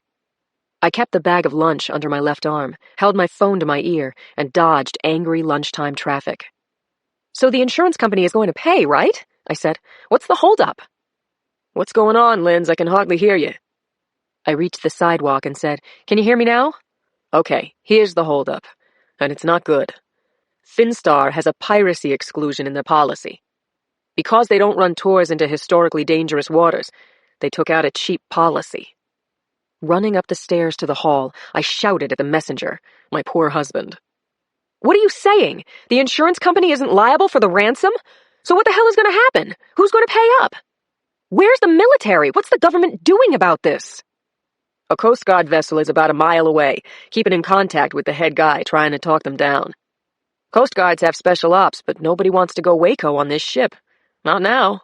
Too many people would die, and I interrupted, grunting my thanks, and said, Sorry for yelling, I love you. Then, churning with furious thoughts about cheapskate cruise ship lines, I went back to work. Chapter 61.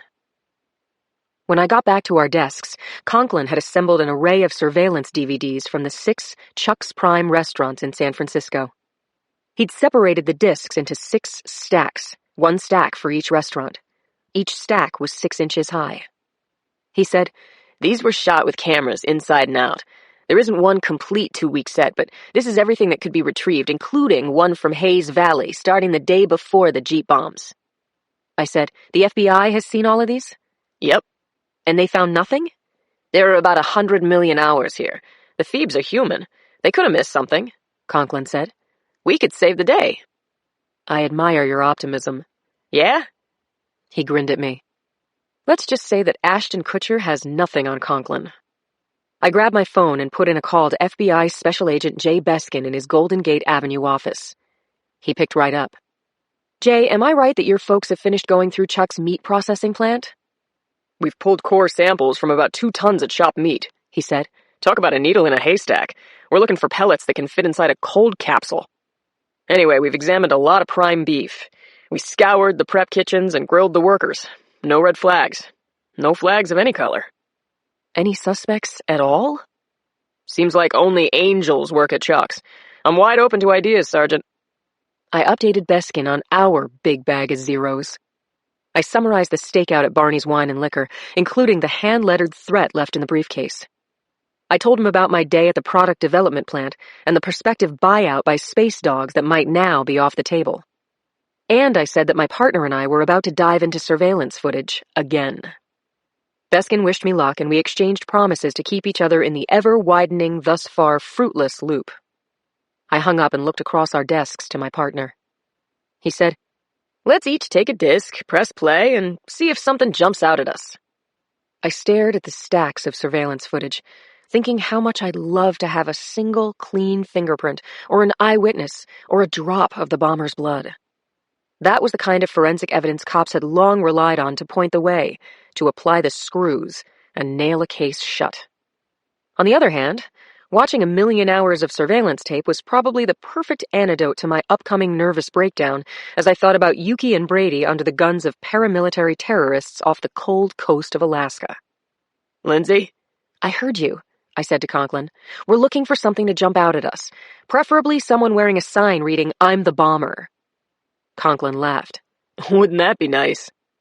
He brought us coffee from the break room, and I unwrapped the BLTs. After our trash had been dumped in the round file, we each queued up a CD from our chosen stack. My first had been recorded on the day before the original belly bomb explosions. We were 100% sure that the 2 students who'd been killed by belly bombs a week ago had eaten hamburger bombs to go from the Hayes Valley Chucks. Somewhere in my stack of discs, there had to be a killer. Chapter 62. Security systems in fast food restaurants and parking lots rarely produce footage that's HD, in focus, and Sundance Film Festival worthy. Chuck's Prime's Hayes Valley series was no exception. I queued up the first disc, the footage that was shot inside Chuck's on the day preceding the double belly bombs. The camera was set back and across from the cash register and trained on the cowpoke behind the counter. The camera angle also gave a partial view of the kitchen behind the counter, a 60-degree wedge view of the tables, and the front door. I watched black and white images of people coming into the store for morning coffee, and then I hit fast forward until I reached the 3-hour mark, about the time Chuck's began to fill for lunch. I scrutinized the customers ordering, those picking up at the takeout line, and others who were dining in. Waitstaff were doing their jobs and joking with customers. I didn't see anything remarkable. It seemed to be a good day at Chuck's Hayes Valley. I studied the cooks and kitchen workers through the letterbox view of the kitchen and tried to imagine how one of them might plant mini explosives in a hamburger patty. It didn't look all that hard to do. Meanwhile, the mood inside our bullpen had changed from a high-functioning homicide squad into some kind of powerless mission control center agonizing over a derelict spacecraft. Throughout the afternoon, the day crew kept stopping by our desks to find out if Conklin and I had heard anything new about Brady. At day's end, Cappy McNeil and his partner, Paul Chi, dragged chairs over and sat down. They had both worked with Brady, had friendships with Yuki, and were feeling frustrated and angry and helpless to the max. Copy that. Lacking any shred of good news, we batted around theories of how the hijacking might resolve with pirates dead and passengers safe. We put a hopeful face on it, but in fact, none of us tossed confetti. Before Chi and McNeil clocked out, Chi leaned over my desk and tapped a key that brightened my screen. Cappy gave me a pound cake he'd been intending to take home for dessert and kissed my cheek. A first. After my old pals said goodnight, Conklin and I went back to Hamburgers on Parade. I watched the relentless march of people on my screen, and after reviewing the entire fast-forwarded 12 hours of day -1 inside the restaurant, I changed out the disc and watched parking lot videos. These were more of the same. Slices of gray and white cinema verite. A bread truck arrival and departure. Ditto a refrigerated delivery truck from Chuck's main kitchen, bringing boxes to the back door. And I watched a few hundred cars park in Chuck's lot and then depart onto Hayes Street. Had I seen a killer and didn't know it? How could I know? I went on to the next day's disc, saw the 2 doomed college kids pick up their lunch from the takeout line, and noticed some of the same customers I'd seen before. I made a note of the regulars, marking the time that they appeared on the tape, and I took screen captures for later comparison. Again, I watched delivery trucks arrive and guys lugging cartons to the back door of the kitchen. I watched the Hayes Valley kitchen crew dunk trash into the dumpster outside the back door and lock up the store when the doors were closed for the day. I got up and went to the ladies, and when I came back, Conklin said, I'm thinking Italian. Fine idea. Chapter 63. Conklin and I walked out onto a darkened Bryant Street and headed to Enzo's, a greasy pie pan joint on 7th, where we scarfed down a pizza before returning to surveillance footage hell. It was my turn to make coffee, and Conklin used a letter opener to cut Cappy's donated pound cake into thick slices. 4 hours later, I had marked and snipped out 3 images of customers who looked suspiciously like the same person in disguise. A skinny guy with A, a beard, B, a knit hat, and C, a hoodie. That was the extent of suspicious individual sightings. Still, I showed my snippets to Conklin, who said sweetly, I think you're reaching, Linz. I took a fistful of pencils out of the mug on my desk and hurled them, one after the other, javelin style, toward the trash can near Brenda's vacant desk across the room. I made 6 baskets out of 10, which sucked. It was a big trash can. I said to Conklin, maybe I'm reaching, maybe I'm right on the nose. You don't mind if I send these photos to the lab? Get another opinion? There's a naked woman in my bed, Conklin said, reaching behind his chair for his windbreaker. I think I'll go now, catch her while she's still in the mood. Go, I said. This will still be waiting for us tomorrow. Conklin waved goodbye, and then my phone rang. It was Joe, and he got right into it. This just in on the Finstar, he said. Shots have been heard. Another body has washed up. Crowds are gathering all over Alaska, demanding an end to the hostage crisis. The government of Finland is jumping up and down, but there's absolutely nothing they can do. Communications with the Coast Guard vessel have broken down. That's all I've got. I'm sorry. Shit. I know, said my husband. Come home now, Blondie. Your family misses you. Chapter 64. Total darkness had descended over southeastern Alaska. Sitting on the deck behind Brady, Yuki pressed her cheek against his polo shirt and just tried to breathe normally. Brady said softly, Sweetie, this will be over soon. They can't keep 600 people in this situation for very long. She nodded. I know.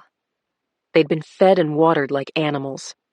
They'd been given limited access to stinking buckets for toilets, and no privacy.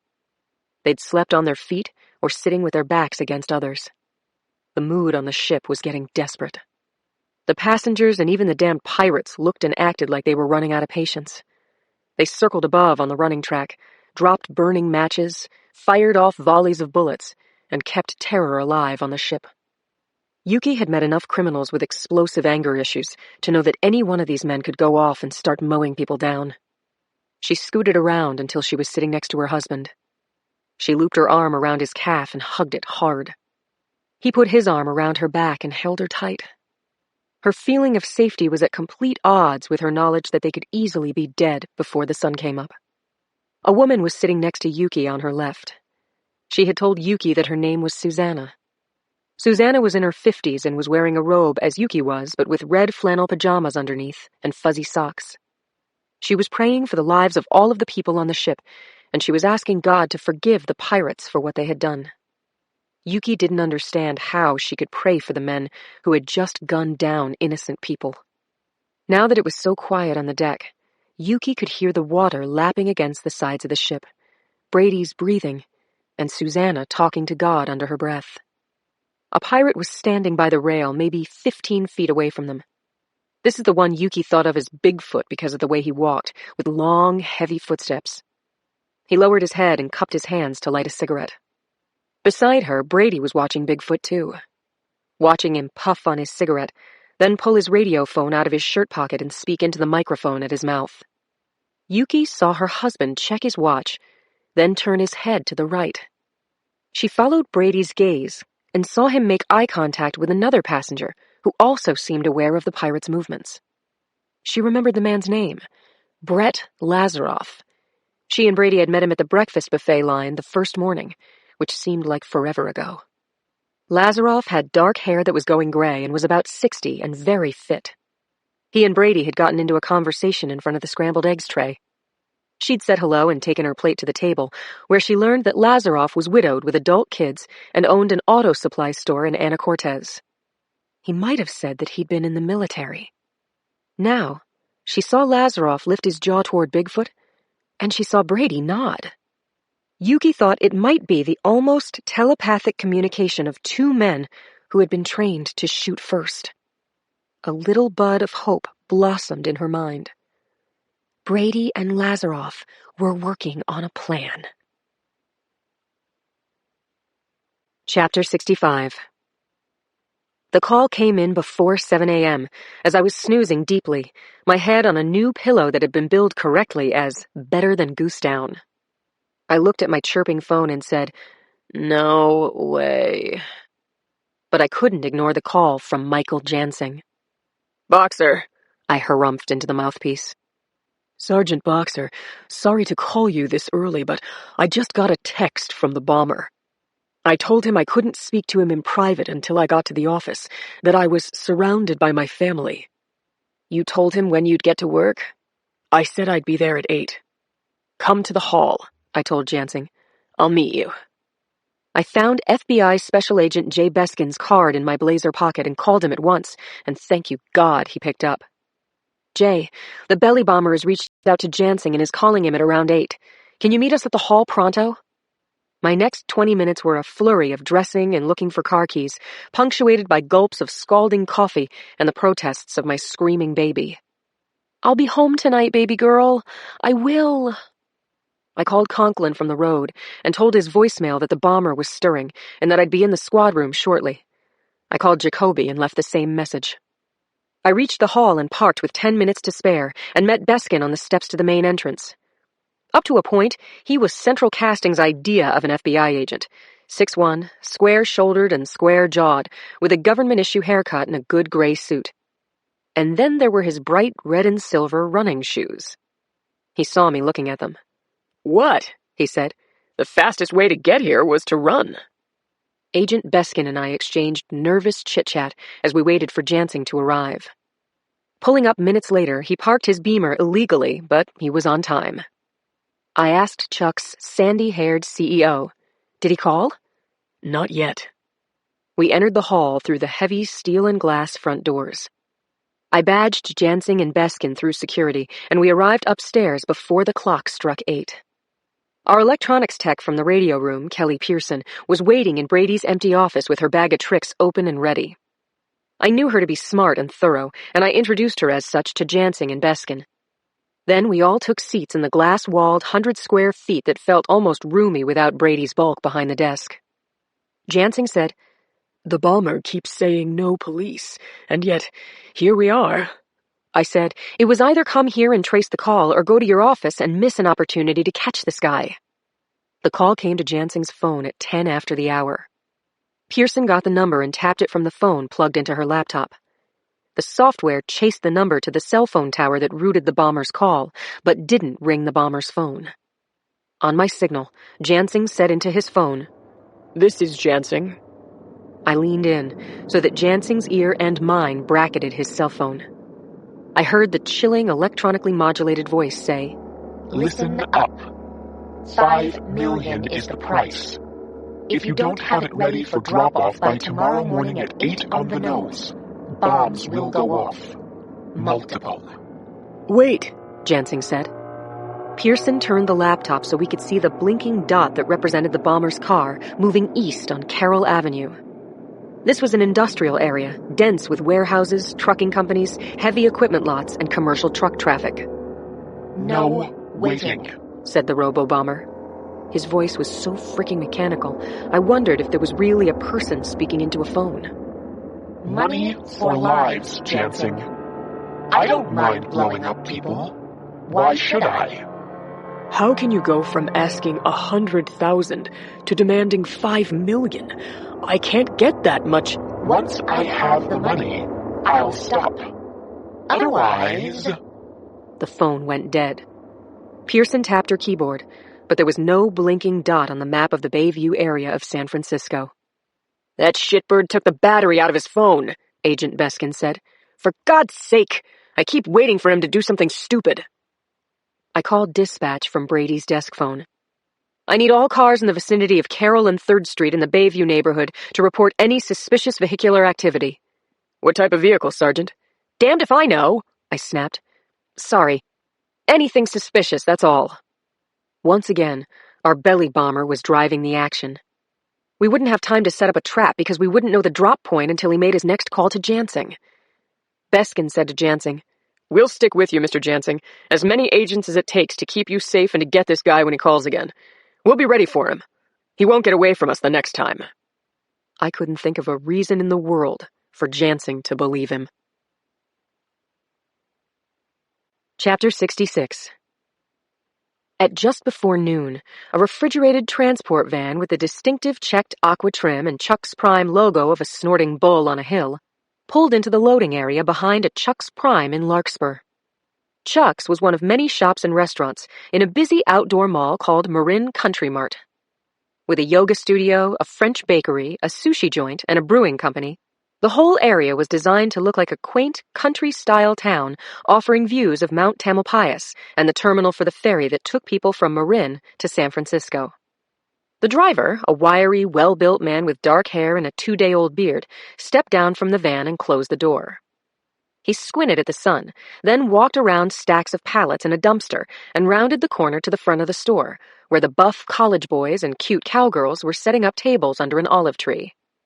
They were busy, earnestly unfurling market umbrellas, spraying Windex on the front window, polishing the chrome trim. He shouted, "Howdy, y'all!" Oh, hey, Walt, one of the boys said. I'll get the door. Thanks, Tony. I'll be there in a minute. Walt unzipped his leather jacket, pulled up his hood, and went inside and ordered a Coco Primo shake to go. The counter guy, Arturo, turned down his offer to pay, saying, Come on, man, it's on the house. The two men exchanged sad commentary about the fumble at the goal line last night, and then Walt took his shake out the front door. He sucked on his sweet, thick shake for a minute, taking in the sun on the water, and then continued around the stucco wall of the restaurant to the back. He opened the cab of the van, placed his drink in the cup holder, and then walked toward the cargo doors. He set his hand truck down on the asphalt and began loading 20-pound cartons of frozen beef patties onto the dolly. Let me give you a hand, Tony called out. He was a big kid who probably played football in high school, Walt thought. Sure, Walt said. I'm running late. I've got a few more stops to make before I hit rush hour. The big kid used a brick to wedge open the back door and went to help Walt. You came just in time, Tony said. I didn't know if we were going to have enough patties to get through lunch. I'll tell management to boost your weekly order. Good, thanks, said Tony. Hey, you know that girl I told you I liked, Gita? Sure, in your drama class. That's her, said Tony. We're hanging out now. That's fine, said Walt. Good luck with that. Tony grinned and said, See you next week. Walt passed gas as he climbed into his van. He settled in, picked up his cup, and sucked up a long pull of chilly Coco Primo before putting the van into gear. He was whistling through his teeth as he pulled the truck out onto Sir Francis Drake Boulevard and headed west to his next stop. Man, he was like riding the moon. In the back of the freezer compartment was a box of frozen patties packed lovingly with a little extra bang. Every way he looked, it was win-win. Money or kaboom. Or possibly both. Why not? Life was good. And he didn't owe anyone a damned thing. Chapter 67. Conklin and I were in Jacoby's corner office on the 5th floor. Traffic was flowing, and the sun was bright. I took in my old friend's office, which had been furnished for him in wide, comfy couches and chairs, an expansive desk, and a pretty nice-looking Persian carpet, all of which he deserved after his hard years in homicide and recompense for his shot-up hip and other permanent injuries he'd taken on the job. The three of us were grumbling about the lack of progress on the Finstar. As we waited for the new mayor to arrive, Jacoby was saying that Yuki, who weighed barely 100 pounds, could be broken like a twig. But she's got a quick mind, I said. She's thought her way around killers a few dozen times, you know. At that, the mayor came through the doorway. His Honor Robert Worley was a serious man of 36, a lawyer and former car dealership owner, married and the father of 4, a pillar of the community. He was charismatic and handsome, and he was building his public service career with no ceiling on his ambitions. I knew he didn't want to make any mistakes. He shook hands all around, put his coat over the back of the couch, and took a seat, saying, "Sorry, the traffic was against me. I mean, it fought me like hell." Jacoby got up and closed the door, and gave the mayor a bottle of spring water from the fridge. Then we all took seats in the soft leather furniture. Jacoby led the discussion by saying that he'd been partnered with Conklin and me, and added, "These two are the best of the best, Your Honor. None better. Boxer, tell the mayor what we have on the belly bomber." The mayor leaned forward, clasped his hands between his taupe pinstriped knees, and said, "I've been thinking about this case since I saw those bodies in the Jeep. One of the worst things I've ever seen." I brought him up to date on the failed stakeout on San Leandro Street and the note the bomber had left behind after he emptied the cash from the briefcase. When I'd answered the mayor's questions, I ran through the tick-tock on the day's events. I told him that I'd called in the FBI and that we'd lost the belly bomber a nanosecond after he made his demand. "Mr. Mayor, the bomber threatened multiple bombs," I said. "Chucks may not pay the ransom, and even if they do, this psycho is enjoying himself. I'll bet he wants to kill people more than he wants a payoff. He likes the game too damn much." The mayor asked me, "What do you suggest?" "We should shut down Chuck's Primes in San Francisco, which will at least stop people from eating Chuck's burgers immediately. And I think we should ask the governor to close down every Chuck's in California while we and the FBI work on the case." The mayor, being a lawyer, didn't agree. "As I understand it, all you have that links Chucks to the explosive material in the original incident is a lab report of the bomb ingredients. You can't actually place those burger bombs in the actual restaurant, correct?" I couldn't believe what the mayor was saying. We had 2 dead people with Chuck's hamburger wrappings in the back seat of their car. We had explosive material in high-quality chopped steak consistent with Chuck's Prime. We had the bomber holding up Chuck's CEO for ransom to stop further bombings. Surely that was enough to connect the bomber to Chuck's. Come on! The mayor kept talking. "This anonymous guy who's making the threats could have planted the bombs in that hamburger without being a Chuck's employee, couldn't he?" I didn't see how. The mayor went on. "Or maybe the bombs weren't in the hamburgers, but the kids ate them and something else, and the product was in their systems." He paused, but I didn't know what to say. The guy didn't want to close Chuck's down, and he didn't want me to contradict him. "Look, Sergeant, I understand you. I don't want more people to die either," Morley said. "But I can't padlock a company without direct evidence," he said. The mayor shook hands with us again, told us to keep working even harder, and to get in touch with him immediately if we had a breakthrough in the case. He exited Jacoby's office, leaving us with absolutely nothing but bomb threats in the wind. Chapter 68. Morales had boosted another car, a 2004 Subaru Outback, and it was perfect. The seafoam green color was boring, the car was dirty, and it had open boxes of old picture frames in the back. There wasn't a person in the state of California who would give this car a second look, or even a first. Not even the cops would be looking for a car worth $5,000 on a good day. Randy was humming as she cruised slowly down 7th Street and stopped at the light at Bryant. She took in the whole of the Hall of Justice, the gray granite building where she had gone to work every day last summer. It gave her a tremendous high to reflect on those months, going every morning through the lobby, clearing security, working an actual job in homicide. And she had turned in an award-quality performance that would never be credited by the Academy. She liked thinking about the killings she'd finessed, no one suspecting her, ever. And she'd gotten Rich Conklin to fall in love with her. Oh man, he was so hooked. "You were dazzling, baby," Randy said. "I did it for us, lover," she said. "Just for us." And that was why the outcome was so wrong. She'd scored big time, and Randy should be alive. And so she was stuck remembering what Lindsay Boxer had caused. She hated that woman so much, her thoughts alone should have been enough to kill Boxer dead. The stoplight changed and Morales turned onto Bryant and drove slowly past the hall.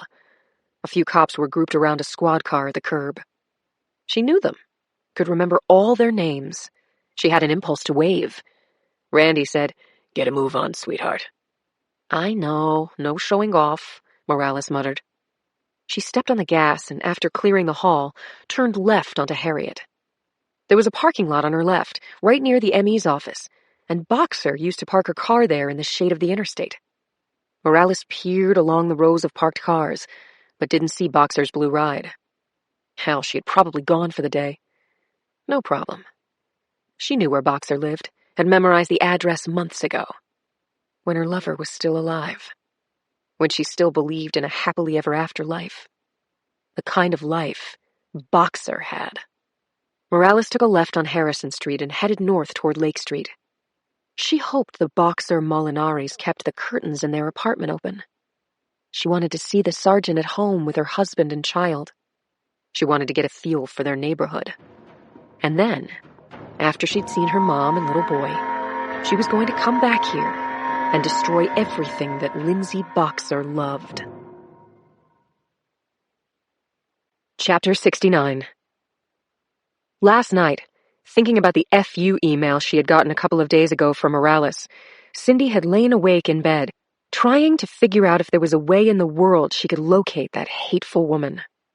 Cindy didn't remember falling asleep, but then daylight pried her eyes open. She picked up last night's thoughts as though she had never dropped them.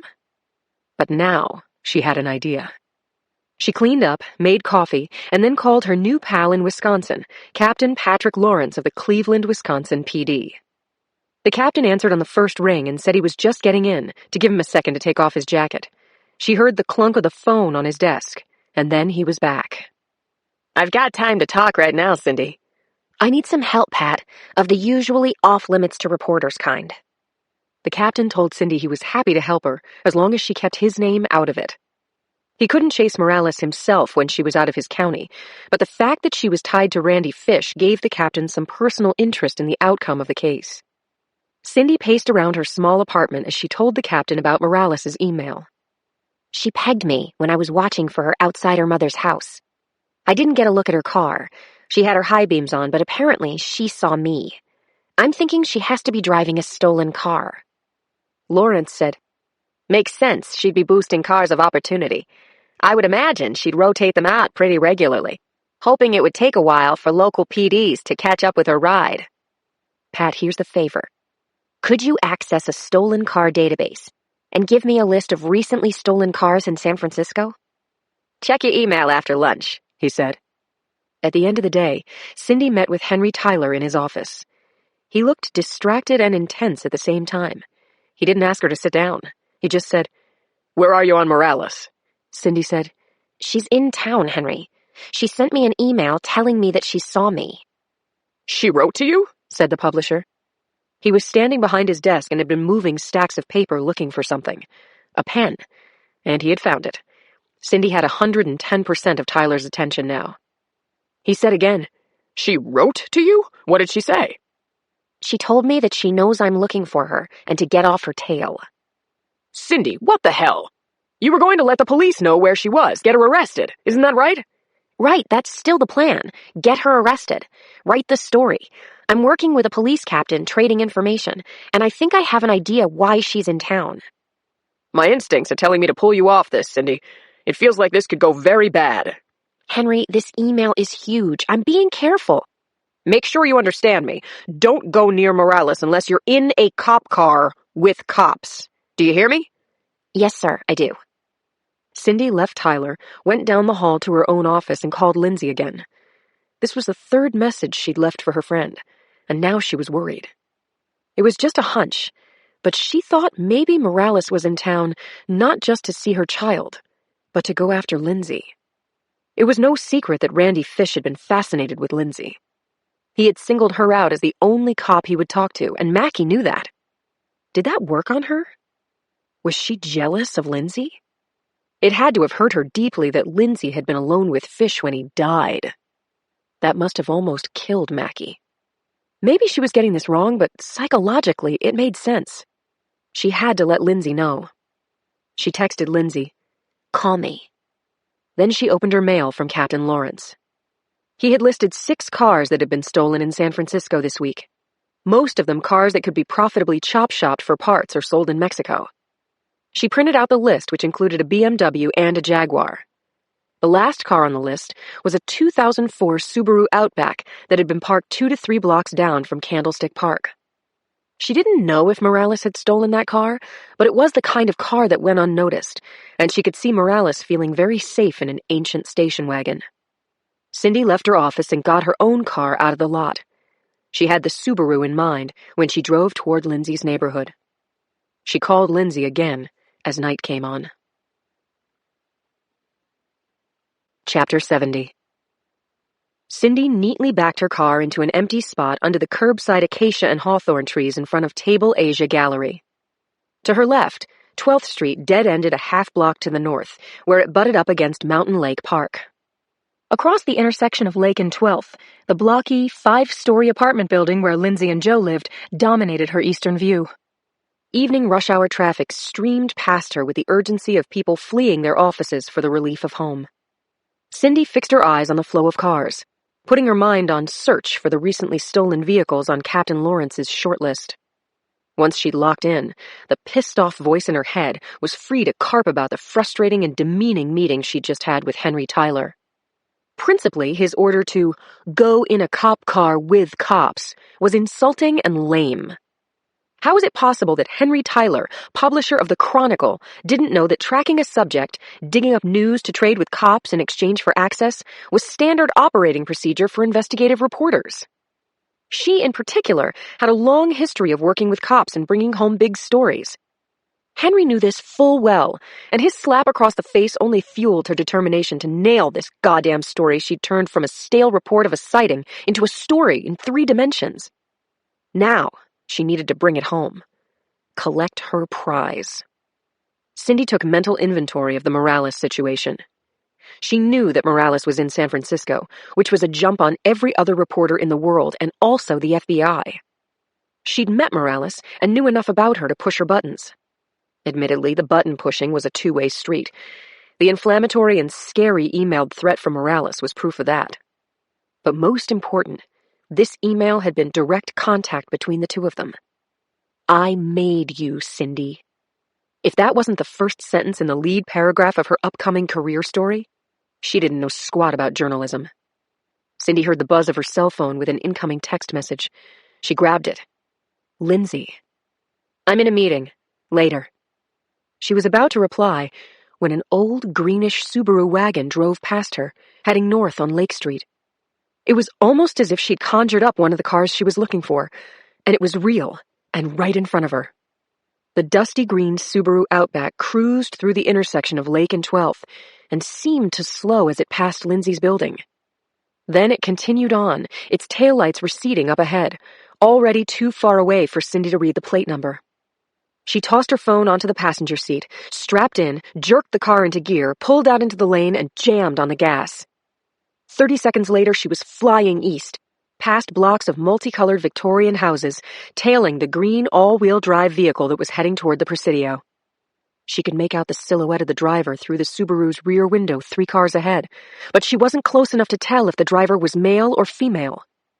Was Mackie Morales driving that car? Actually, Cindy had no idea.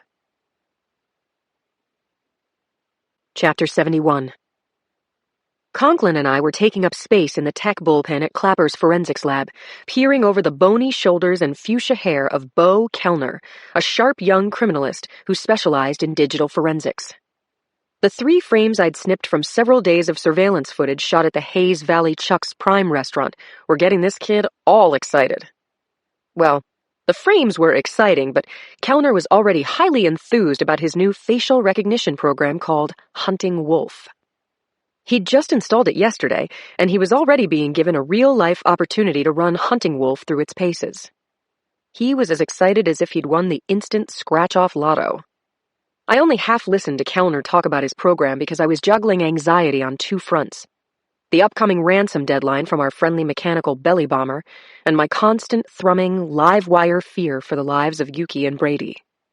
Conklin, however, appeared to be in the present, and he wanted to get to know Bo Kellner's new baby. What do you know about facial recognition? Kellner asked Conklin. Pretty much what's been produced in this lab and what I've seen on Cop TV. Kellner laughed. Okay then, so let's start with this. He inputted one of the faces from the grainy footage I'd sent to the lab 24 hours ago. It was a three-quarter view of a thin white man with a full beard who'd been caught on camera ordering from the menu hanging over the counter. Kellner was saying, "If this was actual footage, Hunting Wolf could read his lips and tell you what he ordered," when my phone chirped. I fished it out of my jacket pocket and glanced at the caller ID. It was Cindy. I texted her that I couldn't talk, but I'd call her later, thinking, yes, after I had the belly bomber in my theoretical crosshairs. Right now, belly bomber was job one. Kellner was saying, "So now, Hunting Wolf is scanning this gray and white image using algorithms that look for light and shadow and specific features, relaying that information as a faceprint, a unique numerical code." More or less following you, Conklin said. "Look," Kellner said. "See the flickering at the top of the frame? The program is scanning pretty fast, but when it reaches the center of the face, the rapid movement will slow down as it tracks the features." Kellner rotated the face from 3/4 to a frontal view. He said, "Now, I'm going to mess with the picture a little. I'm going to delete the beard and fill in the lower half of the face with what we call male physiological norms." Kellner moved the cursor around, twiddled with the image, and within seconds the guy with the beard was clean-shaven with a nice jawline. Kellner said, "So, now I enter this clean face into the database and give him a name, Kellner1 SFPD. We've gone from facial tracking to facial recognition." The software jiggled, locked in, and then flashed through millions of faces already stored in the database, ranging beyond the known criminal database to any matching image that had ever been downloaded onto the internet, at the fantastic speed of 36 million faces a second. But for all the cutting-edge pizzazz, there was no match. I said, "So he's not a known criminal, and he's not known, period." "That's right," said Kellner. "If his image was on Facebook or any database, Hunting Wolf would send up a flare. This guy has a very low, almost non-existent profile."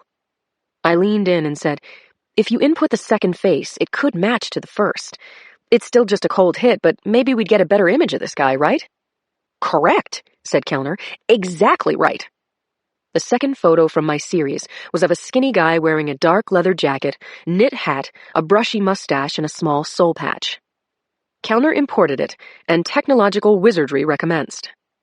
Images flashed on the screen, stopped on the first skinny guy, now known as Kellner1 SFPD, and flashed 100% match.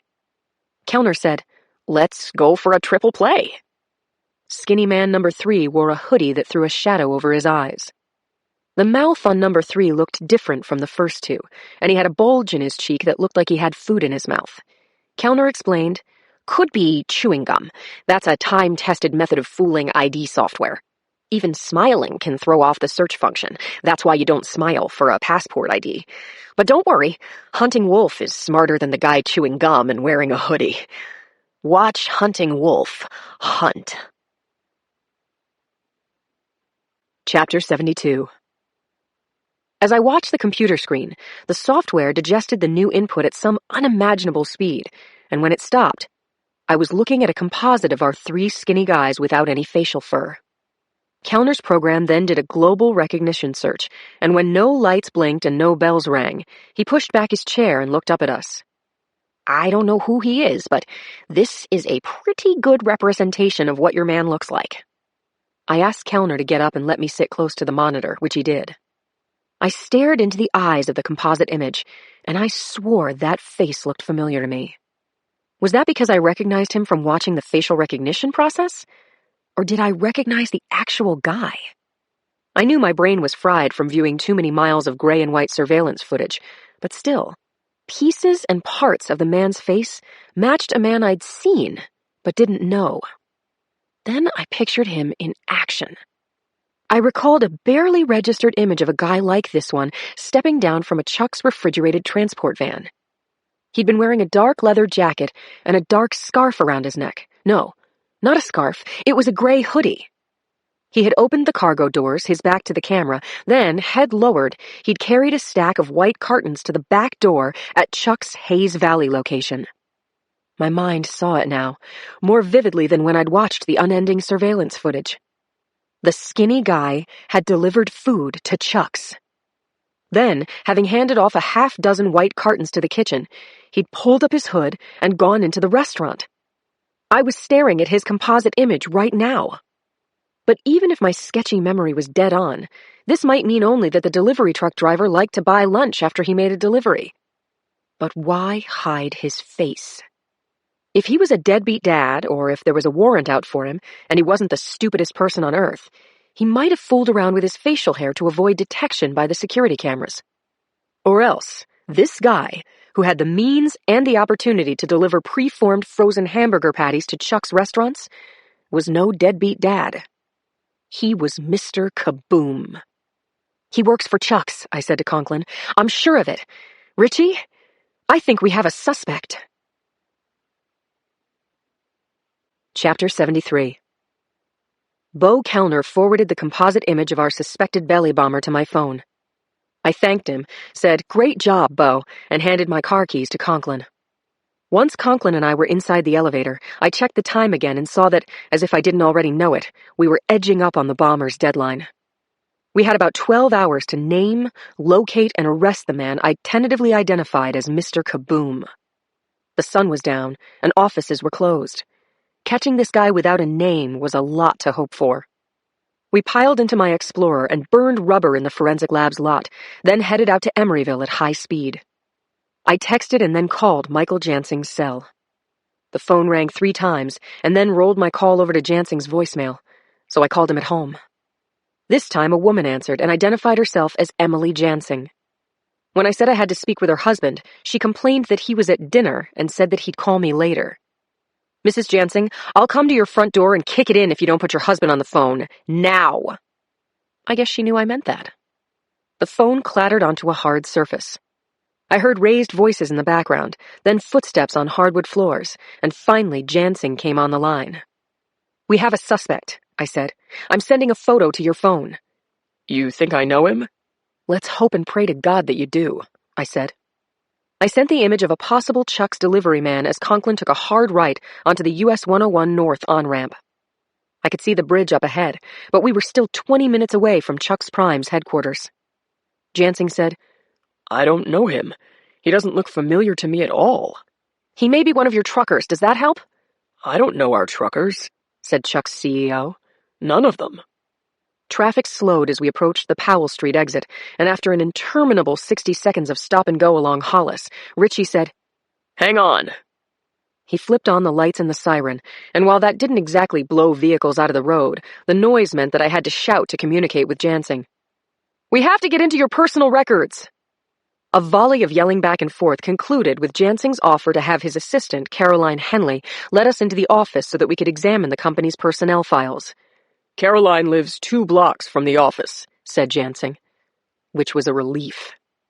At 6:30, there was no fast way to get a warrant. By the time Conklin pulled my screaming, flashing car up to Chuck's cream-colored corporate headquarters, my heart was pounding hard against my ribcage, like it was trying to crash out of jail. Was I right that the skinny delivery man was the belly bomber? If so, could we stop him before he bombed again? Conklin set the brakes and asked, You okay? "There's Caroline," I said, pointing to a brown-haired woman wearing tight jeans and a short tan coat, who was lowering her head against the wind as she came toward us. We got out of the car and exchanged greetings, then climbed the steps to the Emory Tech building's front door. Henry swiped her access card in the reader, and the locks thunked open. Once we were inside the lobby, I showed her the composite of our one lone suspect. "Do you know him?" I asked her. She took my phone in hand and said, "Yeah, I think that's Walt." My hopped-up adrenal glands squirted a little more juice into my bloodstream. Jansing's assistant knew the guy. What's Walt's last name? Conklin asked as the elevator doors slid open. "Bremer, or something like that," Caroline said. "I only met him once, but I think he's a very popular guy in our delivery fleet. He's not in any trouble, is he?" "How fast can you get into the files?" I asked her.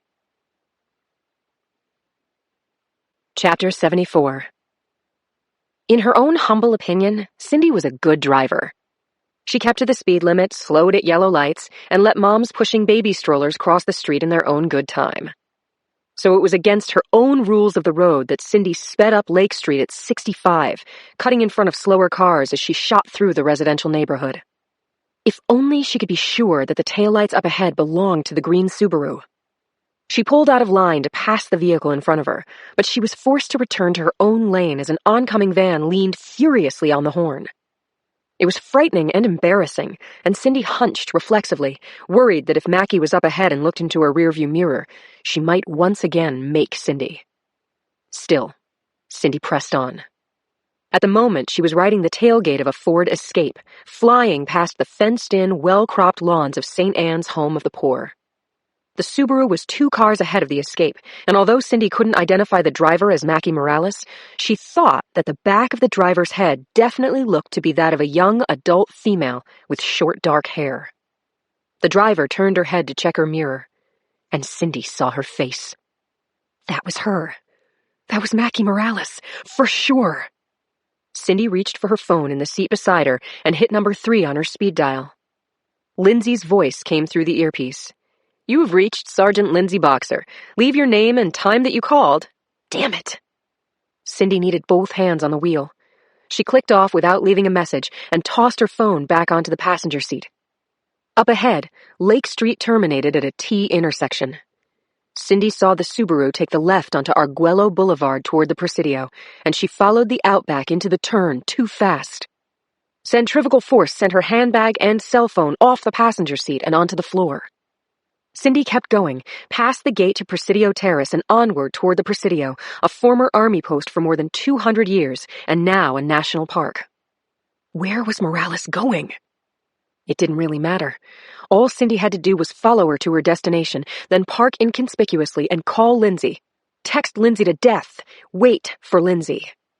As Cindy passed Inspiration Point on her right, she saw the Subaru gather speed around the next curve. Traffic had thinned so that now there was very little cover on the 2-lane road between her Honda and Morales. What you going to do now, Cindy? Cindy eased up on the gas. That was really her only option. She let a gray Lexus pass her, and then a line of 3 motorcycles, and now the road split at a fork. It continued as Arguello on the right, and was Washington Boulevard on the left. And there up ahead was a stop sign, and there was no running it. This was a damned 3-way stop. Cindy swore as she braked, and traffic filled in from Washington, crossing in front of her, blocking her view.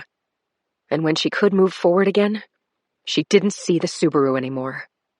Had Morales stayed on Arguello, the main route to the lower part of the Presidio, or had she taken the left onto Washington? Cindy stayed on Arguello, but a short distance later, as she passed Infantry Terrace, she knew that she had lost Morales, and maybe given herself away. She drove on at a steady 50, her eyes going everywhere looking for a station wagon that would no longer look green in the dark. She wanted to call Richie. She wanted to hear him say, "What is it, Sin? What's wrong?" "Okay, I'll put in a bolo for that Outback. We'll find her. You sit tight." It was a compulsion the size of a long-haul truck, but her phone was somewhere on the floor and there was no place to stop. Cindy was actually glad she could wait out the urge to call Richie. Just then, somewhere near the gas pedal, her cell phone started to ring. Cindy had a horrible feeling it was Mackie Morales, calling to tell her that she was an asshole and a loser. She wished she could take that call. She wanted to tell her, "Grow up, Mackie. Meet with me. I want to talk with you and I'm not giving up.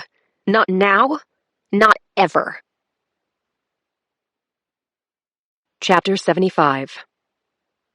Cindy backtracked on Arguello, still looking for Morales, knowing that for tonight at least, there was no fucking way. She slowed as she neared Infantry Terrace. She turned into the entrance between tall stone gates, backed around so that she was facing traffic, and braked her car. Her hands were shaking, but don't tell that to her boss. Shit. She hadn't eaten anything in 11 hours. Cindy shut off the engine and the headlights. She felt around on the floor, picked up her handbag, and located her phone under the seat. She checked her missed calls and was relieved that her last call hadn't been from Morales. Seriously, she wanted to talk to that bitch, but she wanted to talk to her from a position of strength. And she wasn't there yet. Her last caller had been Lindsay, returning her calls. "Sorry, Cindy, I couldn't call until now. Call me back." Cindy stabbed redial and listened to the ringtone. Lindsay's voice came through her earpiece, and Cindy said, "Linz?" before realizing that once again she'd gotten Lindsay's voicemail. She pounded the wheel with her palm, and at the beep she said, Linz, this is urgent. Mackie is in town. She coasted past your apartment about an hour ago. She could be looking for you. Understand, she could be looking— The beep cut her off. She pressed redial, and after Lindsay's tiresome outgoing message finished, Cindy said, Linz, she wrote to me, so believe me, I'm not hallucinating. I ID'd her. I followed her, and then I lost her somewhere in the Presidio. She's driving a stolen green Subaru Outback, so watch— She had about 1 bar left of battery life on her phone, and figured she'd better save it, in case Mackie was waiting in front of her apartment house for her. She opened her purse and took out her gun. She considered it. It was one thing to shoot at targets, but could she actually shoot a person? She put it back in her bag, picked up her phone again, and hit speed dial number 5. The phone rang 3 times, and then Claire's voice came through. You've reached Dr. Claire Washburn. My office hours are from 8 a.m. Cindy clicked off, dropped her phone into her bag, and started up her car. Totally disgusted, she headed toward her dark and empty home. Chapter 76. Yuki folded herself under Brady's arm, her nightgown cold and wet with sweat in the aftermath of the killing moments ago. The woman's name had been Kara. She had thick red hair and taught special education in Ann Arbor. She was young, in her 20s. Kara's parents had given her this cruise as a gift.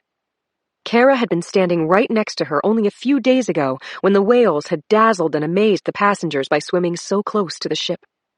That girl, the one who had jumped up and down on her toes and hugged Yuki, squealing, "This is one of the best things, isn't it?" She had been sitting in the thick of the crowd when she was plucked like a kitten by the scruff of her robe and dragged through the scattering passengers across the width of the pool deck to the rail. Yuki heard her plead, "No, no, no, not me. I didn't do anything. I was good. Please don't. Let me talk." The terrorist said, "Nice knowing you. Goodbye." And that's when Yuki had screamed wordlessly, high and long, her voice sharp with terror, cut off by the crack of gunfire. Instantly, she dropped flat to the deck, horrified at what she had done. She had been forgotten by those killers, and now she had called attention to herself and to Brady. And for what? She was beyond stupid. She was crazy, delirious, insane. Over by the railing, another pirate joined the first, and they picked up Kara by her arms and legs. "And a 1, and a 2, and a 3. They swung her overboard and walked away before her body hit the cold water. How could they have done this? These were Americans. Moans and long, keening cries seeped from other passengers. Yuki knew they were all thinking, "Am I next?" Praying to God, "Please, not me, not my wife, not us." Why didn't Finlandia pay? Why didn't they pay? Yuki bit the back of her hand and tried to fight her nausea. Only last night, she had gone to bed feeling so lucky. She was married to Brady, a good, funny, sexy man she loved so much. They were on their honeymoon, the opening act to their beautiful, wide-open future. And now this sick, unrelenting dread and terror. Yuki said to Brady, "That scream. I'm sorry." "Shh, sweetie. You couldn't help it. Stay right here. I'll be just there." Brady got onto his stomach and wriggled 10 feet over to Lazaroff. They talked quietly for less than a minute, then Brady slid back to her side. She wanted to ask what they were discussing when she heard the clank of combat boots on metal. Jackhammer came down the stairs from the track deck above and stalked to the long side of the pool, directly opposite where Yuki and Brady sat together.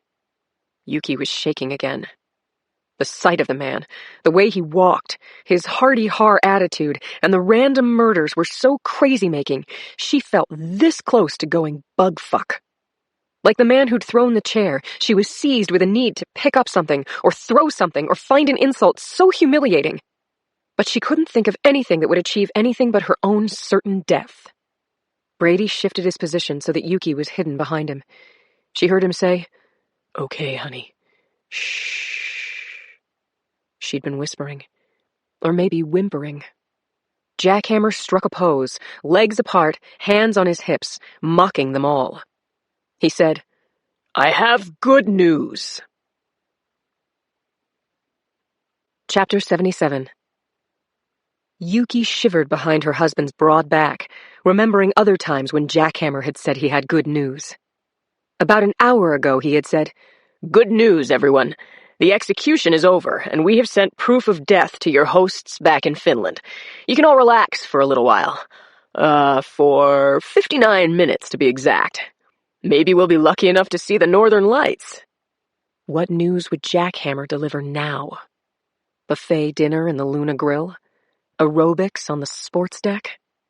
Yuki reached around her husband and gripped his chest. He patted her hand and said beneath the sound of the water lapping the hull, We're going to be okay. I mean it. Brady would protect them if he could. But what chance would he have? Jackhammer's crew had already shot 6 people she knew about, and maybe dozens of crew had been gunned down when he and his gang had first boarded the ship. If he didn't get his money, he might have himself a real party and shoot every passenger on board. A bloodbath. A massacre. Jackhammer spoke from across the pool. Guess what, everyone? We got an email from your cruise line. They say they're going to be transferring money soon. Won't that be great? We're standing by for our bank's confirmation of the wire transfer from Finlandia. Okay? Didn't I tell you I had good news? There was a sprinkling of applause from the captives who were bunched, crouched, sick with fear. Jackhammer said, Hey, let's hear it for the money coming, all right? The faint applause increased. Whatever it took to mollify the monster. Jackhammer said in his most mocking ringmaster voice, And now, let's have some music! Chapter 78. After the high-pitched feedback squeal from the sound system just about uncorked the top of Brady's head, salsa music jumped out of the speakers on the pool deck bar. The dancey Latin music was incongruous, crazy, and from Brady's perspective, a good thing. The music seemed to change the mood of the terrorists. He hoped it might make them a touch complacent. Dance fever covered low conversation. Brady said to Yuki, What a mindfucker that guy is. He could write a book on it. Don't believe a word he said. Brady knew that crowd control was one of the terrorists' biggest problems. The 19 shooters were overwhelmingly outnumbered by the combined 1,000 passengers and crew. But Jackhammer's brutal, successive, random killings had created paranoia, enforced compliance, and put thoughts of rebellion down cold. He'd overwhelmed their ability to fight back. He'd undermined their sanity. Brady wrapped both his arms around his wife and held her tightly. Yuki was a strong person, but the direct threat to her life had shaken her hard, and he wasn't sure how much more mind control and terror she could take. A lot of pictures came into his mind, and not the kind of thoughts he usually had. He thought about grabbing one of those AK-47s and just going Rambo. Yuki squeezed his hand. I'm okay, he said. No, he wasn't. He was a cop. He couldn't let these guys keep shooting while he just hoped that the accountants and bankers would come through for a bunch of people they didn't know. Brady had to do something about this. He was fatter now. Years of smoking had cut his wind. But he still had a strategic mind and the will to kill. He would protect Yuki. What he had to do was stay focused, look for an opportunity, have a workable plan ready to go, and pray for the physical strength and the reflexes to carry it out. Chapter 79. Brady was trying on ideas about how to take back the Finstar when there was a light tug on his sleeve. He started, almost lashing out with the edge of his hand, but he paused long enough to see the face of the man who had crawled over to him on his elbows. It was Lyle, their cabin steward, and he was wearing a blue spa robe over his whites. Lyle was overheated, breathing through his mouth. He dropped to his stomach, turned his head so that his cheek was flat on the deck, and spoke through the raucous Latin beat. Mr. Brady, you're military? No, I'm a homicide cop. What do you know, Lyle? There's a citadel amidships, somewhere near the officers' quarters. A citadel? You mean there are guns? I heard there were guns and maybe a radio. And the officers? They're alive? With one of the gunmen close by, Lyle didn't reply. He dropped his head and wept into the inside elbow of his robed arm. Yuki also cried softly, but none of the pirates noticed. So many people were crying. Yuki hugged Brady from behind, and he patted her little hand. The first time she'd taken his big, rough hand in both of hers, her touch had gone all the way through him. He'd felt sure of her. He'd known that he was in the presence of good. It had been his idea to take this cruise. He'd never been much of a romantic, but this trip had seemed like a really good idea. The sea, magnificent scenery, a luxury liner taking care of everything so they could start their marriage in a beautiful way. Now fucking this. Brady waited until the masked goon with the running shoes had finished padding between and around the passengers and run up the metal stairs to the track. When Brady was sure the gunman was out of earshot, he said, "Lyle, what about the officers?" Eventually, Lyle said, "These guys killed everyone on the bridge when they boarded. That's what I heard. It wasn't the captain's watch. He was sleeping in his quarters. He made an announcement after that, so he could still be alive. And the third mate, he was asleep in the officers' quarters across from the captain. He's probably alive. Chief engineer, master of the hotel, they're also alive as far as I know. So a few of the senior men are in their quarters, probably. I can't speak for the hundreds of waiters and cabin boys and laundry crew, guys like that. I think they're locked in the hold." Brady said, "But the Citadel is near the officers' quarters. You could take me there." "There are guys with guns in front of the door, don't you get it? I'm not a fighter," Lyle said. He plucked at his robe. "I put this on so they wouldn't know I was crew." "You found a way to survive," said Brady. "We need the officers, and we have to get weapons. You have to want that too, right? You've heard the expression like shooting fish in a barrel? Christ, that's what this is. That's what we are. You like being a fish, Lyle?" The cabin steward shook his head madly, desperately. "How old are you?" 19. I'm going to be 19. Maybe." "Do you want to be a 19-year-old who helped put down a stinking paramilitary platoon of fucking crazy killers?" "I don't know. I don't think so." Brady grinned. "You're going to like it better than you think." Part 4. Where's the beef? Chapter 80. Conklin and I were in Michael Jansing's office with his dogged assistant, Caroline, who was plumbing Jansing's computer for Chuck's Prime's personnel records. After a global search, the computer flagged a Walter Brenner, 39, truck driver, living in El Cerrito, just north of West Berkeley in Albany. He'd been working at Chuck's for about 3 years. He had gotten a $2 raise each year. There were no comments in the spaces provided for them, just check marks to show that he'd had satisfactory performance evaluations. "Is there anything you can tell us about him?" I asked Caroline. "Anything at all?" She shrugged. "I'm still pretty new here." She printed out Brenner's contact info, including his address, and also sent the file to my phone. I thanked Caroline and bid her a fond adieu, and Conklin and I left the building. We boarded my antique Explorer and, setting out at warp speed, arrived at Belmont Avenue, a quiet street at the foot of Albany Hill Park, at just about 7:45 p.m.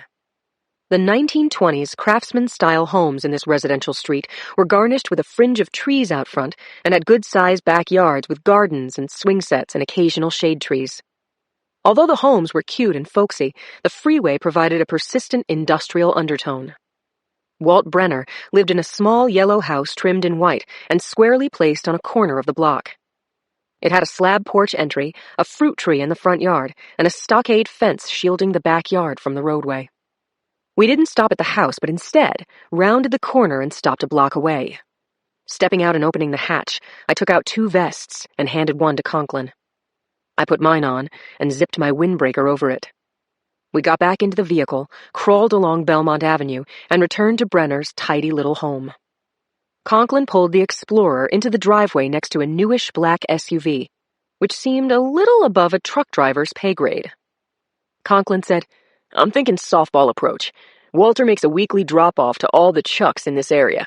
We might ask him, what are your thoughts on anyone who might be angry at the bosses, blah, blah, blah." I said, "I like it." I raised my fist to knock, but my knuckles never touched wood.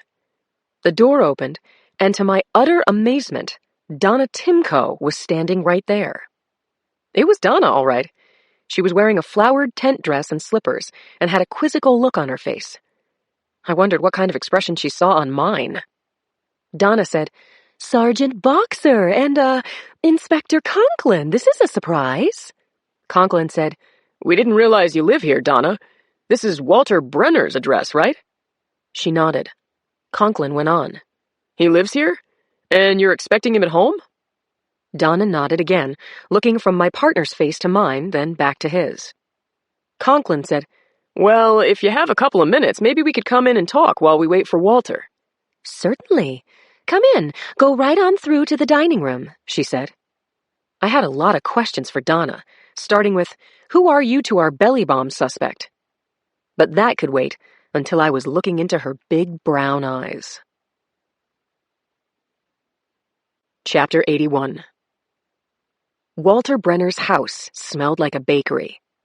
"My new recipe for baby cakes," Timko said, as Conklin and I preceded her into a small, white-painted living room furnished with country upholstery and bookshelves bracketing a fireplace. Half-folded laundry was in a pile on the furniture. Stairs to the second floor were in a hallway to our right. We continued on through an arched pass-through to the dining room. Donna said, "Have a seat at the table. I was just making coffee."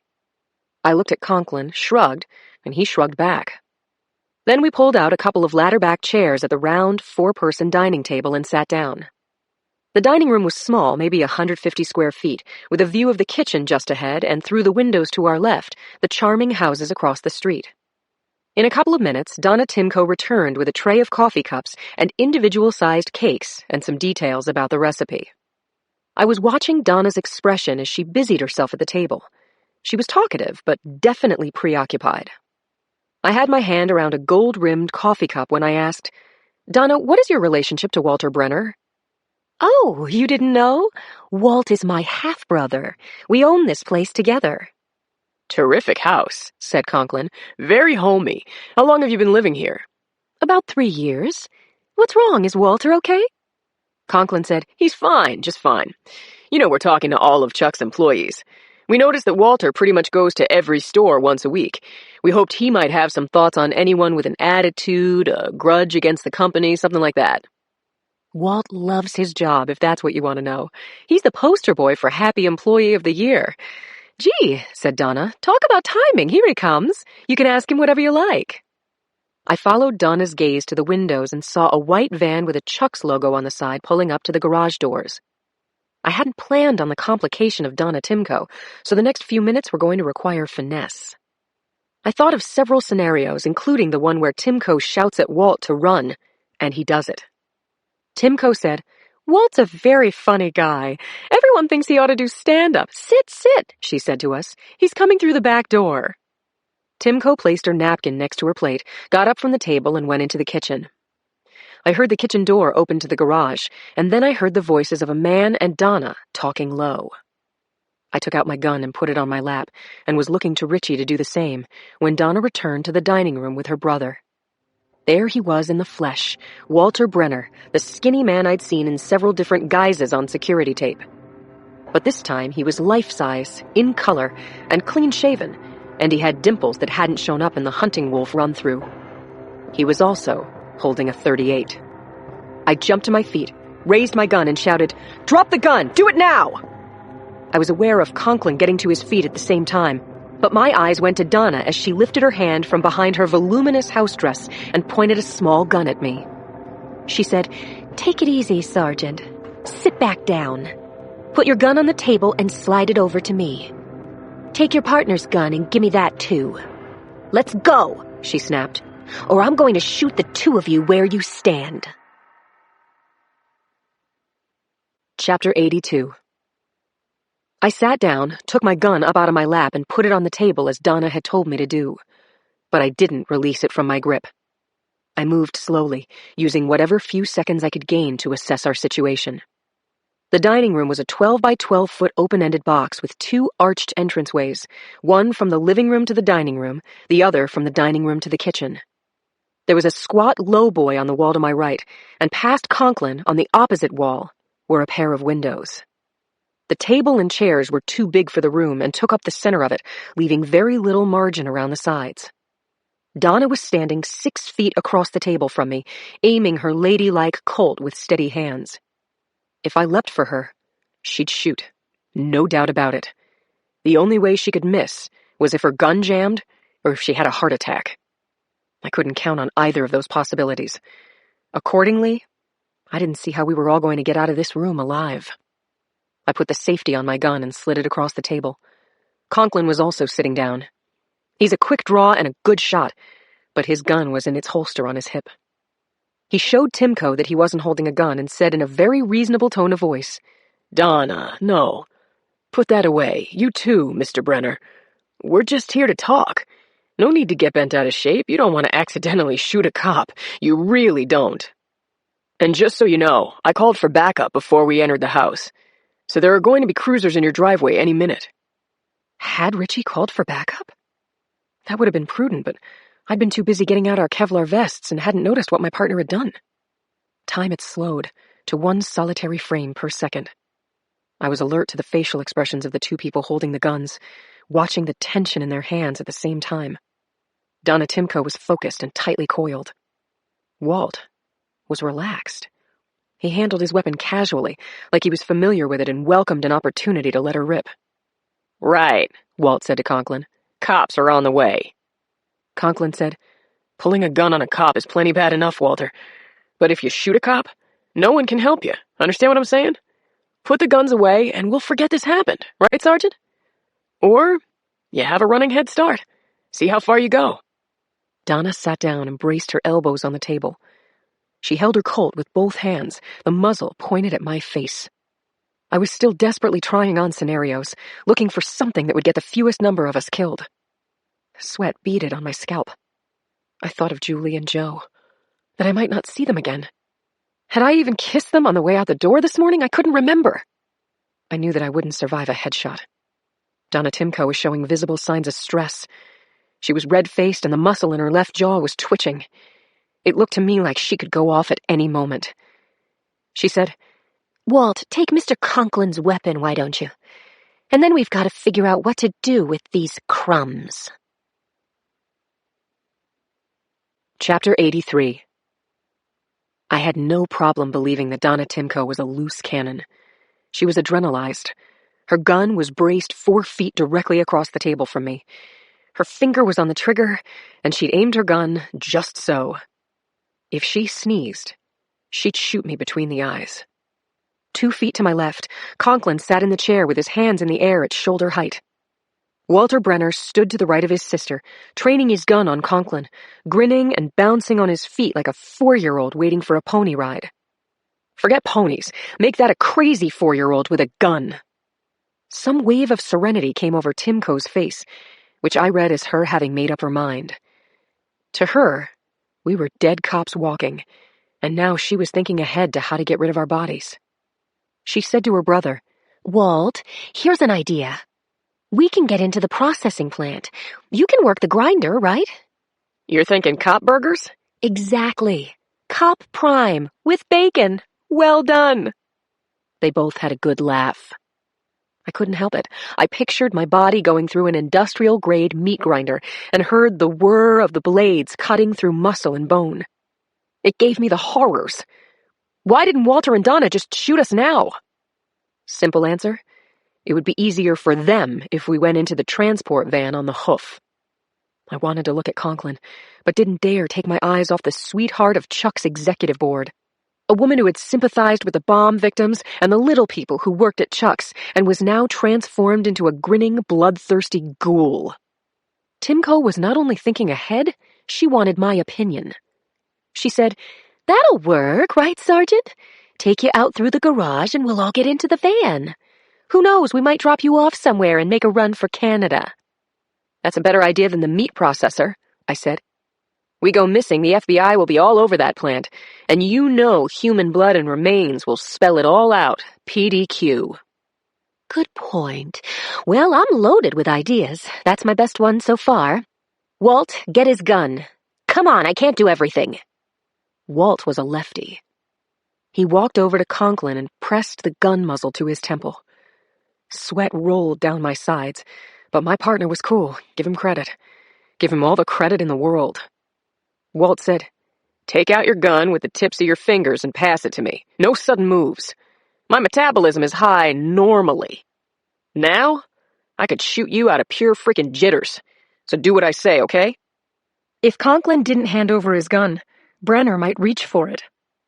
That would give my partner an opportunity to headbutt him, elbow him in the groin, any number of moves that might work, or get us both killed. Timko flicked her eyes toward Conklin, who was gauging the situation, looking to see what her brother was going to do. I knew what I had to do, and that I had to get it right the first time. It might be the only chance Conklin and I had to get out of El Cerrito alive. Chapter 84. My hands were flat on the table, but I hooked my thumbs under the edge of it. I took a breath, gathered my strength, and exhaled. Rising out of my chair, I flipped the dining table away from me and toward Donna Timko. Donna yelped as the tabletop went vertical. She bolted out of her chair before the 100 pounds of tiger maple came down on her thighs, but she lost her footing and fell backward to the floor along with her chair and the fancy bone china crashing around her. At the moment I flipped the table, Walt reflexively turned his gun on me. Conklin went into action. Using both hands, he slammed Walt's forearm away from his head to the left, and using the power of his legs, drove Walt into the wall. He followed that body slam up with a knee to Walt's groin, then moved to get the gun out of his grip. He wrenched Walt's gun backward. The angle of the trigger guard snapped Walt's finger. I heard it break. Brenner's scream was part shock, part fury, and then there was the pain. And Conklin wasn't through with him yet. As Conklin forced Walt's arm behind him and brought him to the floor, I went for Timko. I'm fit, and she was a loose pile of what the fuck happened crammed into the corner behind an upended chair and dining table. I threw the chair out of my way, got around the table, and found the big woman lying on her shooting arm. Her gun hand was flat to the ground, and I stomped on it, hard. Timko shrieked, releasing her Colt, and I kicked it under the lowboy and out of the way. My Glock had also fallen to the floor during the table flip, and I picked it up. Then, gun in hand, I squatted down to Donna's eye level. I was blowing hard, and my heart was still galloping. I was pumping so much adrenaline I might have been able to fly. But I kept my wheels on the ground and spoke in measured tones to the helpless criminal staring at me defiantly with hard, furious eyes. "Donna, you don't have much time. I'll bet that the belly bombs were Walt's idea. Tell me the whole story before this house fills with cops, and I'll work with you." Neither of us is guilty of anything. I kept going, giving her another chance to give me the confession I wanted. Right after the cops, there's going to be a wave of pumped-up FBI and ATF agents who are going to see belly bombs as a career maker. Feds trump local, so I hope you understand, Donna. When the feds show up, this deal goes out of my hands for good.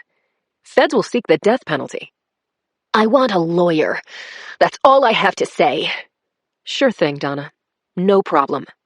You can call your lawyer after you're booked. In the years to come, I hope you'll remember that I told you that your best chance to get a break was right now, with me. Chapter 85. Donna laughed maniacally. I was pretty sure that losing control of this shooting match was making her hysterical, but still, she was laughing. I shrugged and said, "Well, I tried." "Am I under arrest?" Brenner asked, from where he was, cuffed and face down on the scatter rug. "Not yet," said Conklin. "But when I hear sirens, I'm reading you your rights. That gives you, 2 minutes to play ball. Confess or don't. I don't really give a shit." I said to my partner, "I think I can still get home in time for a late dinner with my husband. That'll be a nice change." So, what are you actually saying? Timko said, squirming and pushing against the wall in an effort to sit upright in her corner. You're making us a real offer? "No promises," I said. "You tell me who did what in these bombings, and I need to know if there are any more bombs in play. Talk to me. Get me on your side and I'll help you with the powers that be." She said, "Huh. What are you, Sergeant? Size 8? I said, 10. Why? This was a prelude to girl talk, I guessed. My cue to get Timko to think I liked her. I pulled over a chair, sat so that I was looking down at the woman who couldn't do a thing but look back. Fast food is all about hooking the consumer," she said. Making food addictive. That's what we do. What I do. It's like dealing drugs. We work like crazy to get the fat, salt, sugar bliss point to a T. It's a science, and I've got the degrees in chemistry to prove it. And of course, there's this. She grabbed folds of belly fat through her house dress with both hands and jiggled them. Where was she going with this? I'm not sure I follow you, Donna. You're not saying you set off bombs because you're addicted to fast food. Hell no. I had nothing to do with any bombs. I'm just saying I don't feel bad that someone's holding Chucks up for a fortune. Corporations like Chuck's are corrupt, unconscionable. I said, I thought you might tell me that you were getting screwed on the potential merger. That Walt was going to lose his job, because that I might understand. Well, that's true, Sergeant. You think I was going to get a fair share in Chuck's merger with Space Dogs? I was the fat girl, supposed to take whatever I was offered. How did they dare treat me that way? How did they dare, after all I've put into Chuck's and the zillions they've made off my brains and talent and my hard work? Conklin answered his ringing cell phone and said, How long? Okay, we've got the situation under control. He ended the call and said to me, The cavalry is on the way. They're just entering El Cerrito. Chapter 86. Sirens wailed in the near distance, closing in on the cozy yellow craftsman-style house on Belmont Avenue. I took out my phone and called Jacoby. When he answered, I said, Warren, we need a search warrant for a refrigerated transport van and for the house belonging to Donna Timko and Walter Brenner. We're bringing them in as soon as you convince the feds that they belong to us. We caught them, and we want them. I gave Jacoby the particulars, as the sirens got loud enough for him to hear them over my phone, and then I hung up. I looked through the window at the neat suburban houses across the street, lights and TVs on in the front rooms. The neighbors were going to be shocked. Walter and Donna are such nice people. I just can't believe that they'd put bombs. No way. Really? See that? I said as squad cars drove up on the lawn, and the flashing red and blue lights lit the dining room up like Christmas Eve in an alternate universe. I said, This is Walt and Donna saying goodbye to their best chance to get a break. You're too funny, Timko said, laughing again. You've got nothing on us. No evidence, no witnesses, no confession, no nothing. We'll be home in the morning. Take your toothbrush with you just in case. We've got you on threatening a police officer, resisting arrest, unlawful restraint, and, of course, suspicion of murder. That's before CSI goes through the van and this house. Be my guest. There's nothing to find, Timko said. Really? My turn to grin. Not a trace of explosives? Not a print matching one on a ransom note? You're sure? The look on Timko's face said she was terrified. Out of her tiny freaking mind. Conklin moved the dining table out of the way, and we each took one of Donna's arms and hauled her to her feet. I cuffed her. The pleasure was all mine. Donna Timko, you're under arrest on quite a few charges, I said, most of them felonies. And then I listed them. She shouted, I have diabetes! You can't lock me up! I'll die! I'm pretty sure they can scrounge up some insulin at the women's jail. Meanwhile, you have the right to remain silent. If you can't afford an attorney, you'll be provided with one courtesy of the city of San Francisco. Anything you say can and will be used against you. Do you understand everything I just said? Conklin read Walt Brenner his rights as car radios squawked right outside the house. The doorbell rang, and Knuckles rapped hard on the front door. This is the police! We're coming in! Guess what? The killer with the large brown eyes started to cry. Chapter 87. Yuki heard the gun go off. She didn't know who'd been executed, but she knew how the victim had felt. First, the shocked terror of being pulled out of the crowd. Then disbelief. Then not ready to leave her friends, her family, her life, because it wasn't her time. Then the pleading, followed by maybe relief in the sharp report of the gun. That she couldn't know. She kept her eyes down as she stepped around clumps of passengers huddled on the deck. She edged along the narrow path between the pool and the railing, keeping tabs on her new best friend, Becky, who was whimpering behind her. Don't let it be Carl or Luke, please God. Not them. Yuki and Becky had been to the stinking waste bucket, each of them acting as a privacy curtain for the other, while a gunman in fatigues and mask watched over them with an assault rifle and hurried them along. Taking along a buddy to use the bucket was more for company and support than for protection from men's eyes. This late in the game, Yuki didn't care who saw her squatting over a bucket. She just didn't care anymore. This ship was a prison camp. And soon another hour would pass. Another one of them would be murdered. Becky touched her arm and whispered, "This will be over soon." "They'll pay." "I know," said Yuki. Becky dropped down beside her husband and son, and Yuki headed toward the spot where Brady waited for her.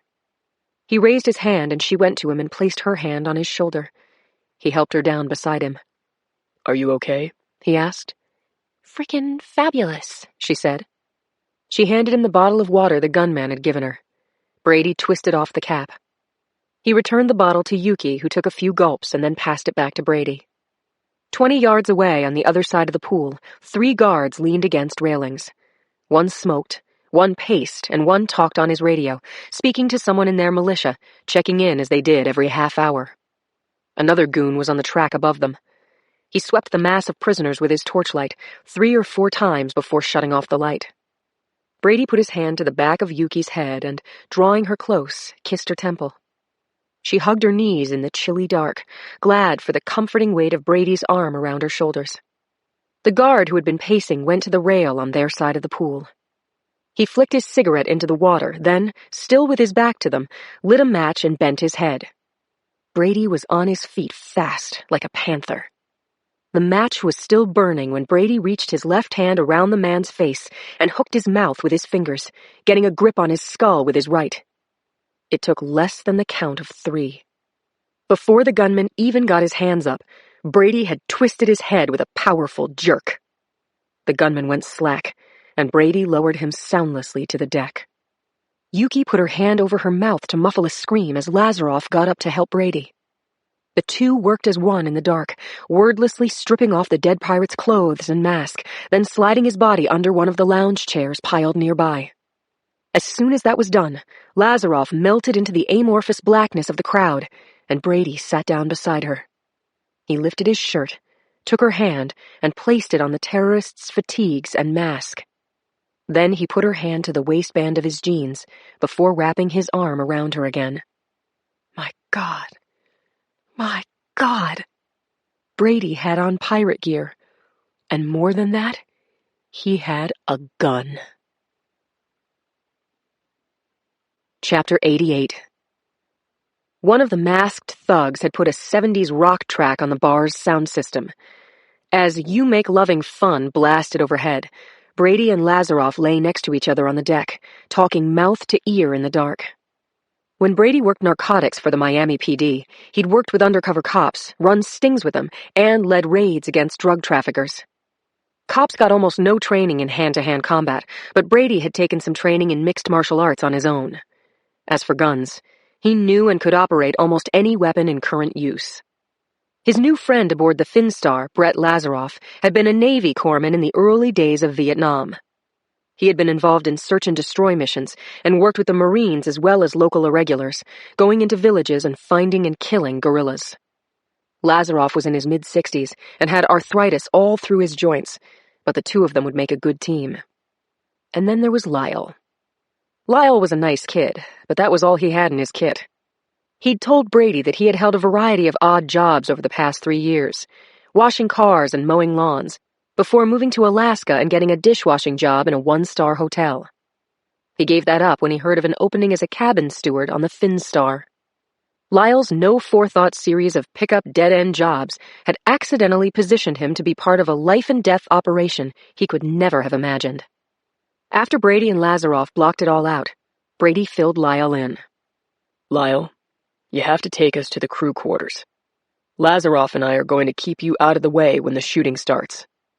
My mom's name is Leora Finlay, Hoboken, New Jersey, if I don't make it, Mr. Brady." Lazaroff said in a husky whisper, "Lyle, it's okay to be afraid. In fact, we're counting on it. You won't have to act scared, and that's good." Brady knew that there were 3 gunmen on the sun deck above them, a half-dozen patrolling the pool deck, and others inside the body of the ship. Their pattern of life was to make radio contact every half hour. Each gunman identified himself by position, not by name. Pool deck 4 to base, veranda 2 to base, roving patrol 1 to sun deck. Brady watched for the pale green light of the radio on the track to go out. Then he glanced at his watch. It had been 5 minutes since the start of the pirates' last check-in. A pale gray line on the horizon in the east signaled morning getting ready to bust through some cloud cover. It was now or never. Over a period of 10 minutes, Brady pulled the dead pirate's lightweight, waterproof camouflage pants over his jeans, buttoned the shirt over his sweater, switched out his deck shoes for lace-up combat boots, and cinched the ammo belt around his waist. Last, he put the dead guy's walkie-talkie radio back in his shirt pocket and hung the rifle strap across his shoulder. He covered Yuki's cheek with his hand and kissed her. She held his hand against her face and trembled. I love you so much, he said. Come back to me, she said. We have to make a life. Doubts saturated Brady's mind. He was out of shape. He didn't know the ship very well. There were hundreds of moving parts that could go so far out of control that people would die. And that would be on him. There's no way I'm not coming back, he said to Yuki. Have you got that? He pulled on the black knitted mask that smelled of cigarette smoke, then signaled to Lazaroff and Lyle to stand. When they were all on their feet, he said loudly, Let's go, assholes! He waved the rifle and Lazaroff and Lyle raised their hands. With Brady bringing up the rear, the 3 men stepped around the weeping, cringing clumps of humanity on the deck and made their way toward the Luna Grill doors and the interior of the ship. Chapter 89. Brady led his group from behind, the 3 of them leaving the open pool deck and entering the Luna Grill, which was like a furniture warehouse now, piled with cafe tables and chairs from the deck outside. A gas lamp that had been placed on top of the piano threw a dim light over the formerly elegant room, which now looked debased, like a used-up exotic dancer turning tricks on the street. Brady's 3-man resistance force walked around overturned furniture and garbage heaped on the plush carpets, past curved windows reflecting the sputtering gaslight. At the far side of the lounge, an open doorway led into the public corridor. Lyle, in the lead, took them to one of the hand-painted murals lining the corridor walls. He said, This is how you get to the crew's stairs. He pushed on a panel, and a door opened into a wide metal stairwell that ran the entire height of the ship, from the sun deck down to the hold. Caged emergency lights on the walls lit the stairs with a flickering, low-wattage light. The 3 were on the stairs, the hidden door closed behind them, when a voice called out, Yo, what's up? Brady snapped around, flashed his light up, and saw a man in fatigues sitting on the landing 1 flight above them. The gunman was fully armed, but he'd taken off his mask, revealing him to be a young white guy in his early 20s with short blonde hair. Brady said, Chief wants me to take these 2 to the hold. Cabin steward. And the old dude is an engineer. Why bother locking them up? Why not just pew? He put a finger gun to his head and pretended to fire. You want to ask Jackhammer? Brady said. Go ahead. Brady wanted to stop talking and start moving. He didn't know how tight this unit was, whether they were a band of brothers or mercenaries recruited individually for this mission. If the kid on the stairs challenged him further, Brady would have to shoot him. That would bring other gunmen rushing into the stairwell, and that would be bad. The young gunman scoffed at the idea of calling Jackhammer, saying, Yeah, right. Go ahead. God, I was really hoping you were my relief. Sorry, man, said Brady. Hey, put on your mask. Yeah, sure. Brady waited while the gunman masked up, then said to Lyle and Lazaroff, Okay, you 2, down we go. Brady prodded Lazaroff and Lyle with the barrel of his AK, and they started down the stairs, one ringing metal flight after another times 3 sets of footsteps. They passed signs to various decks and public rooms, the casino, the spa, and so on, until they saw the arrow marked Officers' Quarters. The arrow indicated a 45-degree turn to the right. Brady knew that the crew slept in narrow, windowless cabins, no wider than 4 feet across, with single bunks hung on the walls. He wondered how many crewmen were still alive in those slim, airless cells. He and his team turned the corner and saw a brighter light at the end of this spur off the main corridor. The light came from a gas lantern on the floor, next to a man in fatigues who was sitting in a folding chair, guarding the hatch door to the crew quarters. The guard got to his feet. He was holding his radio phone, and Brady thought the guy upstairs had probably given this one a heads up. The guard said to Brady, "What's up, brother? Who have you got there?" He pocketed his radio and held his AK-47 with both hands. Chapter 90. Brady knew with dead certainty that the guard positioned in front of the crew quarters would shoot without provocation. Shooting would be very, very bad. Gunfire inside this metal staircase would be like setting off a fire alarm. Jackhammer's entire crew would be on them in about a second, and he would be dead.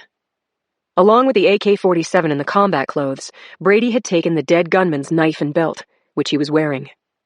As he and his two wingmen closed in on the guard at the door, Brady still had hope that he could talk the guy into opening the crew door. If not, he would be bringing a knife to a gunfight, and he'd have one chance to pull it off. Using Lazaroff and Lyle to shield him from the gunman's view, Brady reached across his body and gripped the knife handle in his fist, so that the blade faced up. 10 feet from the guy, Brady said, "Jackhammer told you I was coming +2, right? I was there when he called you." This guard had a huskier voice and build, and was older than the kid on the stairs. Brady thought he might be an actual soldier. He said, "Jackhammer called me? Because I don't know nothing about this." "Let's not talk in front of these mutts," said Brady as he closed in on the guard. "Do you mind? After I stow them, we can talk about it all you want." The gunman hesitated. Then he said, "No fucking way. I'm calling the chief." Brady said to the guard, "I'll save you the call. Jackhammer's on the line with me right now." The guard said, "Yeah?" Coming toward Brady to take the radio, he stretched out his hand.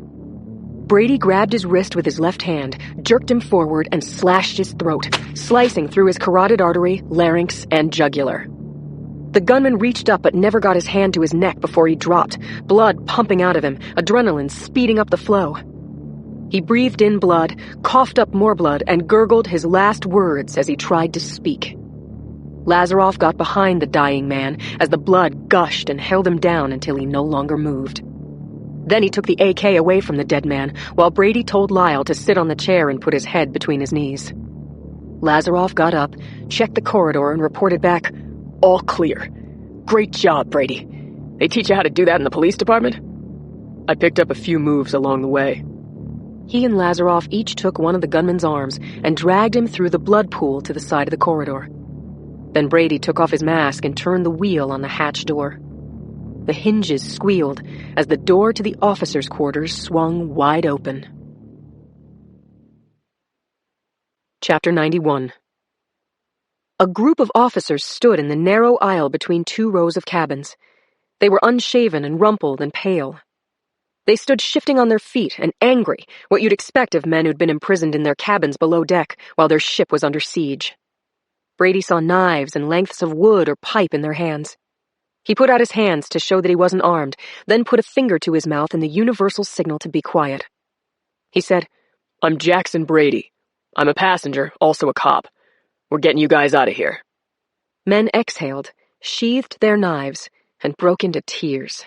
Some rushed forward to shake his hand. Brady told Lyle to get the lantern and then waved him and Lazaroff through the hatch door. He followed them in and introduced them to the ship's officers. One of the officers, a balding older guy in his 60s, had on glasses and grubby whites with captain's stripes on the shoulders.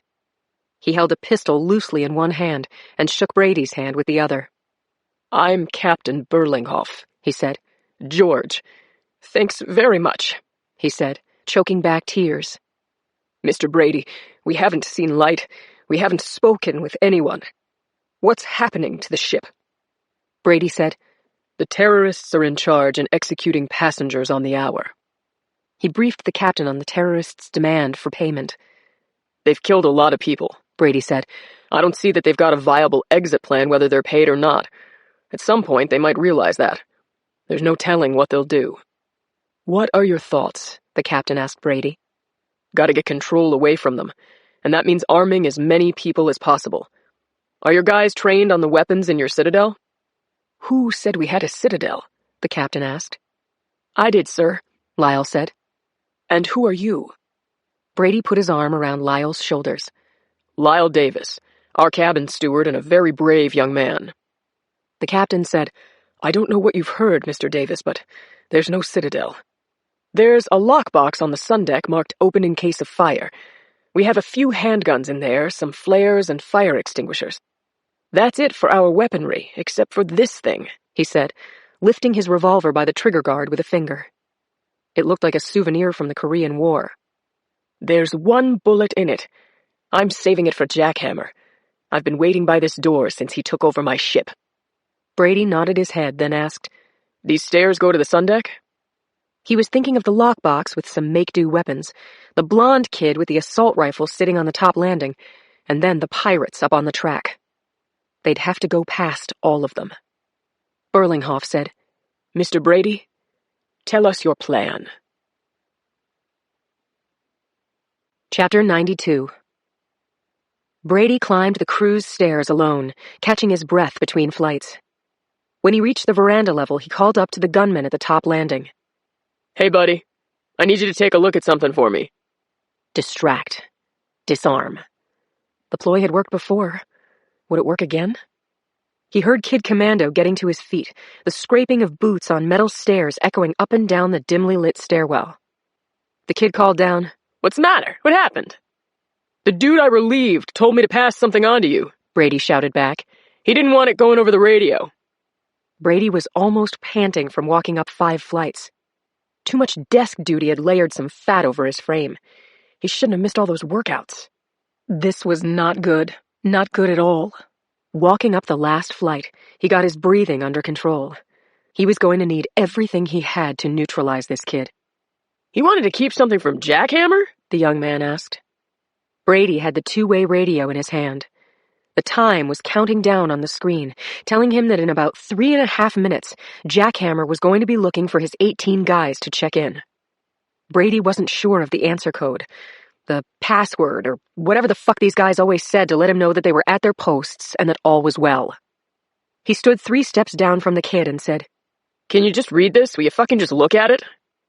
The kid adjusted the eye holes in his mask and walked down 2 steps and bent his head to look at the radio. He said, I don't see what the Brady stepped up, putting his weight on his left leg, and reached his left hand around the kid's neck and pulled down hard. The kid yelled, Hey! Striking out and windmilling with his arms, but he couldn't regain his balance. The kid's feet shot out from under him, and as he slid down the steps on his ass, Brady got behind him and got his neck in the vise he made with his right biceps and forearm. The kid cried out, and Brady tightened his neck hold, his forearm pressing against the kid's carotid. The kid tried to reach behind him, and Brady applied pressure, not enough for the kid to black out, but enough for things to start to go fuzzy. Then he let up just a bit. The kid said, What the fuck are you doing? What the fuck is wrong with you, man? Brady asked himself the same question, thinking that over the past half hour, he had crossed some defining line. Was this really the person he had become? Or would any man, if pushed this far, do the same damn things? Brady said, You want to breathe? Lie still. What's your name? Brian. What's Jackhammer's name, Brian? The kid got it now. He was going to die. He said, Don't do it, man. Please don't hurt me. Brady applied some pressure and the kid grabbed futilely at his bulked-up arms. This kid was either a murderer or he was complicit in the many murders aboard this ship. But there would be no by-the-book interrogation for Brian. No Miranda rights. Brady relaxed the hold and gave the kid a little blood to his brain, a little air. He asked again, What's Jackhammer's name? I don't know. I don't know anyone. None of us do. So why did you do this? Why did you take this job? You wanted to kill people? Ruin people's lives? Why? The kid was exasperated as well as frightened. I don't even understand your question. Look, let me up. You've got the wrong guy. There was no way around this kid. None. Brady said, I'm sorry, Brian. There's no other way. He squeezed the kid's neck in the V of his arm, pressing his left hand to his right wrist to double the pressure. The kid passed out a few seconds later, but Brady held on until a couple of minutes passed, and the kid stopped twitching. He could think about this later, but not now. There was no time to do it now. Chapter 93. Brady dragged Brian's body off to the side of the landing and turned his mind to the sundeck layout, where more shit was waiting for him and there was less than a 50-50 chance that he'd survive the next 10 minutes. He'd been up to the sundeck a couple of times, before it had turned into a shooting platform. There was teakwood decking fore and aft, lined out with lounge chairs. At the middle of the deck was an 8-foot-wide running track, rectangular in shape, 100 yards long by 50 wide, and hollow at the center, so that the sun could shine through to the pool deck below. A railing ran around the inside perimeter of the track, making it a perfect catwalk, and doubling with a first-class gun rest for sighting the captives directly below. Like prison guards looking down from the walls over inmates in a prison yard. And now footsteps clanged against metal as the ship's officers climbed toward him on the inside stairs. When they reached him, Brady said, "I'm going out there first.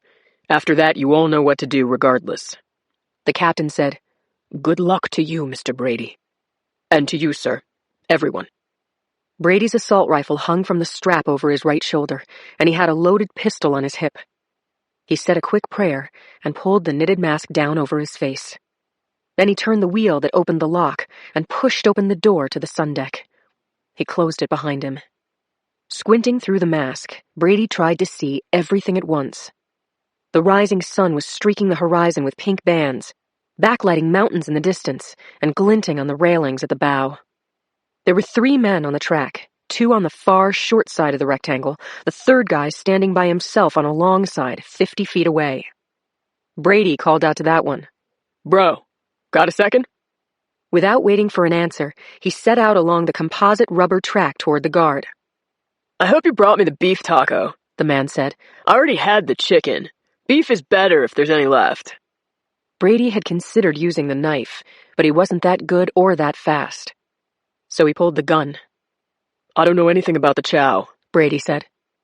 Continuing to walk toward the guard, he said, "There's been a slight change in the rotation."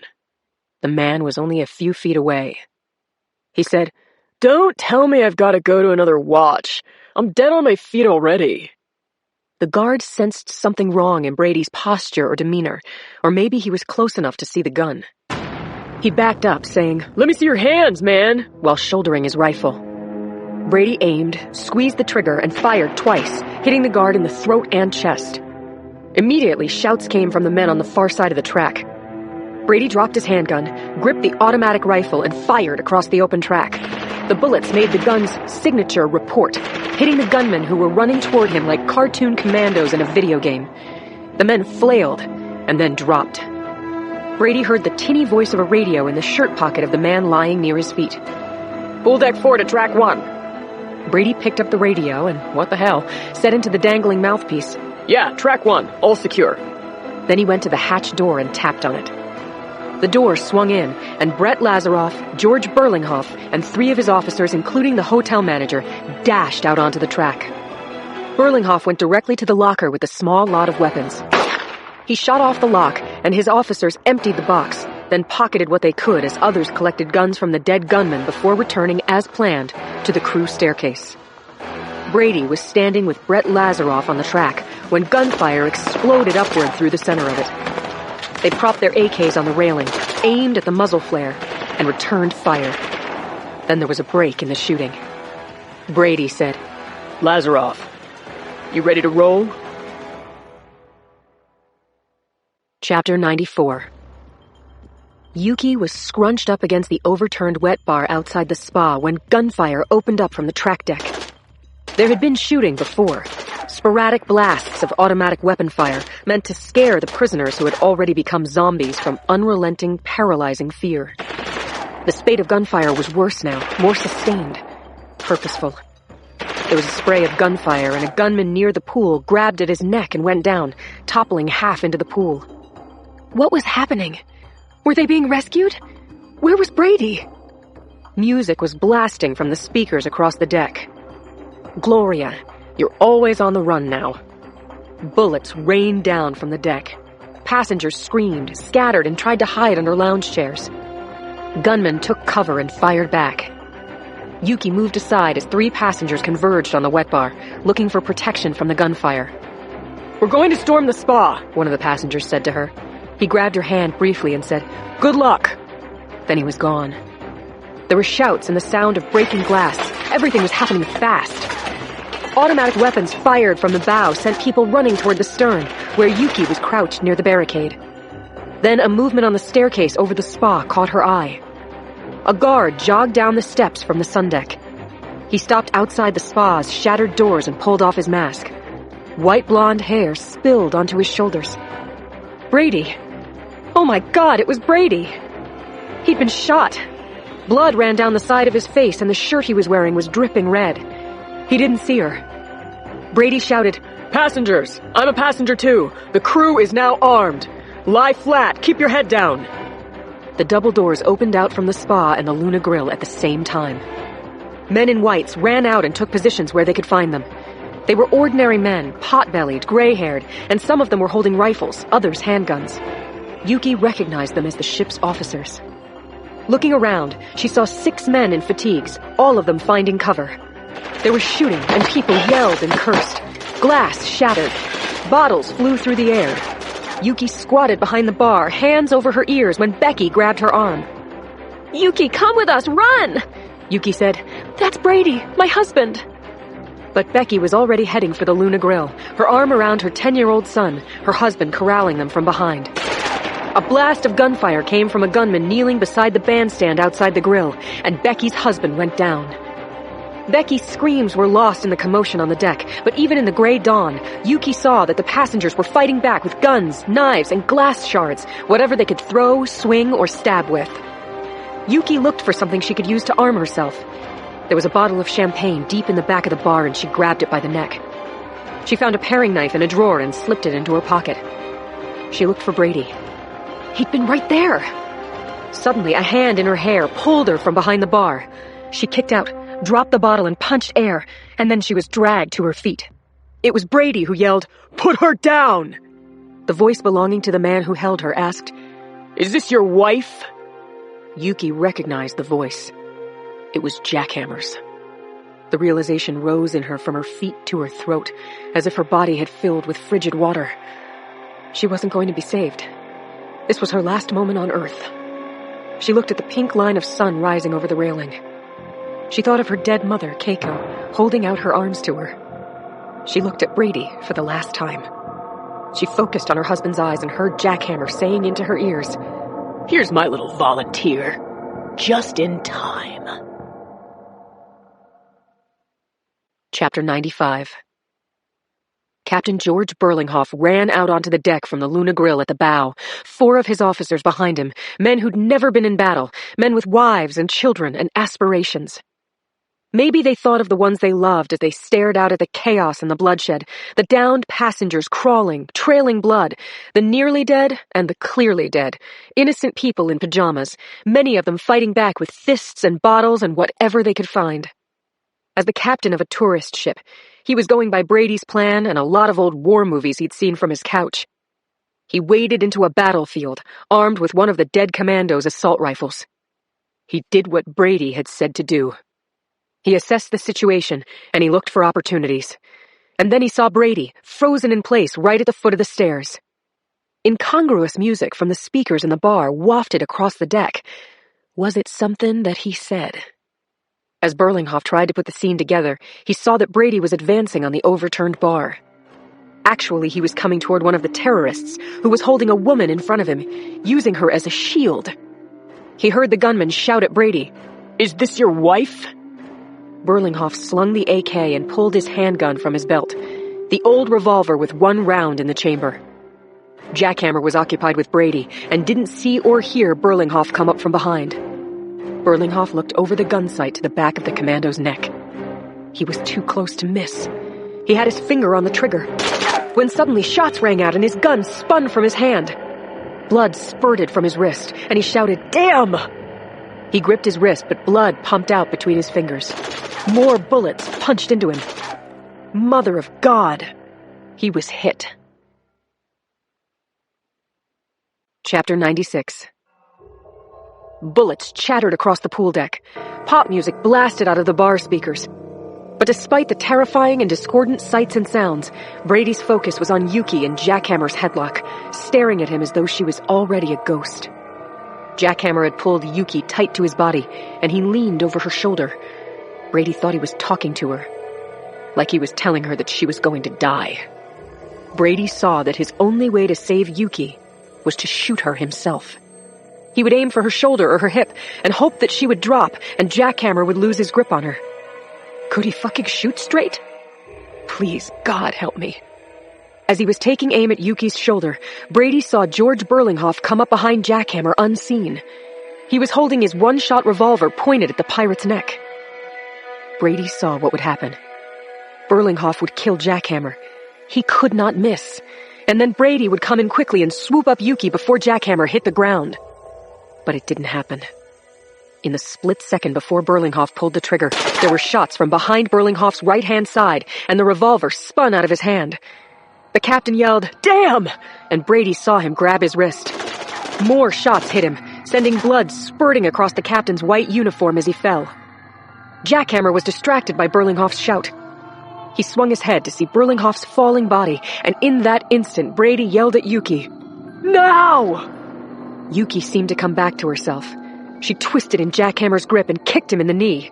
Then she pulled something from her bathrobe pocket and punched out at Jackhammer's gut. Jackhammer grunted and relaxed his hold enough for Yuki to wrench herself free. As she ran to Brady, Jackhammer aimed at them. Brady saw that he was steady enough to stand, and he knew that the bullets would cut both of them down. But no. Jackhammer was switching out his empty magazine. Brady shoved Yuki away from him. He dropped to his knee and fired the last rounds in his AK's magazine at Jackhammer's legs. The terrorist-in-chief dropped his weapon and went down screaming. Chapter 97. Brady scrambled to his feet, tossed Jackhammer's weapon away from him, and then bent close to the man's face. He said, "I'd happily kill you, you son of a bitch, but you have to answer for all of this." Brady shouted out for help, and passengers brought belts, sashes, and strips of torn clothes. Brady rolled Jackhammer onto his belly, tied his hands and bleeding legs, cinching tourniquets above his wounds. Yuki stooped beside him. "The shooting stopped," she said. Then she pulled up Brady's shirt and saw where the blood was coming from. "I'm lucky," he said. "That was close." She touched his right ear, just above where the lobe had been shot away. "Oh, Brady," Yuki said. He took his wife in his arms. Bottles were being cracked open. Passengers were drinking, and the stinking sound system was shut down. "It's not over," Brady said. "Counting Jackhammer, that's 13 men down. The other 6, they could be retrenching." Brady heard Brett Lazaroff call out from the rail. "Brady! Yuki! Come and look at this!" His broken ribs were killing him, but Brady leaned on Yuki and they joined Lazaroff at the port side of the pool deck. Following the line of Lazaroff's finger, they saw moving specks coming from the eastern shore of the passage. "Whales?" Yuki asked. "Is that a pod of orcas?" "Boats," said Brady. A dozen Zodiacs were motoring toward the Finstar, and within minutes they pulled up to the hull. Grappling hooks were fired. Men in ballistic gear began climbing the ropes. Lazaroff's voice cracked when he said, "Those are Navy SEALs, my friends. That's the United States Navy." Chapter 98. It was evening in the thick of rush hour. Joe and I were in his Mercedes heading out to San Francisco International Airport as the sky turned a rich cobalt blue. 2 black SUVs with government plates and flashers bracketed us in front and behind, helping to speed our way. After a news blackout of 2 full days, word had exploded over all media channels at once. The surviving passengers of the Finstar were returning home. Yuki and Brady, along with about a dozen other San Francisco residents who had been aboard, were arriving by Air Canada at a yet-to-be-disclosed time, and I definitely wanted to be there when that plane landed. Naturally, traffic didn't know or care what I wanted, and I swore at the vehicular knots and snarls, tried to drive from the passenger seat, jamming on the imaginary gas pedal whenever Joe had to take his foot off the real one. I stared ahead at the highway and thought about the last time I saw Yuki, a pale, night-blooming flower in her après wedding dress as Brady twirled his new bride around the dance floor. Then another memory pushed the party right out. It was the 10 seconds of unfocused autumn colors on my iPhone, accompanied by Yuki's frightened, whispered voice.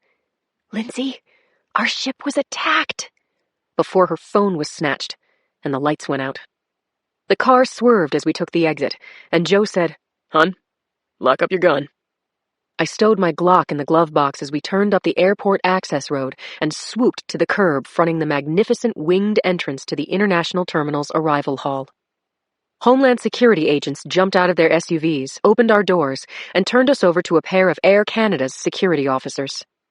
We were taken through the wide-open terminal with its soaring ceilings and oversized spaces, past gangs of press seeking a glimpse of Finstar passengers' loved ones, for a fresh clip or maybe a quote. Our security escort led us through metal doors, down a corridor and into a small elevator, before we finally disembarked in a private, buff-colored lounge.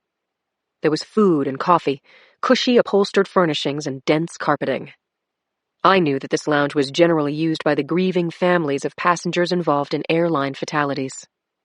As we waited, the lounge filled with babies and grannies and moms and pops, all red-eyed from crying, holding on to toys and blankets and handmade signs, and to one another. The 3 TVs were turned to CNN.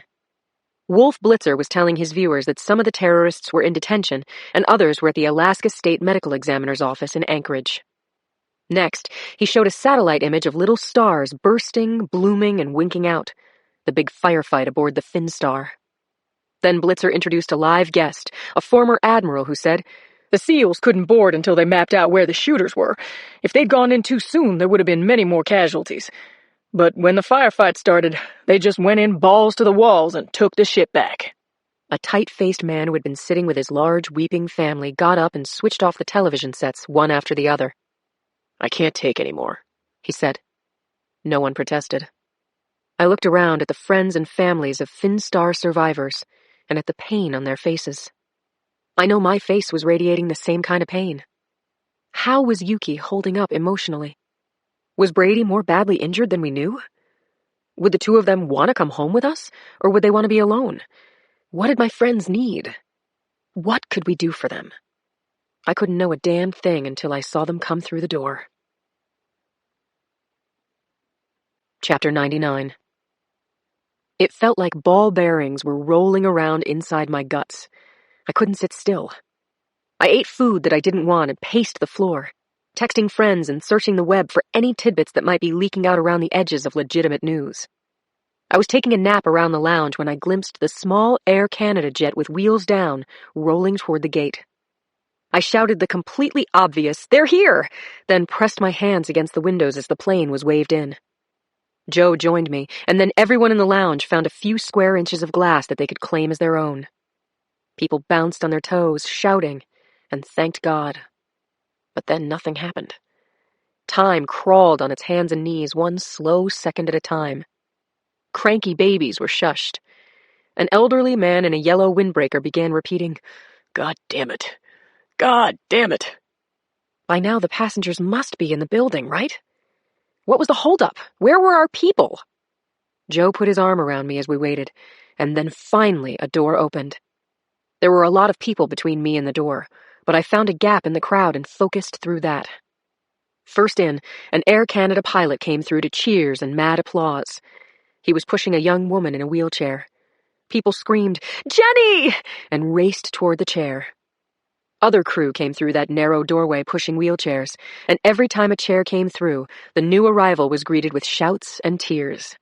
I was tearing up before I saw Yuki and Brady, and then slowly they came through the door, and I saw some of what had been done to them. Brady had been wounded more than once.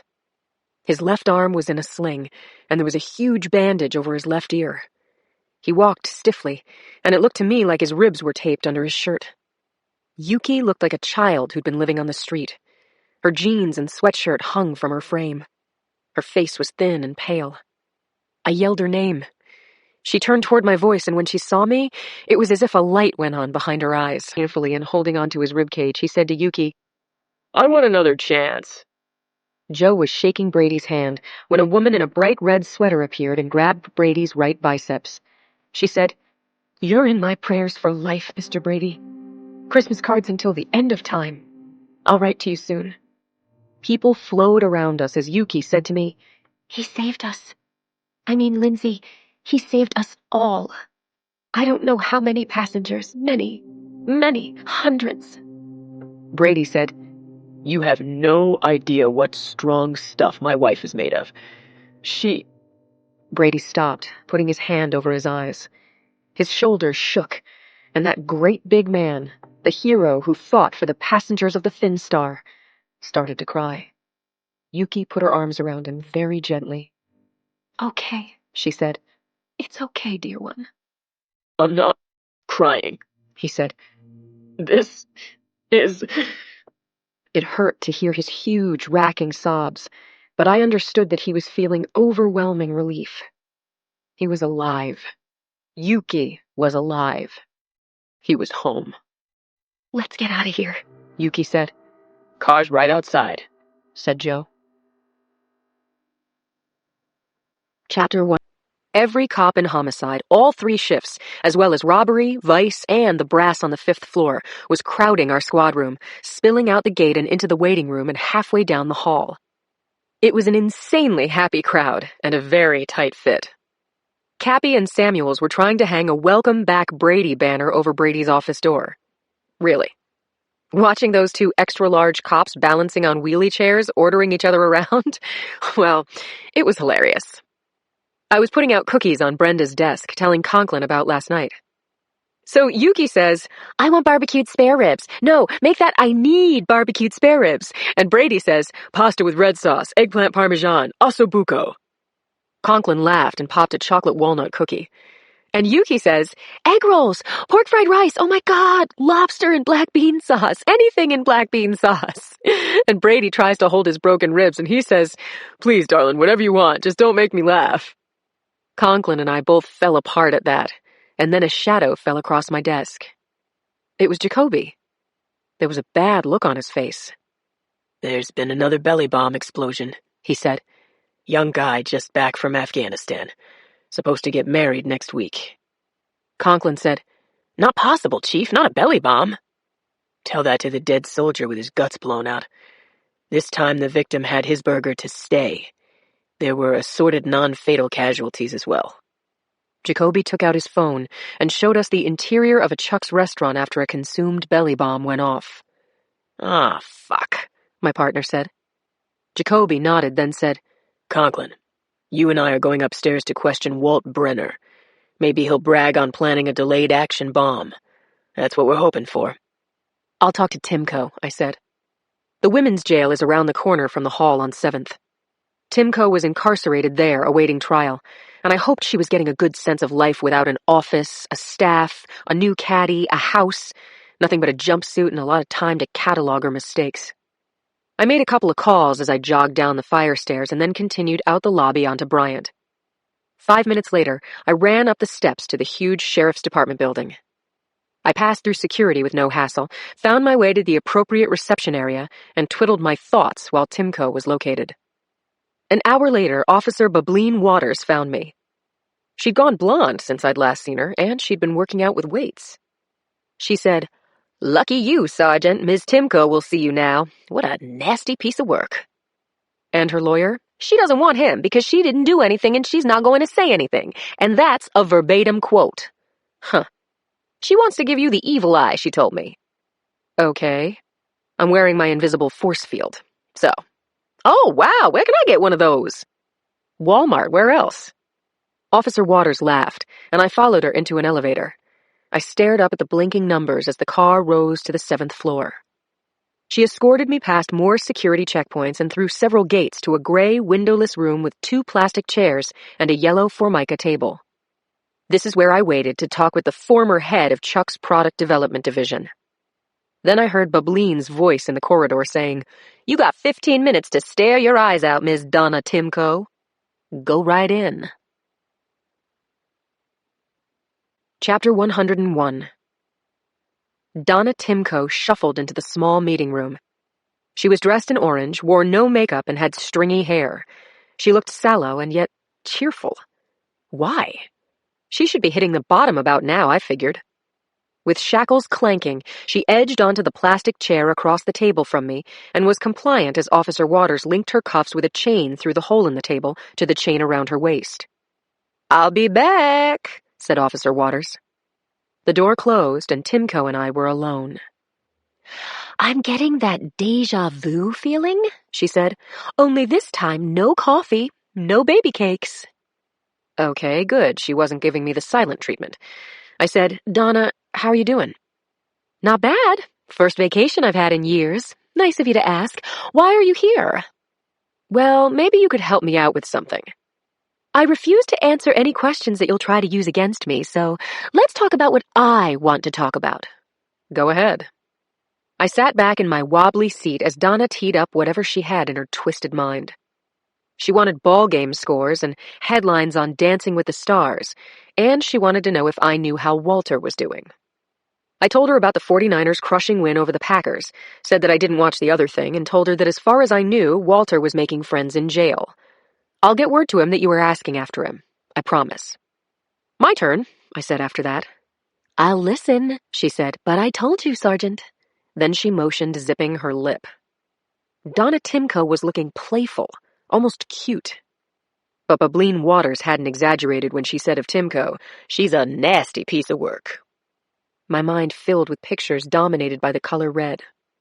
The red Jeep on the bridge, followed a few days later by the bloodied interior of a car in a Chuck's parking lot in L.A. And the latest, Corporal Andy Licht, 23 years old, rented tuxedo hanging from a hook in the back seat. St. Christopher hanging from the rearview mirror. This returning soldier was 2 days from marrying the young woman who'd been waiting for him and praying for his safety. Now Licht was dead. His blood sprayed all over the white tile on the restaurant floor. Jacoby had said, "Get them to brag. That's what we want."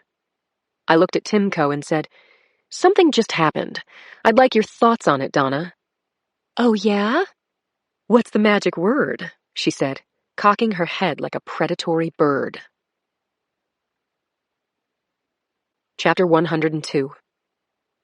I don't think it's a secret in our squad that when we're doing an interrogation, I'm the badass and Conklin is the good cop that women can't resist. Well, I had Conklin's role now, and I asked myself, what would Conklin do? No doubt he would play along with the mean girl in the cuffs and tangerine-colored jumpsuit, being attentive and sympathetic and almost for real. I decided my version of Conklin's style was just us girls. I said, "Between us, I've got a disaster on my hands and I don't know what the hell to do next." "Oh, yeah?" "Definitely, yeah," I said. "A belly bomb went off inside a Chuck's restaurant in Alameda. Same effect as your bombs, but with a shorter time between ingestion and explosion. So, it's a better bomb." Timko's face crumpled. "Better? How could it be better?" "That's what I want to know. You've got advanced degrees in chemistry, so how did this copycat improve on your formula? Could someone you know be advancing your work? Give me your thoughts." "Please." There, I said the magic word. Tears came into Timko's eyes, beaded up on her lower lid and spilled over. What the hell? "Someone else died because of Chuck's?" she asked me. "How is that better, Sergeant? What kind of person are you, anyway?" I guess my face registered surprise, even shock. This made no sense. Last time I'd seen Timko, she was threatening to run me through a meat grinder. And then Timko's face lit up. She was beaming at me. Man, oh man. She was like a shapeshifter. And I remembered that the first time I saw Timko, she was on a monitor attending a Chuck's senior staff meeting virtually. And she'd been crying. Crocodile tears. Timko said, "I kind of love this, Sergeant. Do you know what it's like to be treated like you're nothing? Like you don't even exist? No, that's my life. Well, I don't feel like nothing right now. I think I could bend steel bars with my bare hands." I had wanted Timko to scoff, to say that this latest bomb was all hers and Walter's, that there was no accomplice, no copycat, that one of their bombs had been sitting in a freezer until it was slapped onto the grill and served up to a soldier. I especially wanted her to tell me if there were other bombs out there lying dormant in Chuck's kitchens, and that she knew where they were and that she'd trade information for a deal. But no, I wasn't playing Timko. She was playing me. Still, she was telling me her motive for the killings. She did it for the power. Over her victims, over the police, over the heads of Chucks, over the FBI, and over me. She was grinning, and I felt the twist like a knife between my ribs. The more bombs that went off while she and her brother were in jail, the better it was for them. She said, "I had nothing to do with any bombs, Sergeant, and you can't prove anything. In fact, our attorneys are going to call this reasonable doubt. Problem solved, right?" She winked, then called out toward the barred door. "Bubbleen, get your fat ass in here! Sergeant Boxer and I are done!" My husband is a modest guy, and he's almost always right. He'd said to me after the first bombs, "Sooner or later, the bomber is going to take credit." Well, hadn't happened yet. As soon as I got out onto the street, I called Jacoby. When he answered, I shouted into my phone, "Jacoby, Timko admitted nothing, but bombs are going to go off. Call the FBI, call the mayor, get Chuck's closed. Every last Chuck burger has to be recalled so no one else dies." Jacoby snuck in a few words edgewise. "Exactly right," I said. "We nail them on hindering prosecution, interfering with a police officer, reckless endangerment, everything else we've got. We buy time. We buy time and find the one forgotten thing. We find the thing that proves that she and Walter made those damn dirty bombs." Part 5. High Noon. Chapter 103. Joe called out to me from the foyer. "I'll be back in an hour, Blondie, and that's a promise, more or less." "Godspeed," I called back. I was in a hurry, closing the snaps on Julie's pastel-striped onesie and looking for her knitted hat with the daisy in front, when the phone rang. I'd ducked her calls too often. "Cindy, hey!" Tell me everything. she said. I was glad to hear her voice. It had been a while. "Joe's picking up Martha from the vet, and I'm using my lunch hour to take Julie to the park." Cindy laughed, said, That's fascinating, but I meant tell me everything about Brady and Yuki. I only had time to give her the Twitter version, so no need to go off the record. I told her that Brady had made an appearance at the squad this morning and was going to be back on the job as soon as he was able to pull a full day. Lost part of his ear, I told her, an earlobe. 4 broken ribs, too, but he's going to be fine. Whoa. And Yuki? Yuki is down to about 2/3 her fighting weight, which means she couldn't go 1 round with a chicken. But she seems pretty good, all things considered. She's going to take off work for a couple weeks. Sure. She probably needs to sleep with both eyes closed. She said the ground is still moving under her feet. Julie was fussing, gearing up for a tantrum. I picked her up while keeping the phone between my ear and shoulder. I unfolded the stroller with one hand and said to Cindy, "How are you? Just the headlines." Everything is good, well, except for... Cindy's voice dropped. Morales. I looked at the time. I had a meeting with Jacoby in 48 minutes and I hadn't left the house. Cindy was saying, I still worry, that she's got it in for you. I said, "Please don't worry about me, Cindy. Please? I'm a cop. I carry a gun. And now I've got a play date with my bossy baby girl." We said goodbye, and I strapped my precious daughter into her stroller. "Wow, you look amazing with that hat," I said. "Hold it." I got my phone. I took Julie's picture and sent it to Joe. "Are you ready?" I asked Julie. And then I said her lines, too. Ready? It's about time you got off the danged phone. I certainly am ready to go to the park, Mom. All right, baby girl. Let's go. Chapter 104. The sunlight was soft, and the air was scented with eucalyptus. In fact, I could almost smell the ocean, too, as I walked Julie's stroller through my neighborhood, its diversity reflected in the restaurants and shops. I wanted to enjoy this unexpected quality time with Julie. All I had to do was kick Donna Timko out of my head, put my faith in the powers that be to recall every last Chuck burger on Earth, and relax. "Mommy helped shut down a multi-million-dollar hamburger chain, baby girl," I said. I hope so, anyway. I unbuttoned my jacket, took the band out of my hair, and shook out my pony. Julie babbled happily as we turned west on Lake and took a left onto 12th, heading into the 7-block-long straightaway to the park. I said, "So the dog run, right, Julie?" Or you want to see the birdies in Stowe Lake? I'm pretty sure you got your eyes and your hair from dear old Dad, but when it comes to dogs, you take after... Julie interrupted me with a long string of baby foolery, beating the air with her hands. So cute, making me laugh. I stopped to kiss her face, and then we pushed along the eclectic residential block to the intersection at California, where I paused for the light. I tried to imagine having a day like this every day, and the idea held some appeal. Sunshine, baby, and me. And if I actually wasn't working, we would go home in a bit, have Gerber mixed veggies and turkey, and then take a nap. The light changed, and we crossed the road and headed toward Clement, entering the business section of the Richmond district. Traffic was congested. Car horns and radios blared, and holy crap, I saw something I just didn't like. Gripping the handlebar of the stroller, I started to run.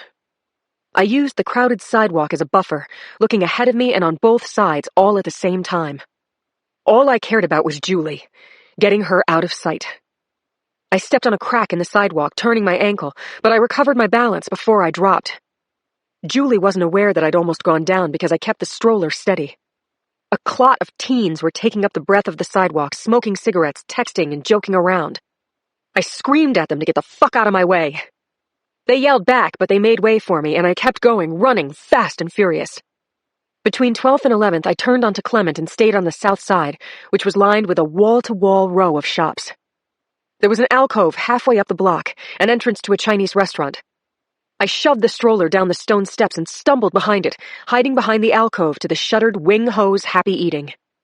Julie was wailing now, and I stood between her carriage and the street, semi-protected by the wings of the alcove and pretty much out of plain sight.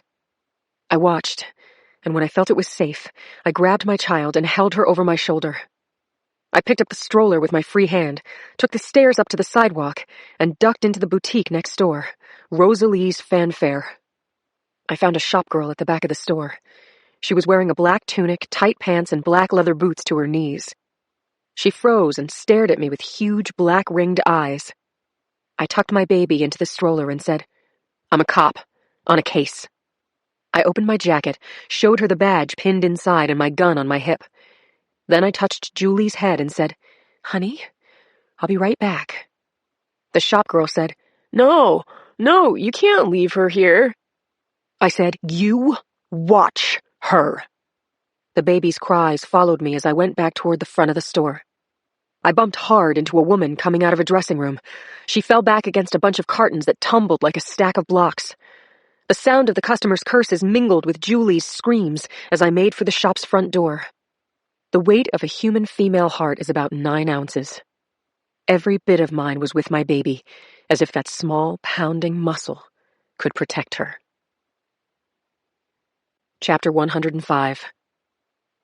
I had my gun out before I exited Rosalie's Fanfare. I stood in the doorway, peering out onto Clement Street. I checked out the pedestrians on both sides and stared into the shadows and the glaring sections of pavement. I was sure that I'd seen a woman who could pass as a teenage boy, a lean 5'6" with an angular face, wearing boyfriend jeans and a hoodie, hands in the pockets and possibly holding a gun. It was Morales, wasn't it? I always said I'd know Mackie Morales in a grizzly bear suit. I'd spent 3 months with her in her role as a summer intern. She was lethal as a rattlesnake and crazy as a loon. Yeah, and she was foxy, too. Had she been staking me out, waiting for a moment when I was alone with Julie, on foot and very vulnerable? I thought of calling for backup. None would get here in time, and what would I say? That I'd seen a boy-like girl who might be Morales? No. I needed Conklin. He was my first choice for backup, and not just because he had his own issues with Morales. Also because he would not call me paranoid. I slapped my right-hand jacket pocket going for my phone. But my phone wasn't there. It wasn't in any of my pockets. What the hell? I slapped my pockets again. Damn it. Was my phone in the stroller? And then I remembered taking the picture of Julie, then putting down the phone as I got her ready to go. Julie. How long had it been since I left her? 1 minute? 5? I trotted a half block to the corner of 10th, checking out people with such a fierce look that many pulled back as if I were crazy. Meanwhile, A lot of people were dressed in jeans and hoodies. Christ, it was practically a uniform for kids of a certain age. I crossed Clement and doubled back toward 11th. After 5 minutes of searching for Morales, the heartstrings that connected me to my daughter like a bungee cord yanked me back to Rosalie's fanfare. I ran like a 49er with the ball, goalposts in sight in the last seconds of the game. I dodged and I wove and I sped down the street, homing in on the fashion boutique where my little girl was waiting. I stiff-armed the door and ran right into Cindy. She was holding Julie in her arms, staring out the window, waiting for me. Cindy? How? I saw you leaving your place. I called out to you, but you didn't hear me. I hugged Cindy and the baby together, tears coming. I followed you, Cindy said, hanging on to me. I do that sometimes. Don't be mad, okay? Mad? She's out there, damn it. Did you see her? You were right. I didn't want to be right. Thank you, Cindy. We were safe for now. And I had been warned. Chapter 106. Rosalie's fanfare was 2 blocks from my apartment, and Cindy had parked her Honda just up the street from my front door. No cab and no cruiser would get to us in the 5 minutes it would take us to trot home. Cindy stayed with Julie inside the boutique while I looked long and hard at the foot traffic outside. Then I signaled to my friend, and we all started out toward Lake Street at a very quick clip. Cindy and I were both paranoid, but Julie was enjoying herself. Maybe it was the swiftness of her little stroller and the 2 of us hovering over her, or maybe her stars had suddenly aligned. All I knew for sure was that party girl Molinari was laughing. Our little group of 3 cut through lunch-hour pedestrians on 12th, and a block later, when we crossed California, I almost began to breathe normally. The residential block between California and Lake was humming sweetly. The street was wide and homey, dotted with trees. Ground-level garages had SUVs in the driveways, retirees walked dogs, and a woman in pink sweats was sweeping her walk while talking to her neighbor, who was unloading groceries from her car. Cindy was saying, So what now? You'll get out an all-points bulletin? Too bad I can't make a positive ID, but anyway, the FBI is going to want to talk to us. I was doing my own APB, checking out everything that moved. Dogs barked from a doorway. A man slid out from under his car and got on the phone. He wore a sweatshirt with the sleeves ripped off. He was a man's man, not a slim-hipped psycho killer. Cindy was saying, Until Mackie Morales is in jail, I'm not going to be able to think about anything else or even sleep. Or even eat. You think I'm obsessed? I laughed. Cindy said, So that's a yes. And then we both stopped talking until we arrived safely at the sunny corner of 12th and Lake. My apartment building was directly to my right, and Cindy had parked her car just a few doors to our left. I checked out the moderate 2-way traffic, the cars parked on both sides, and the trees between the cars and the storefronts. Then Cindy and I grabbed each other over the stroller and kissed cheeks. She said, I'm calling Yuki. I need to see her. We blew kisses and waved goodbye, and then I said to Julie, Ride's over, baby girl. Daddy is probably home already, and I think he's going to put you down for a nap. I walked toward the front door of our building with my keys in hand, and that's when something I'd half seen, a peripheral flicker or an instinct, gave me a chill. I jerked my head toward the mailbox on the corner. There was a woman there, wearing a long white skirt, a white drapey sweater jacket, and a straw hat with a band around it. She had been crossing Lake when her image imprinted itself in my mind. Now she had her back to me and was closing the letter slot on the mailbox. It made a dull, metallic clang. I was on high alert, but I was just scaring myself. Mackie Morales didn't dress like that. That couldn't be her. Chapter 107. The woman in the long skirt and crocheted sweater jacket turned to face me. My mind made a psychic leap, feeling a sense of danger rather than recognition.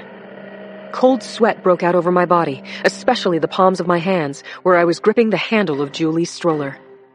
And then I was sure. This was Mackie Morales, now dressed like some kind of angel but with a gun in her hand. I'm so keyed to guns that the sight of one bypasses logical thought and goes straight to my lizard brain. Fight or flight. But I had neither option. If I ran, she'd shoot me in the back. If I pulled my gun, Julie could get hit. I said, "Mackie, I'm putting the baby out of harm's way. Put the gun down. Then we can talk." "You think we give a damn about your baby?" she said. I shoved Julie's stroller hard to my right so that it rolled across the sidewalk and wedged itself between two parked cars. Traffic whizzed by as I turned back to Morales. She was pointing her gun at me with a kind of nonchalance, as if she were in a dream. I understood the situation with crystal clarity. Morales wanted to die, but she wanted to kill me first. And with me standing 10 feet away, she wouldn't miss. I knew that I was going to die. But in my last mortal moment, my rage was focused. I was determined to put Morales down, right now. She said, "I've got her, lover. No worries." She was talking to her dead, psycho boyfriend. I went for my gun, but before I could get it out of the holster, there was a shot. Mackie yelped, her hat blew off, and she grabbed her right shoulder. But she still held onto her gun. Who fired that shot? Then I saw something that made no sense. Cindy was running up 12th Street directly toward us. She held a gun with one hand straight out in front of her. Mackie turned, took aim at Cindy, and fired. I had one chance only, and I took it. My first shot went into Morales' back. She spun to face me, and I fired again. Center mass. She jerked, staggered back, and sat down hard. She lifted her gun hand and aimed. I fired again. Got her right between the eyes. Morales flopped back flat on the sidewalk, as if someone had cut her puppet strings. Hat blew into the gutter. Julie bawled. I had the awful thought, maybe she's been bawling since I sent her stroller off the sidewalk. I screamed, "Cindy, I'm coming!" I checked to see that Julie wasn't hurt, then went to my dear, sweet friend. Cindy was sitting on the sidewalk with her back up against a parked car. Blood was soaking through her pale blue sweater. She looked up and said to me, "I'm hit, Lindsay." She sighed. "Damn it. She shot me." Chapter 108. My dear husband had heard the gunshots. He had called 911 and then run downstairs. After I told him that I was okay, he took the baby inside, saying he'd be right back. I sat next to Cindy on the sidewalk. She was pale, and the blood was still spreading across her sweater from what looked like a shoulder wound. I pressed a diaper against the bloodiest place and held it there, hoping she wasn't bleeding out, that she wouldn't go into shock. The waiting was awful. She looked so damn frail. I wanted to hug her, to hold on to her so that she didn't slip away. I could hardly stop myself from jumping up and running out into the street to look for the ambulance. Cindy tried to tell me what the hell she thought she was doing with a gun, but I truly didn't care. "You don't have to explain, Cindy. The bullet you took, that thing was meant for me. If you hadn't... Look, you probably saved my damn life, so thank you. Thank you very much." Protect my exclusive, okay? "Your what? Oh, of course.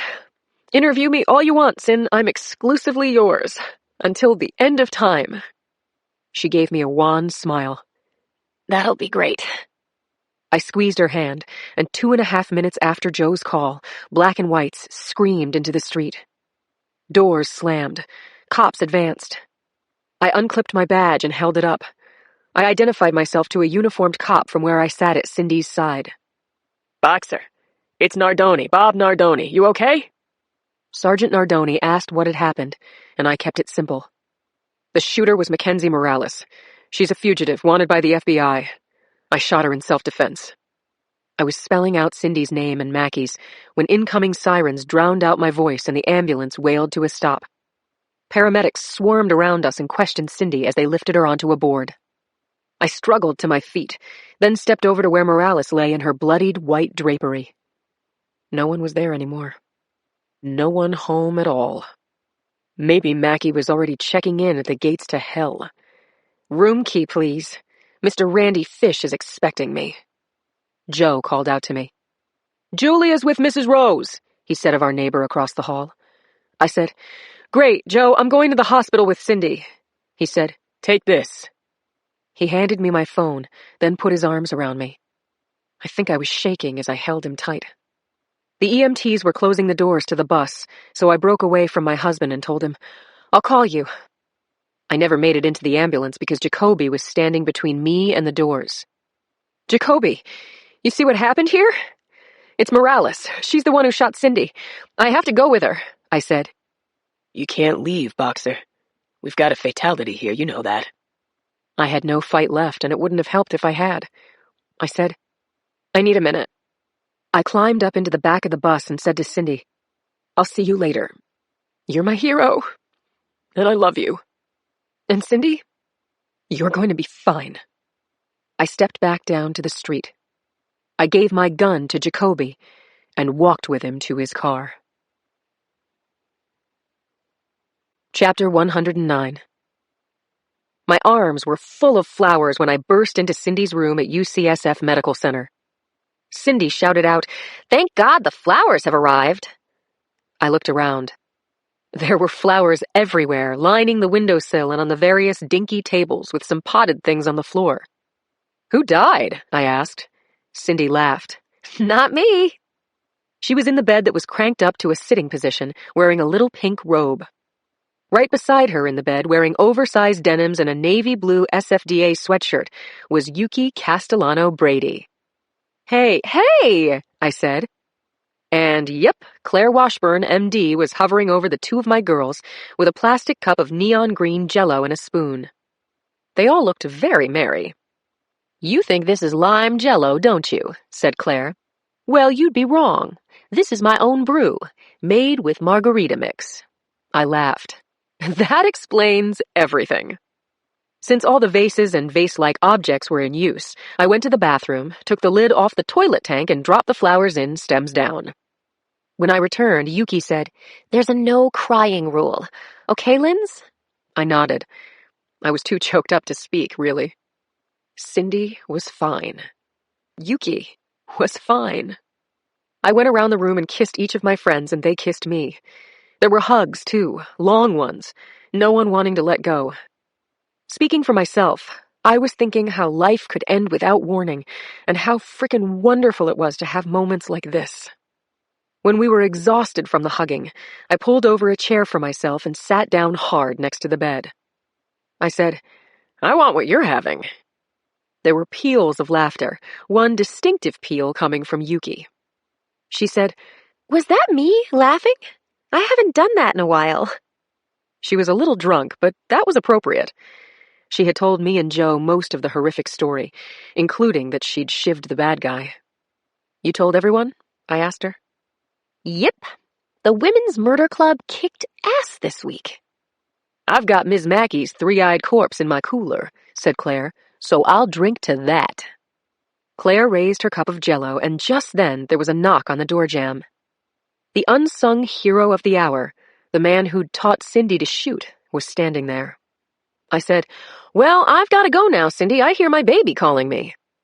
Claire added, "I've got a baby too, and I'm driving Yuki home. I need to get a look at Brady." There was a little rustle as we gathered our things. More kisses for Cindy, and then we each said hi as we edged past my good-looking, good-doing partner, who was standing in the doorway. I hope to God Cindy was well enough to handle this. Chapter 110. Cindy said, "Hey, where's everyone going?"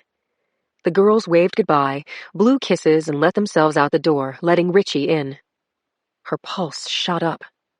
She touched her throat as he came into the room, looking great, wearing a jacket, his tie loose at the collar, fresh blue shirt and khakis. His hair was falling over one eye. "Richie, hi." He looked around the room at the garden on the windowsill and said, "Cindy, I would have brought flowers, but a birdie told me that you have plenty." He turned his eyes on her, smiled, and shook a white paper bag with a gold foil seal holding down the flap. "I brought this instead." "Come on. Chocolate orange peel? Let me see." Some grapefruit peel, too. Thought I'd mix it up a little for you. Rich approached the bed, put his left hand on the rail at the far side, and rested his weight on it. He leaned over, pressed his cheek to hers, then gave her a soft cheek kiss. Cindy breathed him in. He stood up and handed her the bag of candy which she held in her lap. Then he pulled up the chair Lindsay had been sitting in. Thanks, Richie. He sat down and said, Welcome. How are you doing? Pretty good. The shot missed the bone, missed the artery. I think it's what they call in cowboy movies just a flesh wound. She grinned. She had rarely felt better. You been drinking? She kept grinning, nodding her head. Dr. Washburn's orders. Richie laughed. So are you in a lot of pain? Not too much. I can take it. They're checking me out in a couple of days or maybe tomorrow. Made me promise to take Cindy's flower shop with me. Cindy wanted him to touch her again. She could still feel his whiskers against her cheek. He said, Well, anyway, did you get your story at least? Hell no. Lindsay killed it. Uh-huh. He laughed like it wasn't right to laugh, but he couldn't help it. There's a story there anyway, she said. It's not the one I had planned, but Mackie, Lindsay, and me, intersecting in that way at that place and with that result, I can do a lot with that. I could do a lot with half of that. Richie sighed, leaned back in the chair, ran his hands through his hair. What is it, Rich? She knew what. There had been guns and shooting and death, and she wasn't a cop. And as they both knew full well, she'd never shot a gun off the range. That deal could have gone so wrong, Cindy, in so many ways. I don't like to think about it, but I do. Me too. He sighed, giving her a long, steady look. Cindy thought he was trying to convey to her what exactly she'd done, what she'd been through, and that she'd been lucky. I'm glad you're okay, he said at last. She felt that. Her eyes watered just a little. She kept it together by gripping that white bag of candied citrus peel. Thanks, Richie, he said. I'm glad Lindsay is okay. I know. Me too. I love you both. Cindy watched his cheeks color. He cleared his throat. Then he looked at his watch. Oh no, he just got here.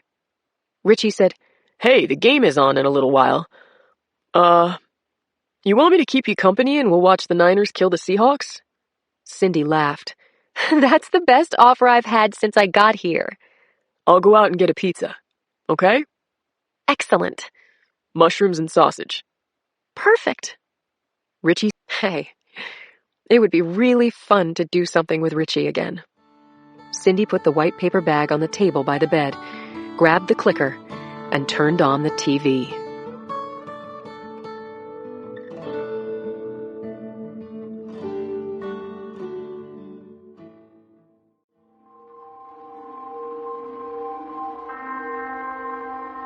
And Cindy put the white paper bag on the table by the bed, grabbed the clicker, and turned on the TV.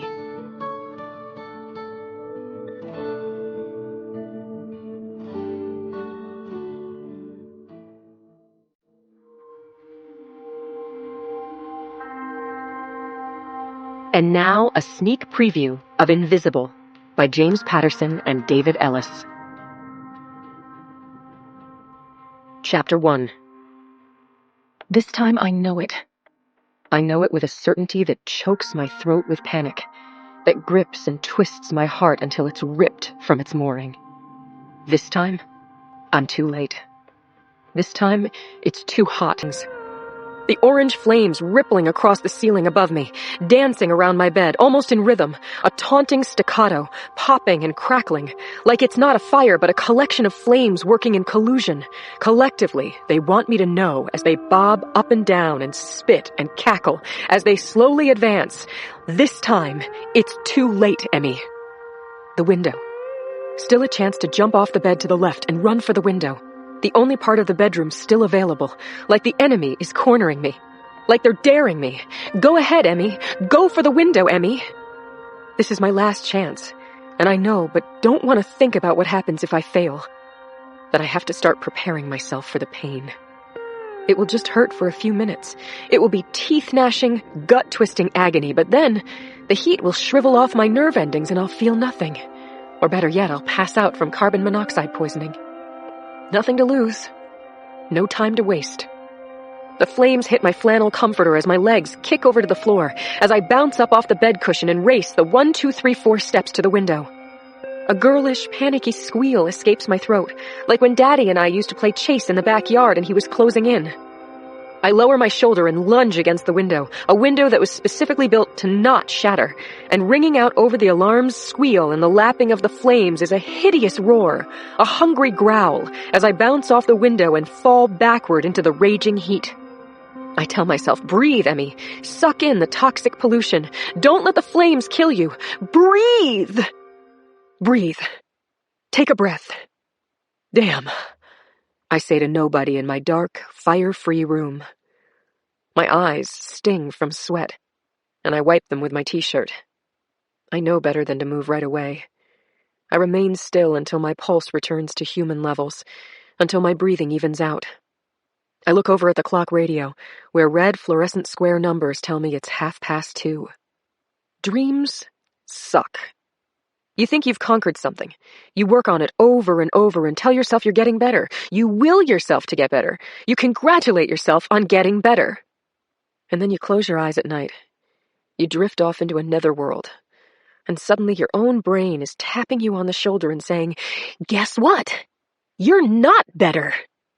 I let out one conclusive exhale and reach for my bedroom light. When I turn it on, the fire is everywhere.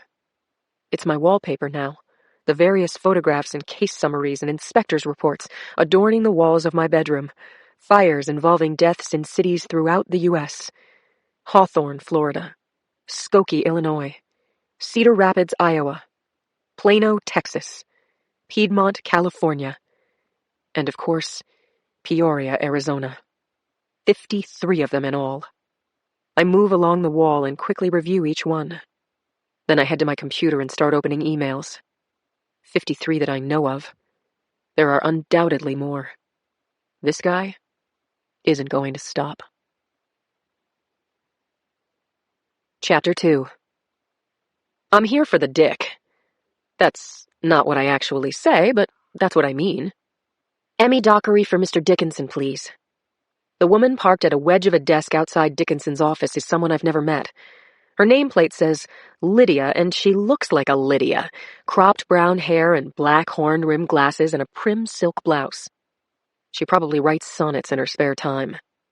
She probably has 3 cats and likes Indian food, only she would call it cuisine. I shouldn't be so catty, but it annoys me that there's someone new, that something has changed since I left, so I feel like a stranger in an office where I faithfully labored for almost 9 years. Did you have an appointment with the director, Ms. Dockery? Lydia looks up at me with a satisfied smirk. She knows I don't have an appointment. She knows because they called up from the lobby to see if I was authorized to enter. She's just reminding me that I've only gotten this far as some kind of courtesy. The director? I ask with faux confusion. You mean the executive assistant director for the criminal cyber response and services branches? Okay. I can be a bitch. But she started it. I wait Lydia out because I wouldn't be standing here if the dick hadn't agreed to see me. He makes me wait, which is so like him. But 20 minutes later, I'm in the office of the dick. Dark wood walls, and trophy photographs on the walls, diplomas, ego stuff. The dick has a tremendous and entirely undeserved opinion of himself. Julius Dickinson, he of the ever-present tan and comb-over, the extra 10 pounds, the smarmy smile, gestures to a seat for me. Emmy, he says, thick with false pity in his voice, but his eyes alight. Already he's trying to get a rise out of me. You haven't returned any of my emails, I say, taking a seat. That's right, I haven't, he says, making no attempt to justify the stiff arm he's given me. He doesn't have to, he's the boss. I'm just an employee. Hell, I'm not even that at the moment. I'm an employee on unpaid leave whose career is hanging by a string, and whose career could be destroyed by the man sitting across from me. Have you at least read them? I ask. Dickinson removes a silk cloth from his drawer and cleans his eyeglasses. I got far enough to see that you're talking about a series of fires, he says. Fires that you think are the work of a criminal genius who has managed to make them appear unrelated. Basically, yes. What I did read in its entirety, he adds with a sour note, was an article just last week from the Peoria Times, the local newspaper in a small Arizona town. He lifts up a printout of the article and reads from it. 8 months after her sister's death in a house fire, Emmy Dockery is still on a crusade to convince the Peoria Police Department that Marta Dockery's death was not an accident, but murder. Oh, and this part. Dr. Martin Laserby, a deputy medical examiner with the Maricopa County Medical Examiner's Office, insists that all forensic evidence points to death by an accidental fire. And this is my favorite, a quote from their police chief. She works for the FBI, he said. If she's so sure it's murder, why doesn't she get her own agency to investigate it? I don't respond. The article was crap. They took the police's side and didn't even give a fair airing of my evidence. It makes me wonder about you, Emmy. He puts his hands together and collects his thoughts, like he's about to lecture a child. Have you been getting therapy, Emmy? You badly need help. We'd love to have you return, of course, but only after we've seen some progress in your treatment. He can hardly suppress a smile as he says this. He and I have history. He was the one who had me brought up on disciplinary charges for inappropriate conduct that got me suspended. I'm sorry, in bureaucratic legal lingo, placed on unpaid administrative leave. I've still got 7 weeks before I return, and even then it will be a 60-day probationary period. If I hadn't had a recent death in the family, I probably would have been canned. He knows the real reason why I was brought up on charges. We both do. So he's taunting me here. I can't let him get under my skin. That's what he wants. He wants me to blow up so he can tell the brass that I'm not ready to return. Somebody's running around the country killing people, I say. That should concern you whether I'm in therapy or not. His eyes narrow. He doesn't have to do anything here. I'm the one who wants something. So this is his idea of torture, sitting there tight-lipped and stubborn. Concentrate on your rehabilitation, Emmy. Leave the law enforcement to us. He keeps repeating my name as if I'm a child. I'd rather he spit on me and call me names. And he knows that. This is the passive-aggressive version of waterboarding. I wasn't sure he'd see me today, unannounced. Now I realize he probably couldn't wait to see me, to shut me down, to laugh directly in my face. He and I have a history, like I said. Here's the short version. He's a pig. This isn't about me, I insist. It's about a guy who... Are you feeling angry right now, Emmy? Do you feel like you're in control of your emotions? He looks me over with mock concern. Because your face is getting red, your hands are balled up in fists. I'm concerned you still can't contain your emotions. We have counselors on staff, Emmy, if you need someone to talk to. He sounds like a late-night commercial for chemical dependency. We have counselors waiting to talk to you. Call now. There's no point in proceeding further, I realize.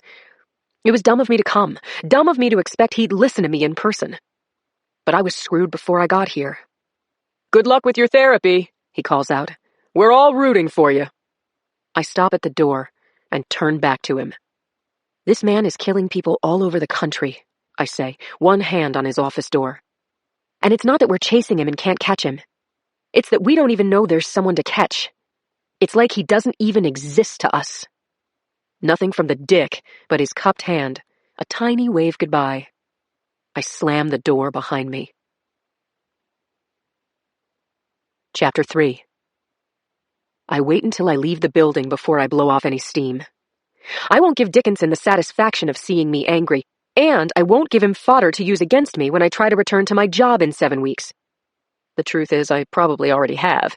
He can point to my emails, and however he chooses to paint the conversation we just had, as proof that I'm obsessive, and also committing the greatest sin of a research analyst, acting like an agent, forgetting my place in the hierarchy. When I settle into the return drive on I-95, I give my steering wheel a couple of good hard smacks, which doesn't make me feel any better, and if I'm not careful, could leave me with broken fingers. Asshole! I yell. That makes me feel better. The only thing I might hurt is my vocal cords. Asshole! Asshole! Dickinson owns me now after the disciplinary hearing. I'll be on probation, and if I make one false step, or if the dick even claims I misstepped, I'm done. Oh, watching him smirk at me back there, pretending that I am in need of therapy. We both know my only disciplinary problem was that I pushed his hand off my knee every time he put it there. I said no to late dinners and even laughed at the idea of a weekend getaway, just the two of us. It was the laugh, I think, that finally did it. By the next morning, he had concocted some story to the upper brass that I was harassing him and becoming more and more aggressive. Add in words like erratic and volatile, words that are easy to say and hard to disprove. And voila, you are a discipline problem. Asshole. But really, Emmy, get a grip. Solve the problem. I have to do something. I can't give up on this. I know these cases are connected, but I'm stuck. I can't go outside the chain of command, and the dick is shutting me down, not on merit, but out of spite. I'm stuck. What can I do? What else can I possibly... Wait. I let my foot off the pedal for no particular reason, other than pissing off the SUV driver behind me. He is following me a little close, while I think it over. No. It's the last thing I should do. But, yes, it might be my only way in. So I have to try it. Because if I'm right about this guy, he's getting better and better at killing. And nobody even knows he exists.